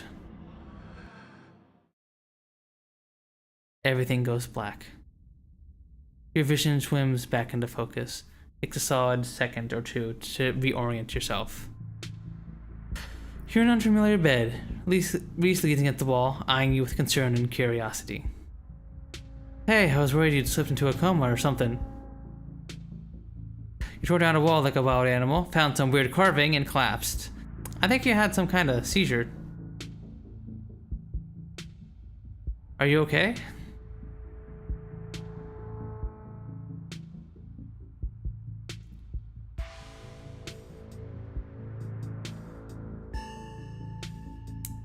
How did I get here?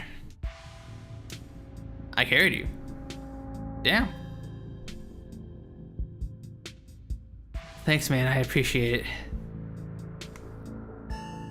No problem. Just figured you'd rather wake up in a bed than that musty hallway. Or the morgue. Does Dr. Kelly know I'm here? No, I snuck you in back into the house while she was busy in the medical storage room. Figured you wouldn't want to come into the morgue. Come to in the morgue. I had a vision. Like a hallucination? I have those sometimes, too. Used to have them a lot as a teen. Always just weird little things, like my hands would look wrong, my neck would seem too long, or the room would feel smaller. Still have those documents I swiped, right? Yeah, you should still have them on you. Sure enough, you pull out the file containing medical documents about your family.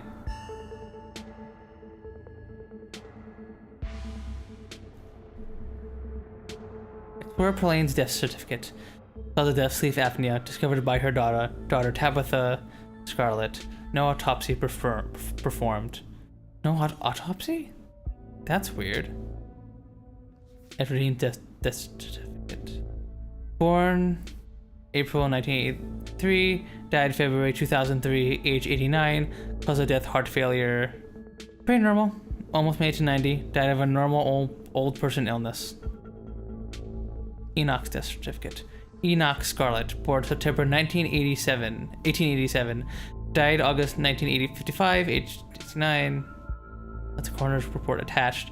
Organ sustained injuries. Here, let me pause real quick so we can read back. Cause of death, fall from cliff. Organ sustained impact injuries, lacerations to the neck and body, consistent with fall from great height. Quickly flip through a few of the other Scarlets whose names aren't quite as familiar. Theodore Scarlet, born 1990, died 1918, 28, cause of death, crushed in mind collapse, body not recovered, signed by his brother Enoch Scarlet. Joseph Scarlet, born 1914, July, died in 1944, Lewis Scarlet, born in 1920, died blah, blah, blah, both killed in Normandy in line of duty. These must have been Edwardine's brothers. Certificate of fetal death, infant boy, Andrew Charles Scarlet, delivered 1945, stillbirth, mother, Edwardine Scarlet. Cause of death, complications during birth, no doctor present, home burial. There was no doctor present at the birth and a home burial. There's some information missing here. Alexandria Scarlet, missing, presumed dead, signed by mother, Edwardine Scarlet. Alexandra, the owner of the doll, so she went missing. Mary Bell Scarlet, died age 17, cause of death, complications during childbirth, signed by her mother, Edwardine Scarlet. Apparently, people don't do autopsies if the cause of death is known. Interesting. Huh. I don't really know too much about that stuff, but I assume they still do like an autopsy, even if the cause of death was known, just to be sure, right? I think the Carving is trying to warn me about something. My family has dark secrets. No family like yours? I believe it. Hopefully that's all ancient history, though.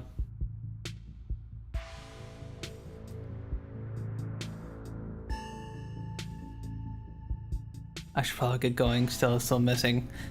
And the stone here finally stopped yelling at me. That might be a little tricky. The doc is on the warpath up there. I refuse to take my medicine, and she's not happy about it. But after I looked this up, there's no way I was gonna take anything she gave me. She's been poisoning me for years. I went ahead and blocked my door, so she can't get down here. Now we just have to wait her out.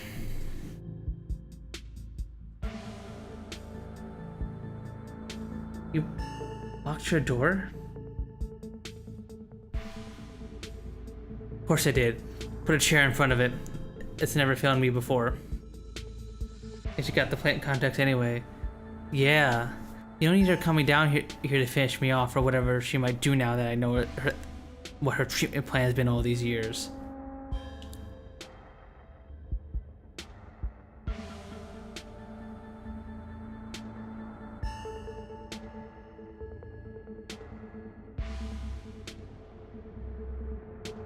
So, what's your plan with this exactly?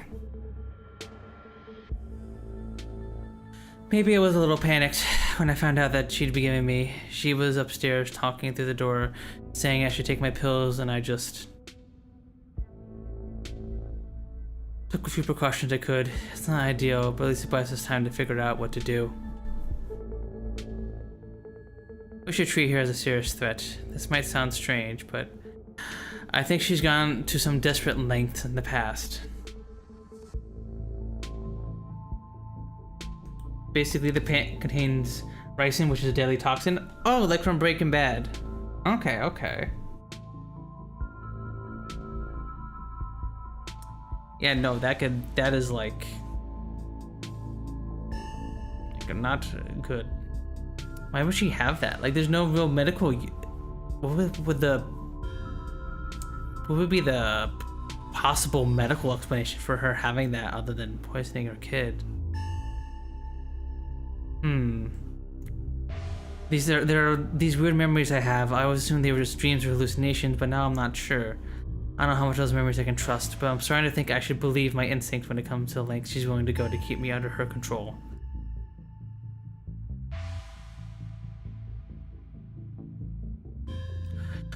We'll wait until she's asleep, then we can at least get out of the basement and figure out what to do from there. But why would your mom poison you? Why would your mom poison you? I don't know.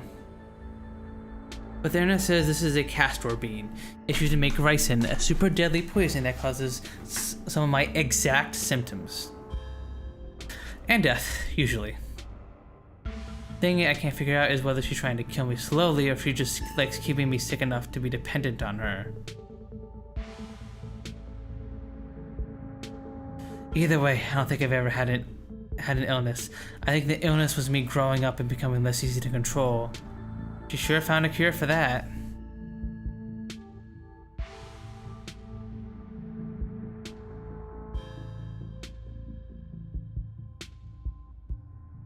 Ricin is really bad. How are you not dead?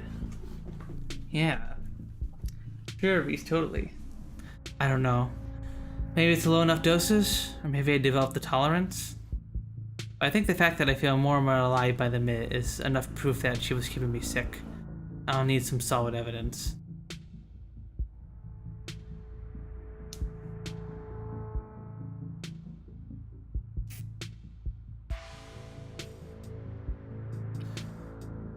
With your evidence, you should be able to go to the cops. Yeah, well, the local cops, but the cops.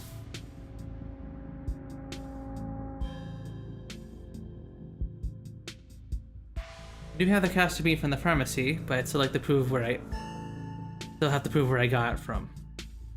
That she used it to poison me. It's possible the cops might just think I'd snapped, and it could turn out even worse for me. I don't think the doc would hesitate to have me committed if it meant she could keep her hold on me.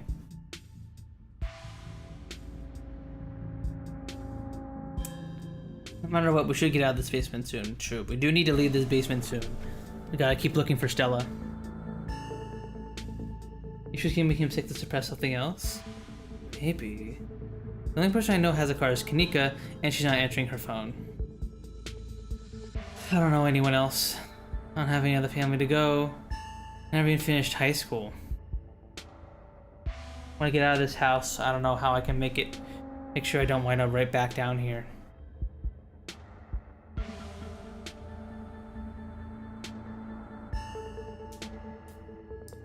Wasn't his illness paranormal?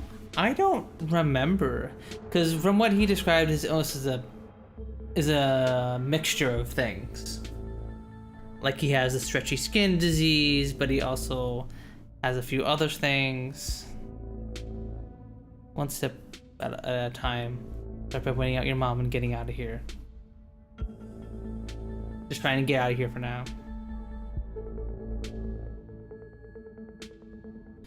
You shouldn't call her my mom. As far as I'm concerned, she's forfeited that title. I don't think I should even call her a doctor. She's just some woman now. Wait for her to be in the rear view mirror for the rest of my life. We'll see if we can wait her out. If she doesn't fall asleep by 10, we can figure something else out. The windows are supposedly shatterproof, which you always said was for burglars. Now I assume it was yet another way to keep me boxed in. We could try and break them anyway. Distraction seems like a good idea. As you can probably tell, I'm getting a little jittery. Maybe it's the lack of the poison in my system for the first time in years, or the fact that my whole perception of reality has been turned on its head. Probably a combo. It doesn't feel awful, to be honest. You could always draw me. Is now the time to flirt. Now is probably not the time to flirt.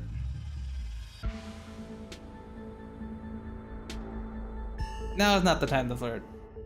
I am not going to flirt with a man who is like clearly stressed out and distressed. I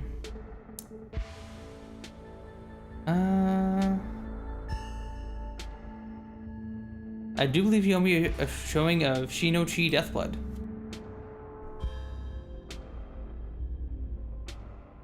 I believe I do. He gets the movie set up and joins you on the bed.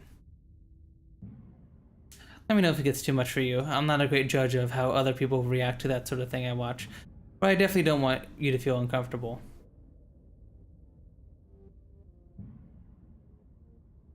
This is a slow burn kind of movie, but the dread it's managing to build is palpable in the room. Or maybe that's just how it feels down here all the time. With what What with the grisly paintings, lack of lighting, cinder block walls, and of course, the fact that the woman currently lurking upstairs has been poisoning her son since his teens. I've seen a couple of this director's other films. They're all interesting, though. This is probably the best introduction to his work. The way it jump cuts to seemingly unrelated TV show recordings that then wind up tying back to the narrative adds a level of realism and depth that the world that I find really engrossing. It's found footage used to its fullest. I can't believe I'll be able to just do things from here on out. Like watch movies with another person. Or talk to people, ever. Reese is gonna die, isn't he? You hear the difference in energy now that Reese hasn't had his daily dose of poison. He's uncharacteristically chatty, clearly not used to talking to another person, let alone when he has the energy to carry a long conversation.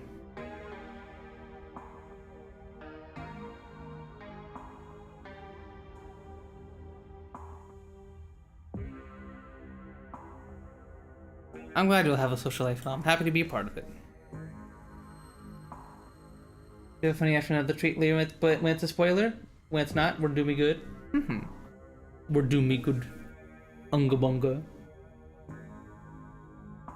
So hard to imagine, hard to believe after all these years alone. I missed that.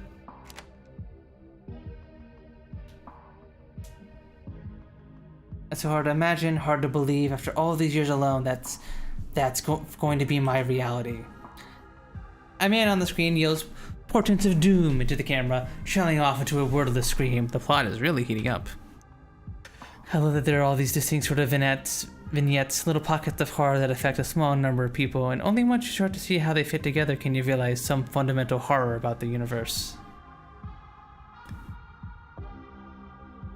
And then it sees you back. Incredible.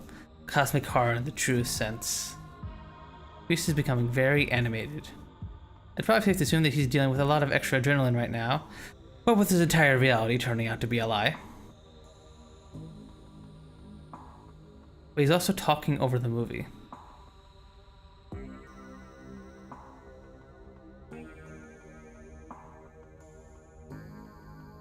Reese, are you feeling okay? I'm just jittery. I've had a really weird day, and I think being down here is making me anxious. I'm all hopped up on adrenaline. Maybe waiting out the dock is a bad idea. The longer we wait, the more likely it is she'll figure out we're onto her. It'd be easier for her to look me up again and be thorough about it this time.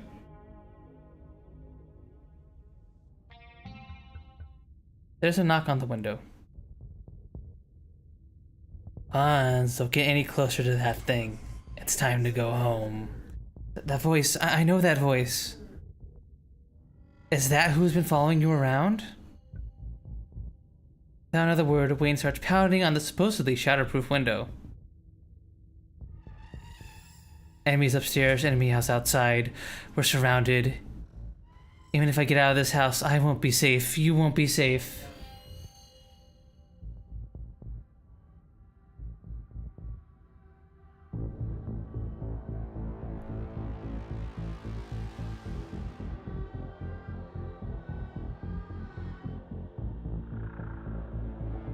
Why did he call you that thing? He's some kind of monster and he wants me dead? Can't you feel that? The murderous intent is practically oozing out of him. Oh, later follow Reese? Okay. But I'm not weak anymore. I can fight back. I don't have to cower in fear from people who want to hurt me. I can protect both of us, Puns. The window shatters. What? As Reese tears at his clothes, painted bubbles from the canvas, his ghoulish fingers peeling themselves out of two-dimensional worlds, invading yours, crawling up like the walls. Grab my hand, I'll pull you out. What? Leave us alone. In a surge of violence, the change that has been brewing inside Reese finally comes.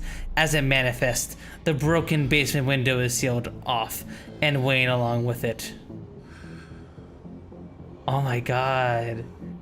What is this? Let's say where we are. We aren't safe, but I feel strong now. I think it can save us. Stay here, I'll be right back. I just have to deal with the doc. Reese runs up the stairs, leaving you with his creations.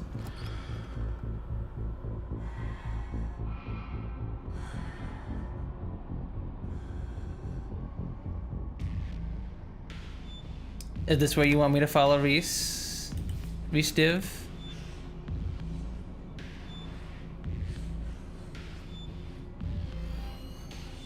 Or is it later?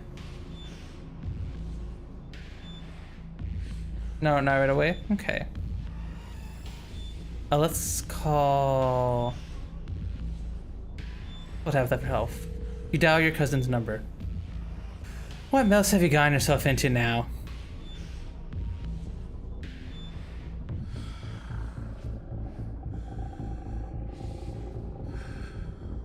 I'm at the clinic. I think Dr. Kelly is in danger. There's a monster on the loose.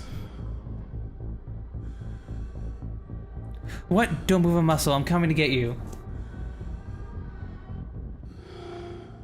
Cousin hangs up the phone.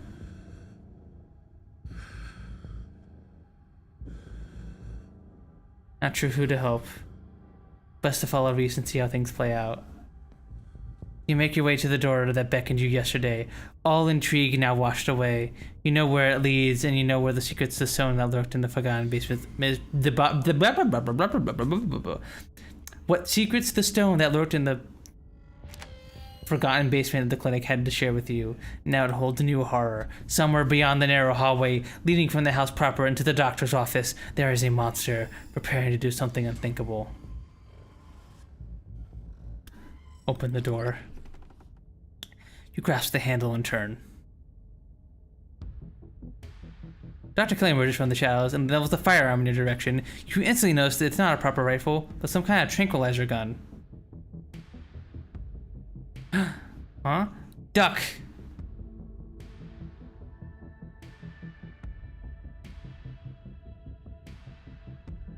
I'm gonna duck. Do what she says, ducking out of the way. He shoots. The gun isn't very loud. There's only a pop as the projectile leaves the barrel, whizzing through the air. You turn to see a dark dart embedded in Reese's chest. He pulls the tranquilizer dart out from between his ribs, leaving heavy breaths as the drug courses through his system. You're going to have to try harder than that, you how did you... As if you could stop me, you pathetic waste of flesh. Before Wayne takes another step down the stairs, paint flows out between the cracks in the wood. Reese's panic pulls in a mob of furious figures to hold his enemy in place. The artist darts away, but his creations continue their work in his absence. Dr. Kelly makes her escape down the hallway as Wayne is overcome, glued in place at the top of the stairs by the stiffening globs of paint. What?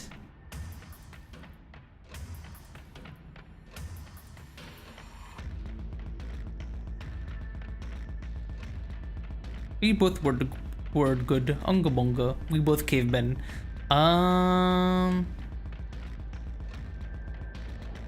Let's find a place to hide.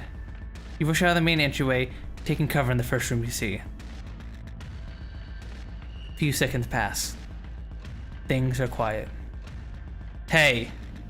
Dr. Kelly's voice comes out of some unseen speaker. You, Puns. I'm stuck in the safe room. I can help you from here, but you can help the both of us.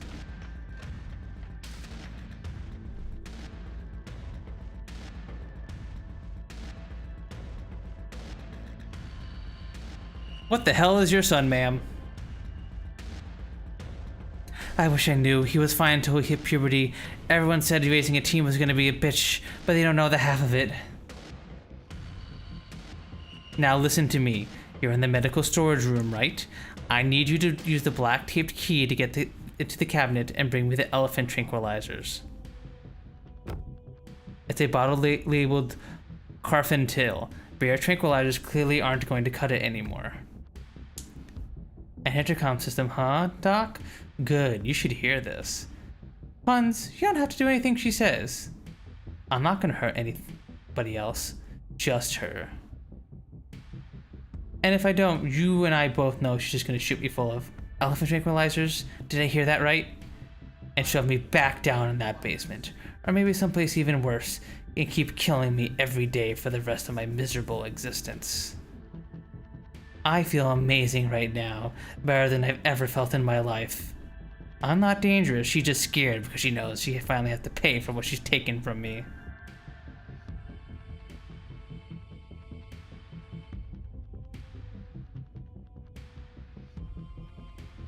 He has a point, Doc. You can't be serious. Look at him. He's dangerous. He's going to kill me.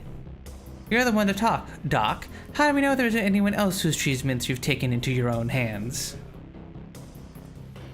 You've done it once. What's stopped you from lying to someone else, stepping in to treat them as you see fit, regardless of what they want for themselves? I thought I was going to die every day. Do you have any idea what it's like to give in to your own mortality like that? It wasn't living, that's for sure. It wasn't even surviving, it was just, oh, hi, Wayne. Enough. Reese cries out in pain. Ah, what the hell did you do to my shoulder? I'll handle it. Try to get somewhere safe until then. The two stagger off down the hallway. Quick, grab the tranquilizer and head to the safe room.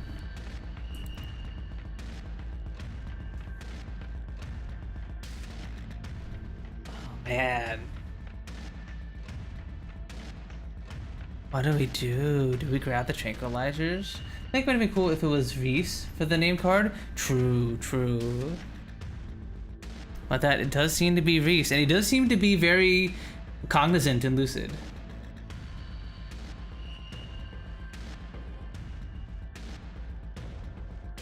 I have to give them to her, but still take them. Yeah, I'll take them just to be safe.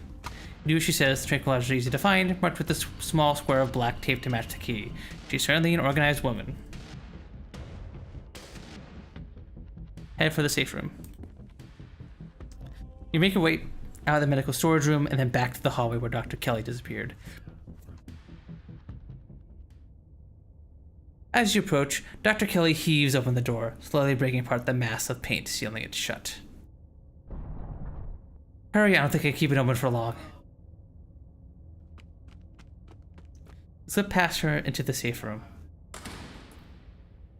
She shuts the door quickly, though one of the little smears manages to slip past her. Squish. She stomps on it, painted viscera splatters on the cement floor. Sounds like Reese and your friend are still fighting. We'll probably have a few minutes before he gets here.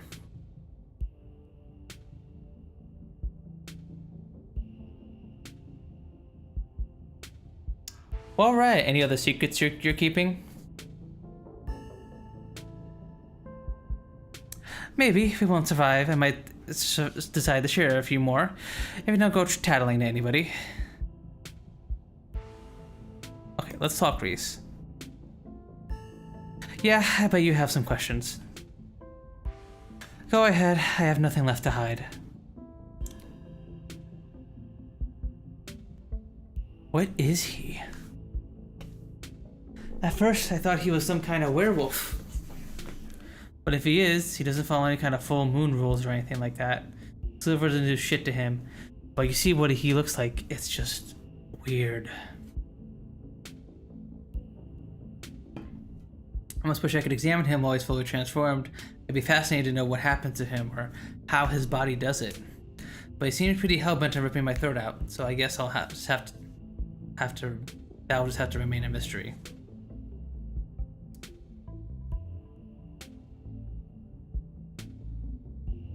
How do you know he's dangerous? Well, he wants to murder me, so that's clue number one. Yeah, because you know, he kept unlocked in the basement forever.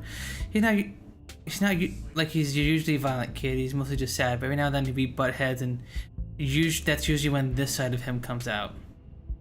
Imagine if this happened any time he gets frustrated with anyone. Imagine he gets road rage one day, turns into a 12-foot tall monster with a million teeth, rips somebody apart in the middle of a major metropolitan area. Yeah, he's dangerous.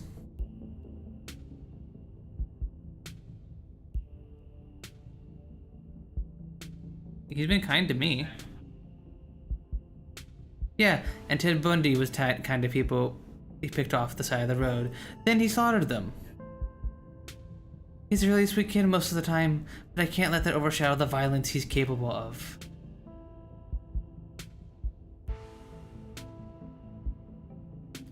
Why did you start poisoning him? Dr. Kelly sighs. Can we stop calling it poison? Yes, it's poison, but the act of me giving him poison was not me poisoning him, I was medicating his illness. It started when he was around 15. I've been giving him increasingly high doses of Philopin, but his body keeps adapting. His symptoms wouldn't come back, especially if we ever fought. I couldn't keep ordering all these drugs, and it was always suspicious, and I could risk losing my license, especially if anyone would have found out what I was using them for. Someone approached me with a solution. I took it. I've been dealing with the emotional and mental consequences of that decision ever since.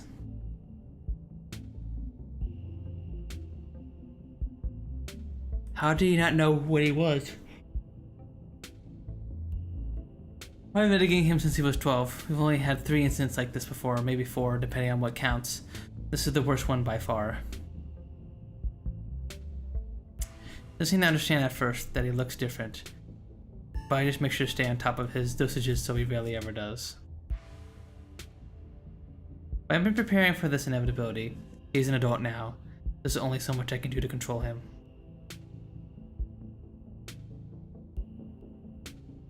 Was his dad similar? A strange little smile crept into Dr. Kelly's face. I wish I knew. It just kinda happened.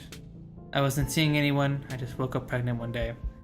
I know how impossible that sounds, I'm a doctor, for Christ's sake. Kept having these weird dreams, almost like sleep paralysis episodes.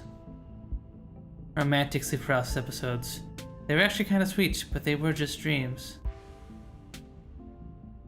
Then all of a sudden, my period stopped, I got morning sickness, and roughly 9 months later, you got supernaturally impregnated? Huh. That's crazy.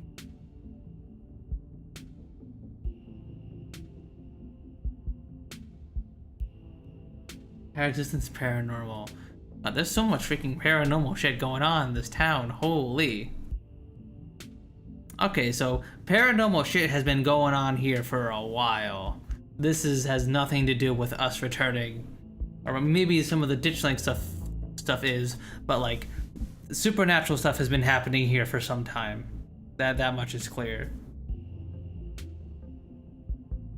Who approached you and what did they say? Dr. Kelly gives you a long, hard look. I don't want to talk about that woman. Let's screw it, I might die tonight. Sure, I'll tell you. It was Sybil. I don't know how the hell she found out. Maybe Reese had an episode while he was over at her place, who can say? Thought she was insane. She would tell me to give my son ricin, like it was the mythical mountain folk cure for fussy teenagers. She was right though. And I hate that. I hate that the power it meant she had over me still has. Don't trust her puns. She puts that sweet old lady act, giving everybody tea and talking about healing magics or whatever. But she's a snake. When did you find out? Well, I guess Perlan, yeah. A little bit after he hit puberty. He had all the usual changes, then a few extra. Thickened nails, sharp teeth, elfish ears. I figured he might have some kind of genetic disorder. Had him checked out at a few specialists. There's nothing obviously wrong with him. Then we had an argument. Then he changed. Right in front of me. It was nothing like what he is now. Just a couple inches, some facial abnormalities. Just enough to be noticeable. I was scared. He could see that and he stopped.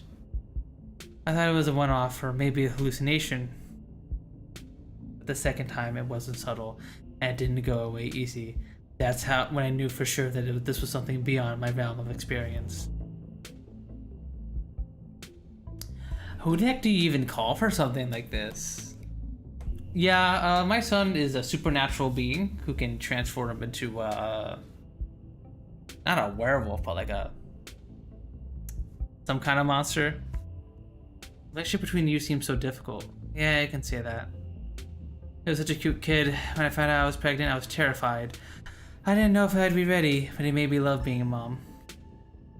Oh god, I feel so awful about asking her about the dad. It's not like it's gonna be sunshine and roses forever, no matter what. Kids grow up and they change, sometimes for the worst. This is part of being a mom too. Doing what you can to make sure the child you brought into the world isn't going to go around eating people.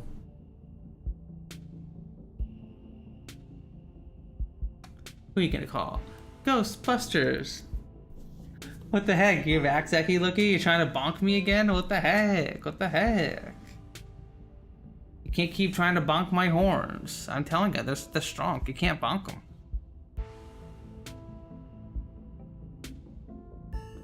What is this room? Oh, an extra room. Lead walls. After I realized this whole situation was a possibility, I had the door reinforced with special remote-controlled locks. Glad it could finally come in handy. What's the game plan, both short-term and long-term? TVD pick again. Ah, what the heck? Well, I pump it full of elephant tranquilizers, then I lock him in here. Then I somehow convince him to see things from my perspective. Then we all live happily ever after.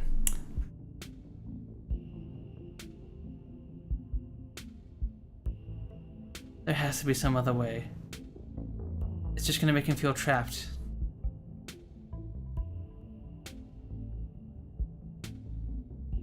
It sure is, especially since I'll have to isolate him even more now that he knows what's going on. He's going to hate me. But you gotta work with what you're given. What I've been giving is an ethical dilemma, whether I let my son kill me, freeing him to go out and kill others, or imprison him for the rest of his life and forcing him poison to keep him controllable. We feel we're going through horns, right? Or the third option, I kill him. I decide which outcome I can live with. With a crack corn or a chibi pancake? What the? I prefer a crack horn, but you ain't cracking my horns. Vibration must feel weird through horns. I'm always curious what it feels like for like longhorn cows to like feel people touching their horns. It must feel very odd because apparently like for longhorn cows, like it's all like mostly hollow, the horns, but there's like lots of blood vessels in there and stuff, right? It's weird. I guess we sit in silence and wait for Reese.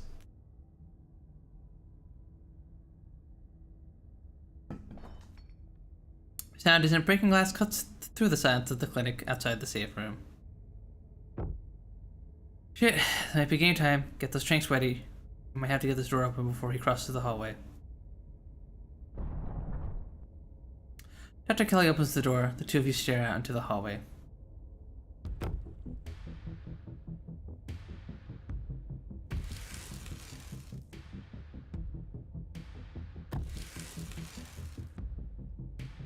Oh god, the paintings are creeping up with him.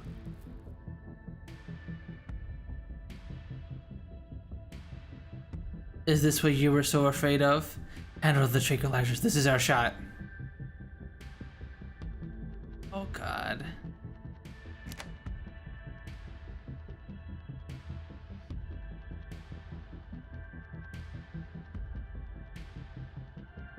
I kind of want to see what happens if we let Reese survive. I want. It would be nice to have a supernatural ally in this time of several supernatural things trying to kill us, actually. I'm not gonna give it the darts. You've convinced yourself he's evil. You'll never give him a chance just to exist.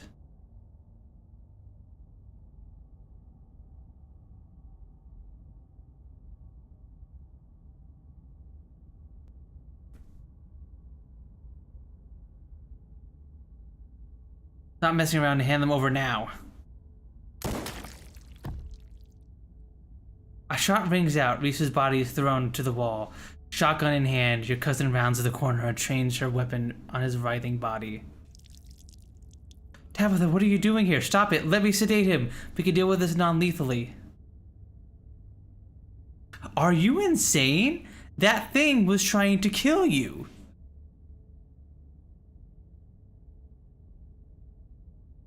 Oh my god. Oh my god.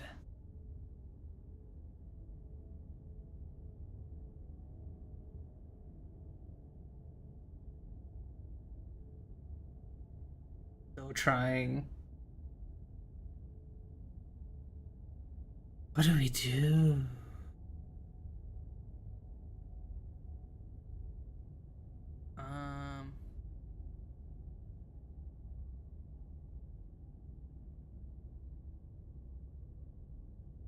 Finish him off, Tabitha. End this.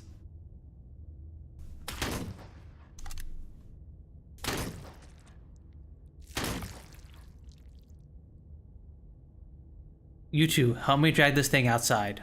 We're burning it. The three of you stand around Reese's mangled, still twitching body. Your cousin pours gasoline over his body. Then she lights a match.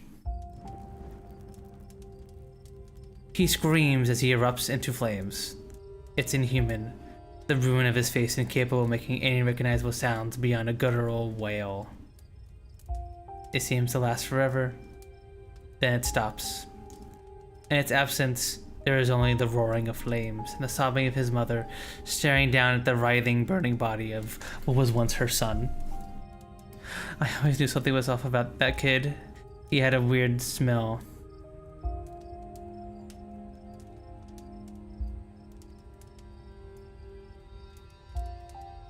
Hug Tabitha. Or she can push you away, you wrap your cousin in arms and squeeze. You release her, she steps back, putting her usual distance between the two of you.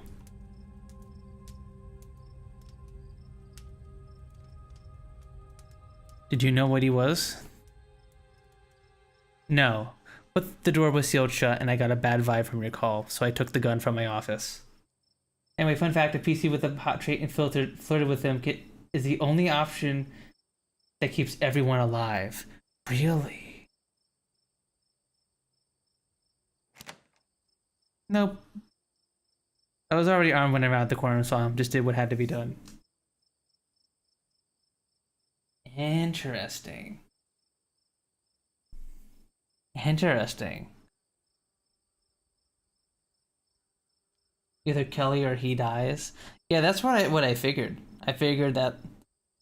Oh, that's what I was trying to do. I was gonna let him kill Kelly. Which I honestly I might go back and load the save before I tell Tabby to come help us. And make a good team. Thanks for calling instead of trying to handle this on your own. Made a good team. Why am I ever glad you showed up? Yeah, this is about to end very badly. Seems like I saved both your skins, so you're welcome.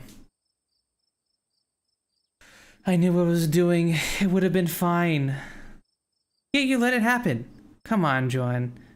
You didn't stop me when I lit the match. Deep down, you knew this was for the best.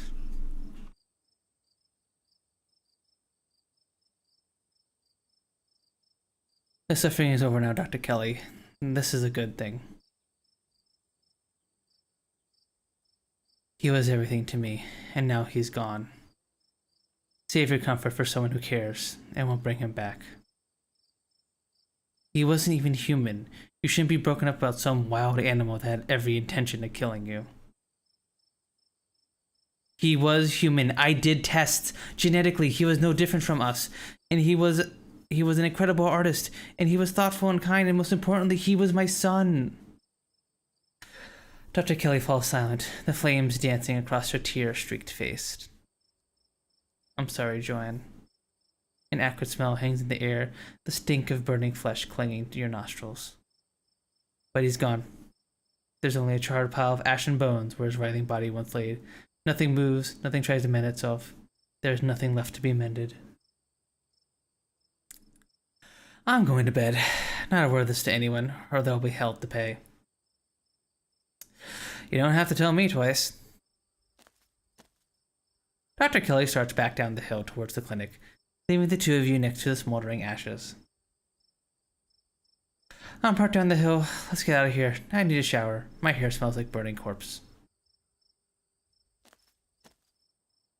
The two of you make your way to the bottom of the hill, where Tabitha's car is parked among the sleepy houses of Scarlet Hollow's residential street.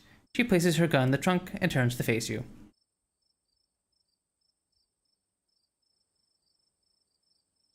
You're alone right now. Is Stella still missing? I tried calling her a couple times, but I kept getting her stupid voicemail. Yeah. The two of you interrupted by the sound of panting, the telltale jingle of dog tags. That's the militia. They poured out of the woods to stand before you on the road.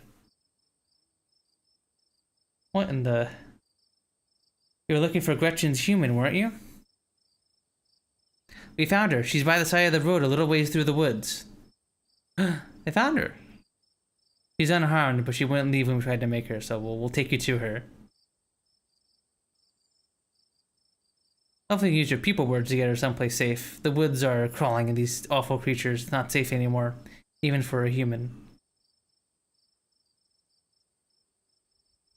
Why do these dogs look so serious? We should get in the car before they eat us. They found Stella. Come on, we better follow them.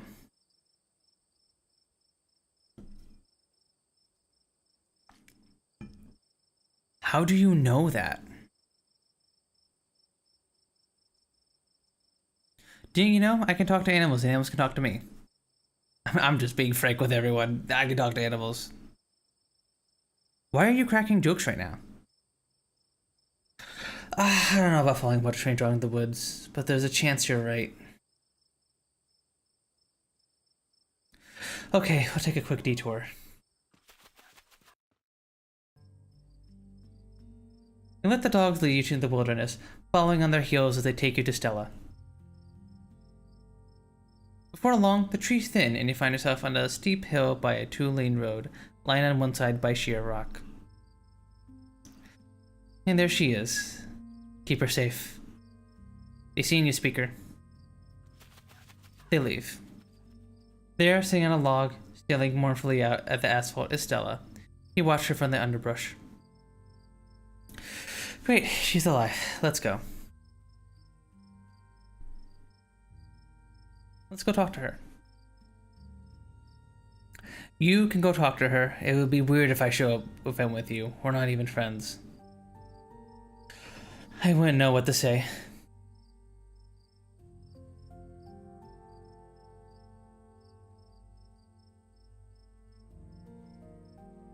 If you're not comfortable going up there with me, then you should talk to her by yourself. You two need to talk.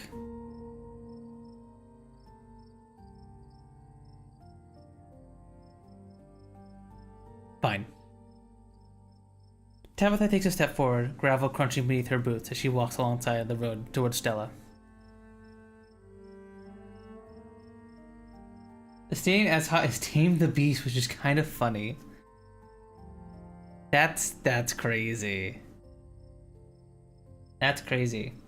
I might go back and load a save to see what happens when we free him. Let me read this. Tabitha takes a step forward, gravel crunching beneath her boots as she walks along the side of the road towards Stella. Stella looks up, a tired smile spreads across her face at the sight of your cousin, standing awkwardly in the slight slope of the roadside. He talks, the voice as quiet as the night air. Oh, whoa, it's Wayne. Here. Come along now. It's quite a hike back to the estate. He appears as if out of nowhere, streaked with what at first looks like blood and gore, but quickly realizes it's paint, evidence of his altercation with Reese. I'll walk you. Thank God you're okay. I was worried Reese might have gotten you.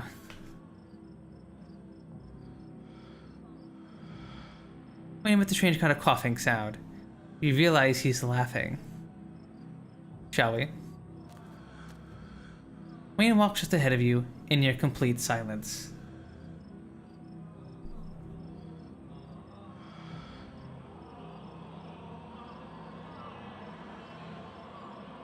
Flirt with Wayne.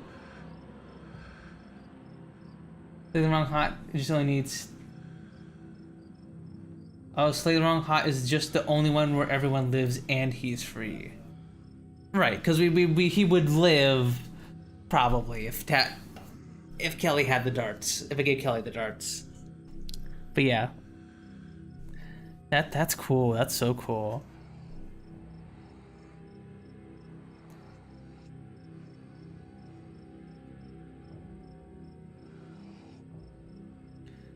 Why are you following me around? Why not Stella or Kanika or Sybil? Why not Tabitha?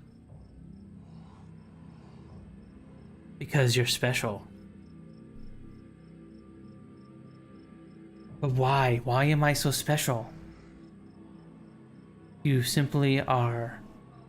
Do you not feel that the ties that bind us, they are unbreakable? Thanks for looking out for me tonight. Anytime you find yourself in danger, I'll be there for you. I will always be there for you. I don't know, I'm starting to get more Wayne being our dad vibes. Did you know Reese was like that? I knew he was different. How exactly, I wasn't sure, but now I know. I thought you wanted me to stay at the estate. Aren't you gonna lecture me?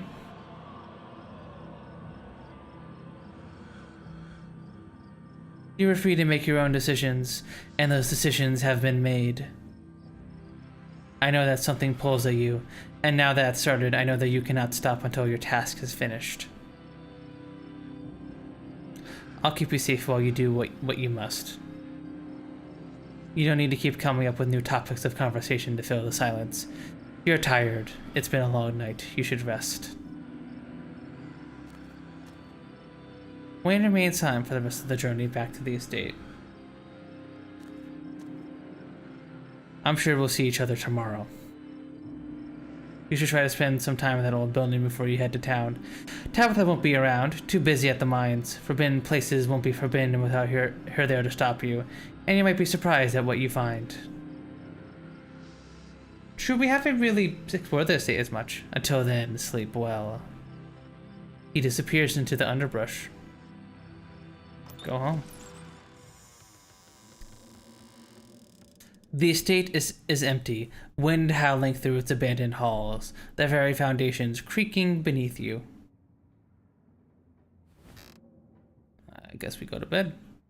Exhausted beyond belief, you stumble into your room and collapse on the bed. The damp smell of the mattress is starting to become almost welcoming, a sign that the now daily horrors of Scarlet Hollow are finally behind you. At least until the sun inevitably rises once again. You close your eyes, your exhausted body succumbing to sleep almost immediately. As you drift off, you think of Reese, the way his mangled but still living body writhed in his funeral pyre. And then you think of nothing. Episode 5 finally awaits.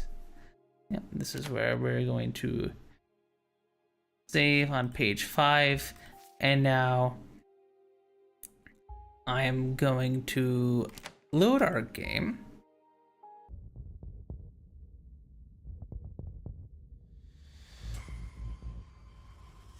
And I'm gonna see what happens beside with Reese. We're floating with Dad though. True.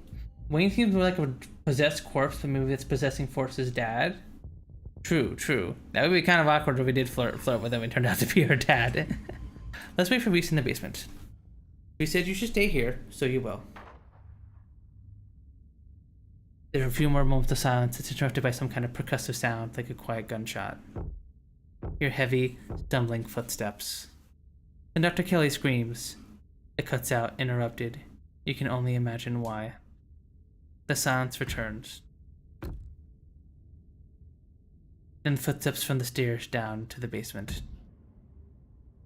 It's done. She's not a problem anymore.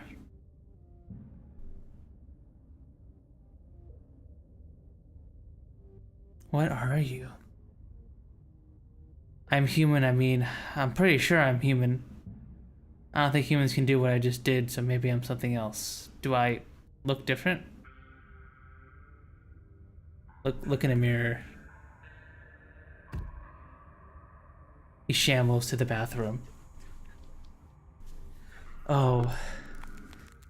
As he comes back into view, he sees features shift, his bones audibly popping as they reset under his skin to a slightly more human but still monstrous form. I don't remember how it's supposed to fit together. I don't think I want to. This feels right.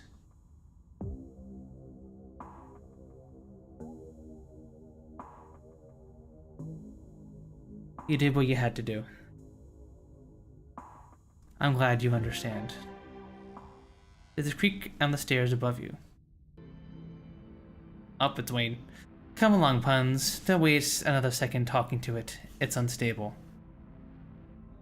You're real. I am. Better get running.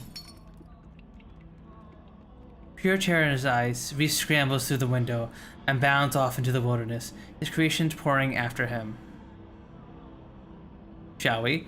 Damn, he ran out of there fast.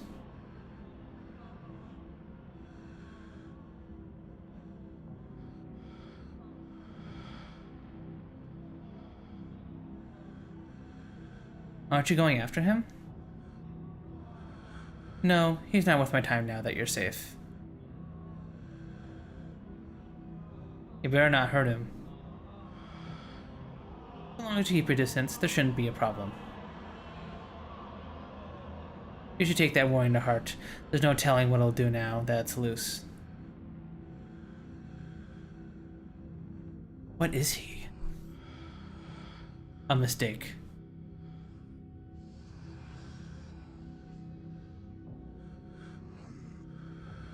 Do you know what happened to Stella? She ran off, didn't she? Remember that if you find her, she won't be there when you need her. Let's run. Be seeing you. You bolt up the stairs and out of the clinic. The night is oddly warm compared to the chill of the day. Crickets singing quietly in the sleeping little neighborhood. Everything that happened in the clinic feels almost like a dream, and now that it's over, you realize how little it meshes with your understanding of the world.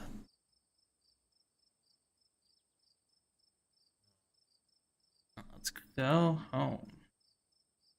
It's time to go home. Before you can get far, you're interrupted by the sounds of panting and the telltale jingling of dog tags. This is the same.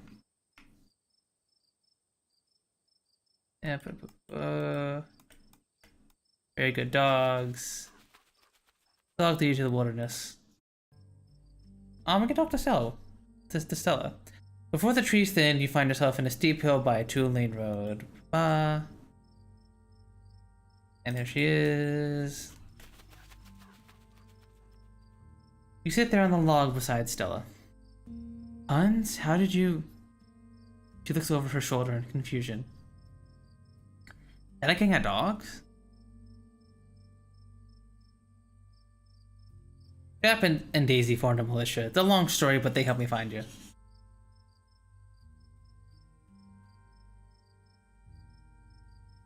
Huh. Neat.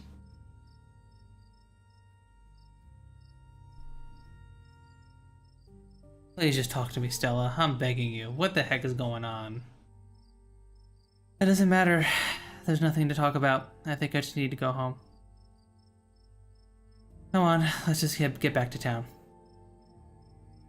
Wait, before you go, I should tell you what happened today.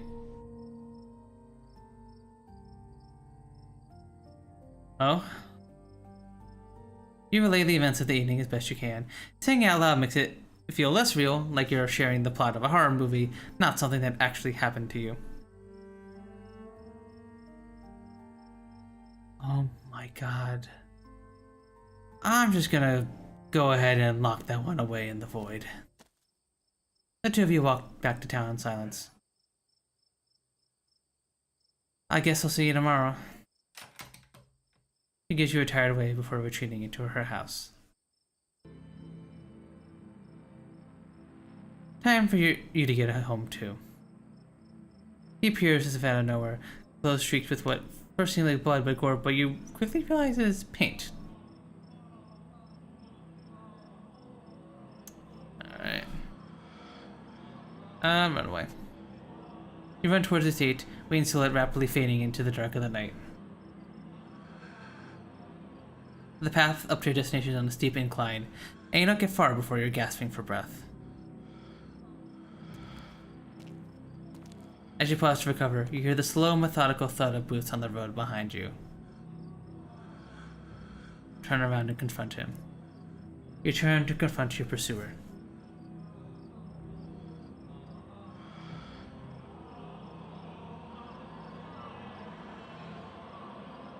I wish Reese has finished you off.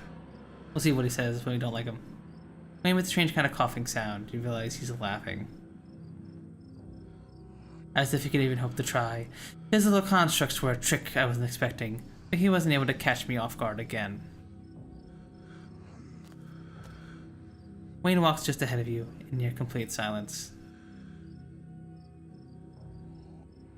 Flirt with Wayne.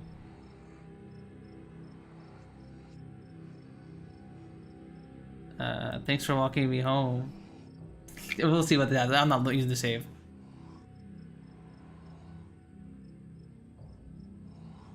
Think of something of a guardian angel, if you like.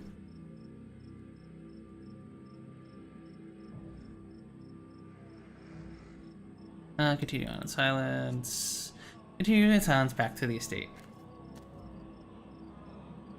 Yep, and then here's the other brush. Blah, blah, blah, blah.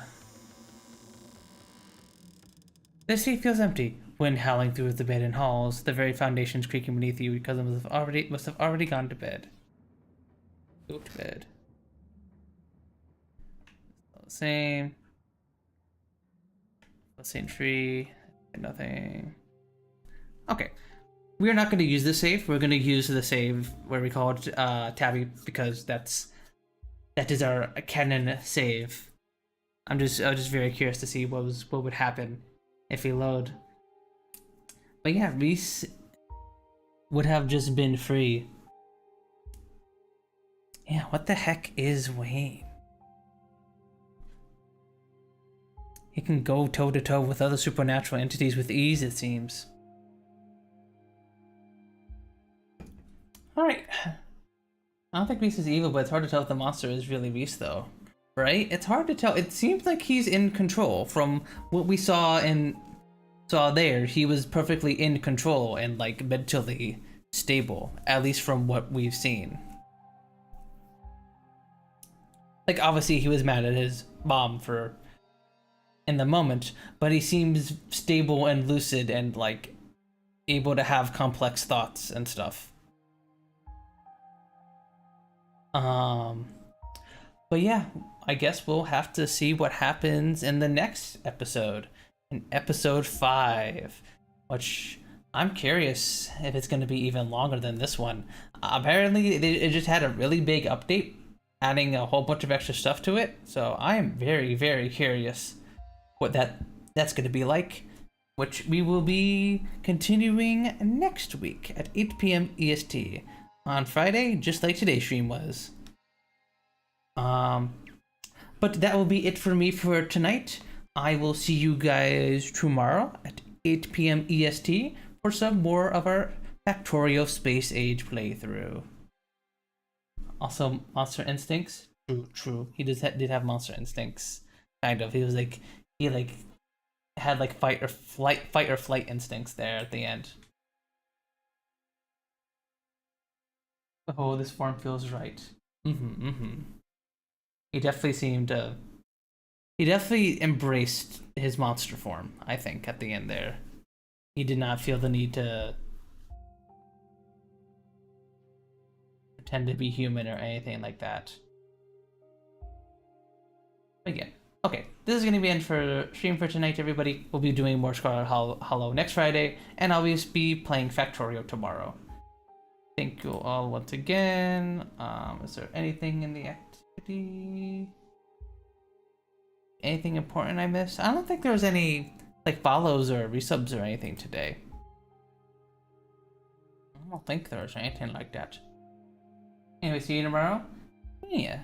See you tomorrow, everybody. Thank you all once again for stopping by and hanging out with me. Be sure to join the Discord if you haven't joined the Discord. Be sure to follow me on, subscribe to me on YouTube or follow me here on Twitch. I mostly stream to both platforms, so whichever platform you wish to watch me on, you are free to watch me on either one. I also have a TikTok and a Twitter and a Blue Sky, and and Instagram Reels where I post shorts and stuff all the time on there. So be sure to follow me on those if you have not yet. What the heck are we gonna raid? Who the heck do we want to raid?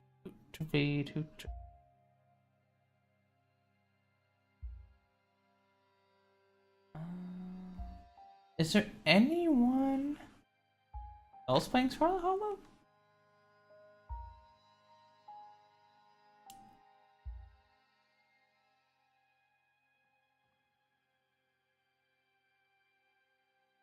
Yeah, I do see someone playing Scarlet Hollow.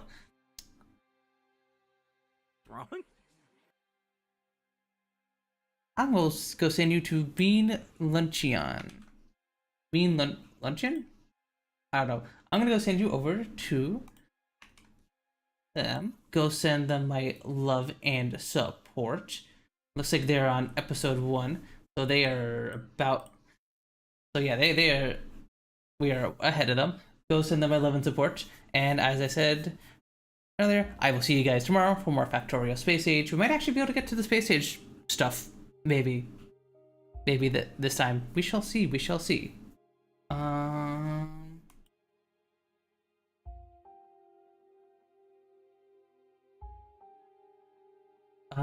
Do we want to have a raid message?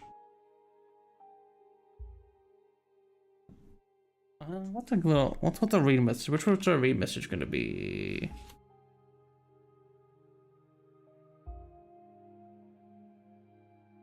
Oh, I can't say much about the game. We'll just raid. I'll just send you guys over. Thank you all once again for stopping by and hanging out with me, and I will see you all tomorrow. Bye bye, everybody. Bye bye. Bye bye. Bye bye. And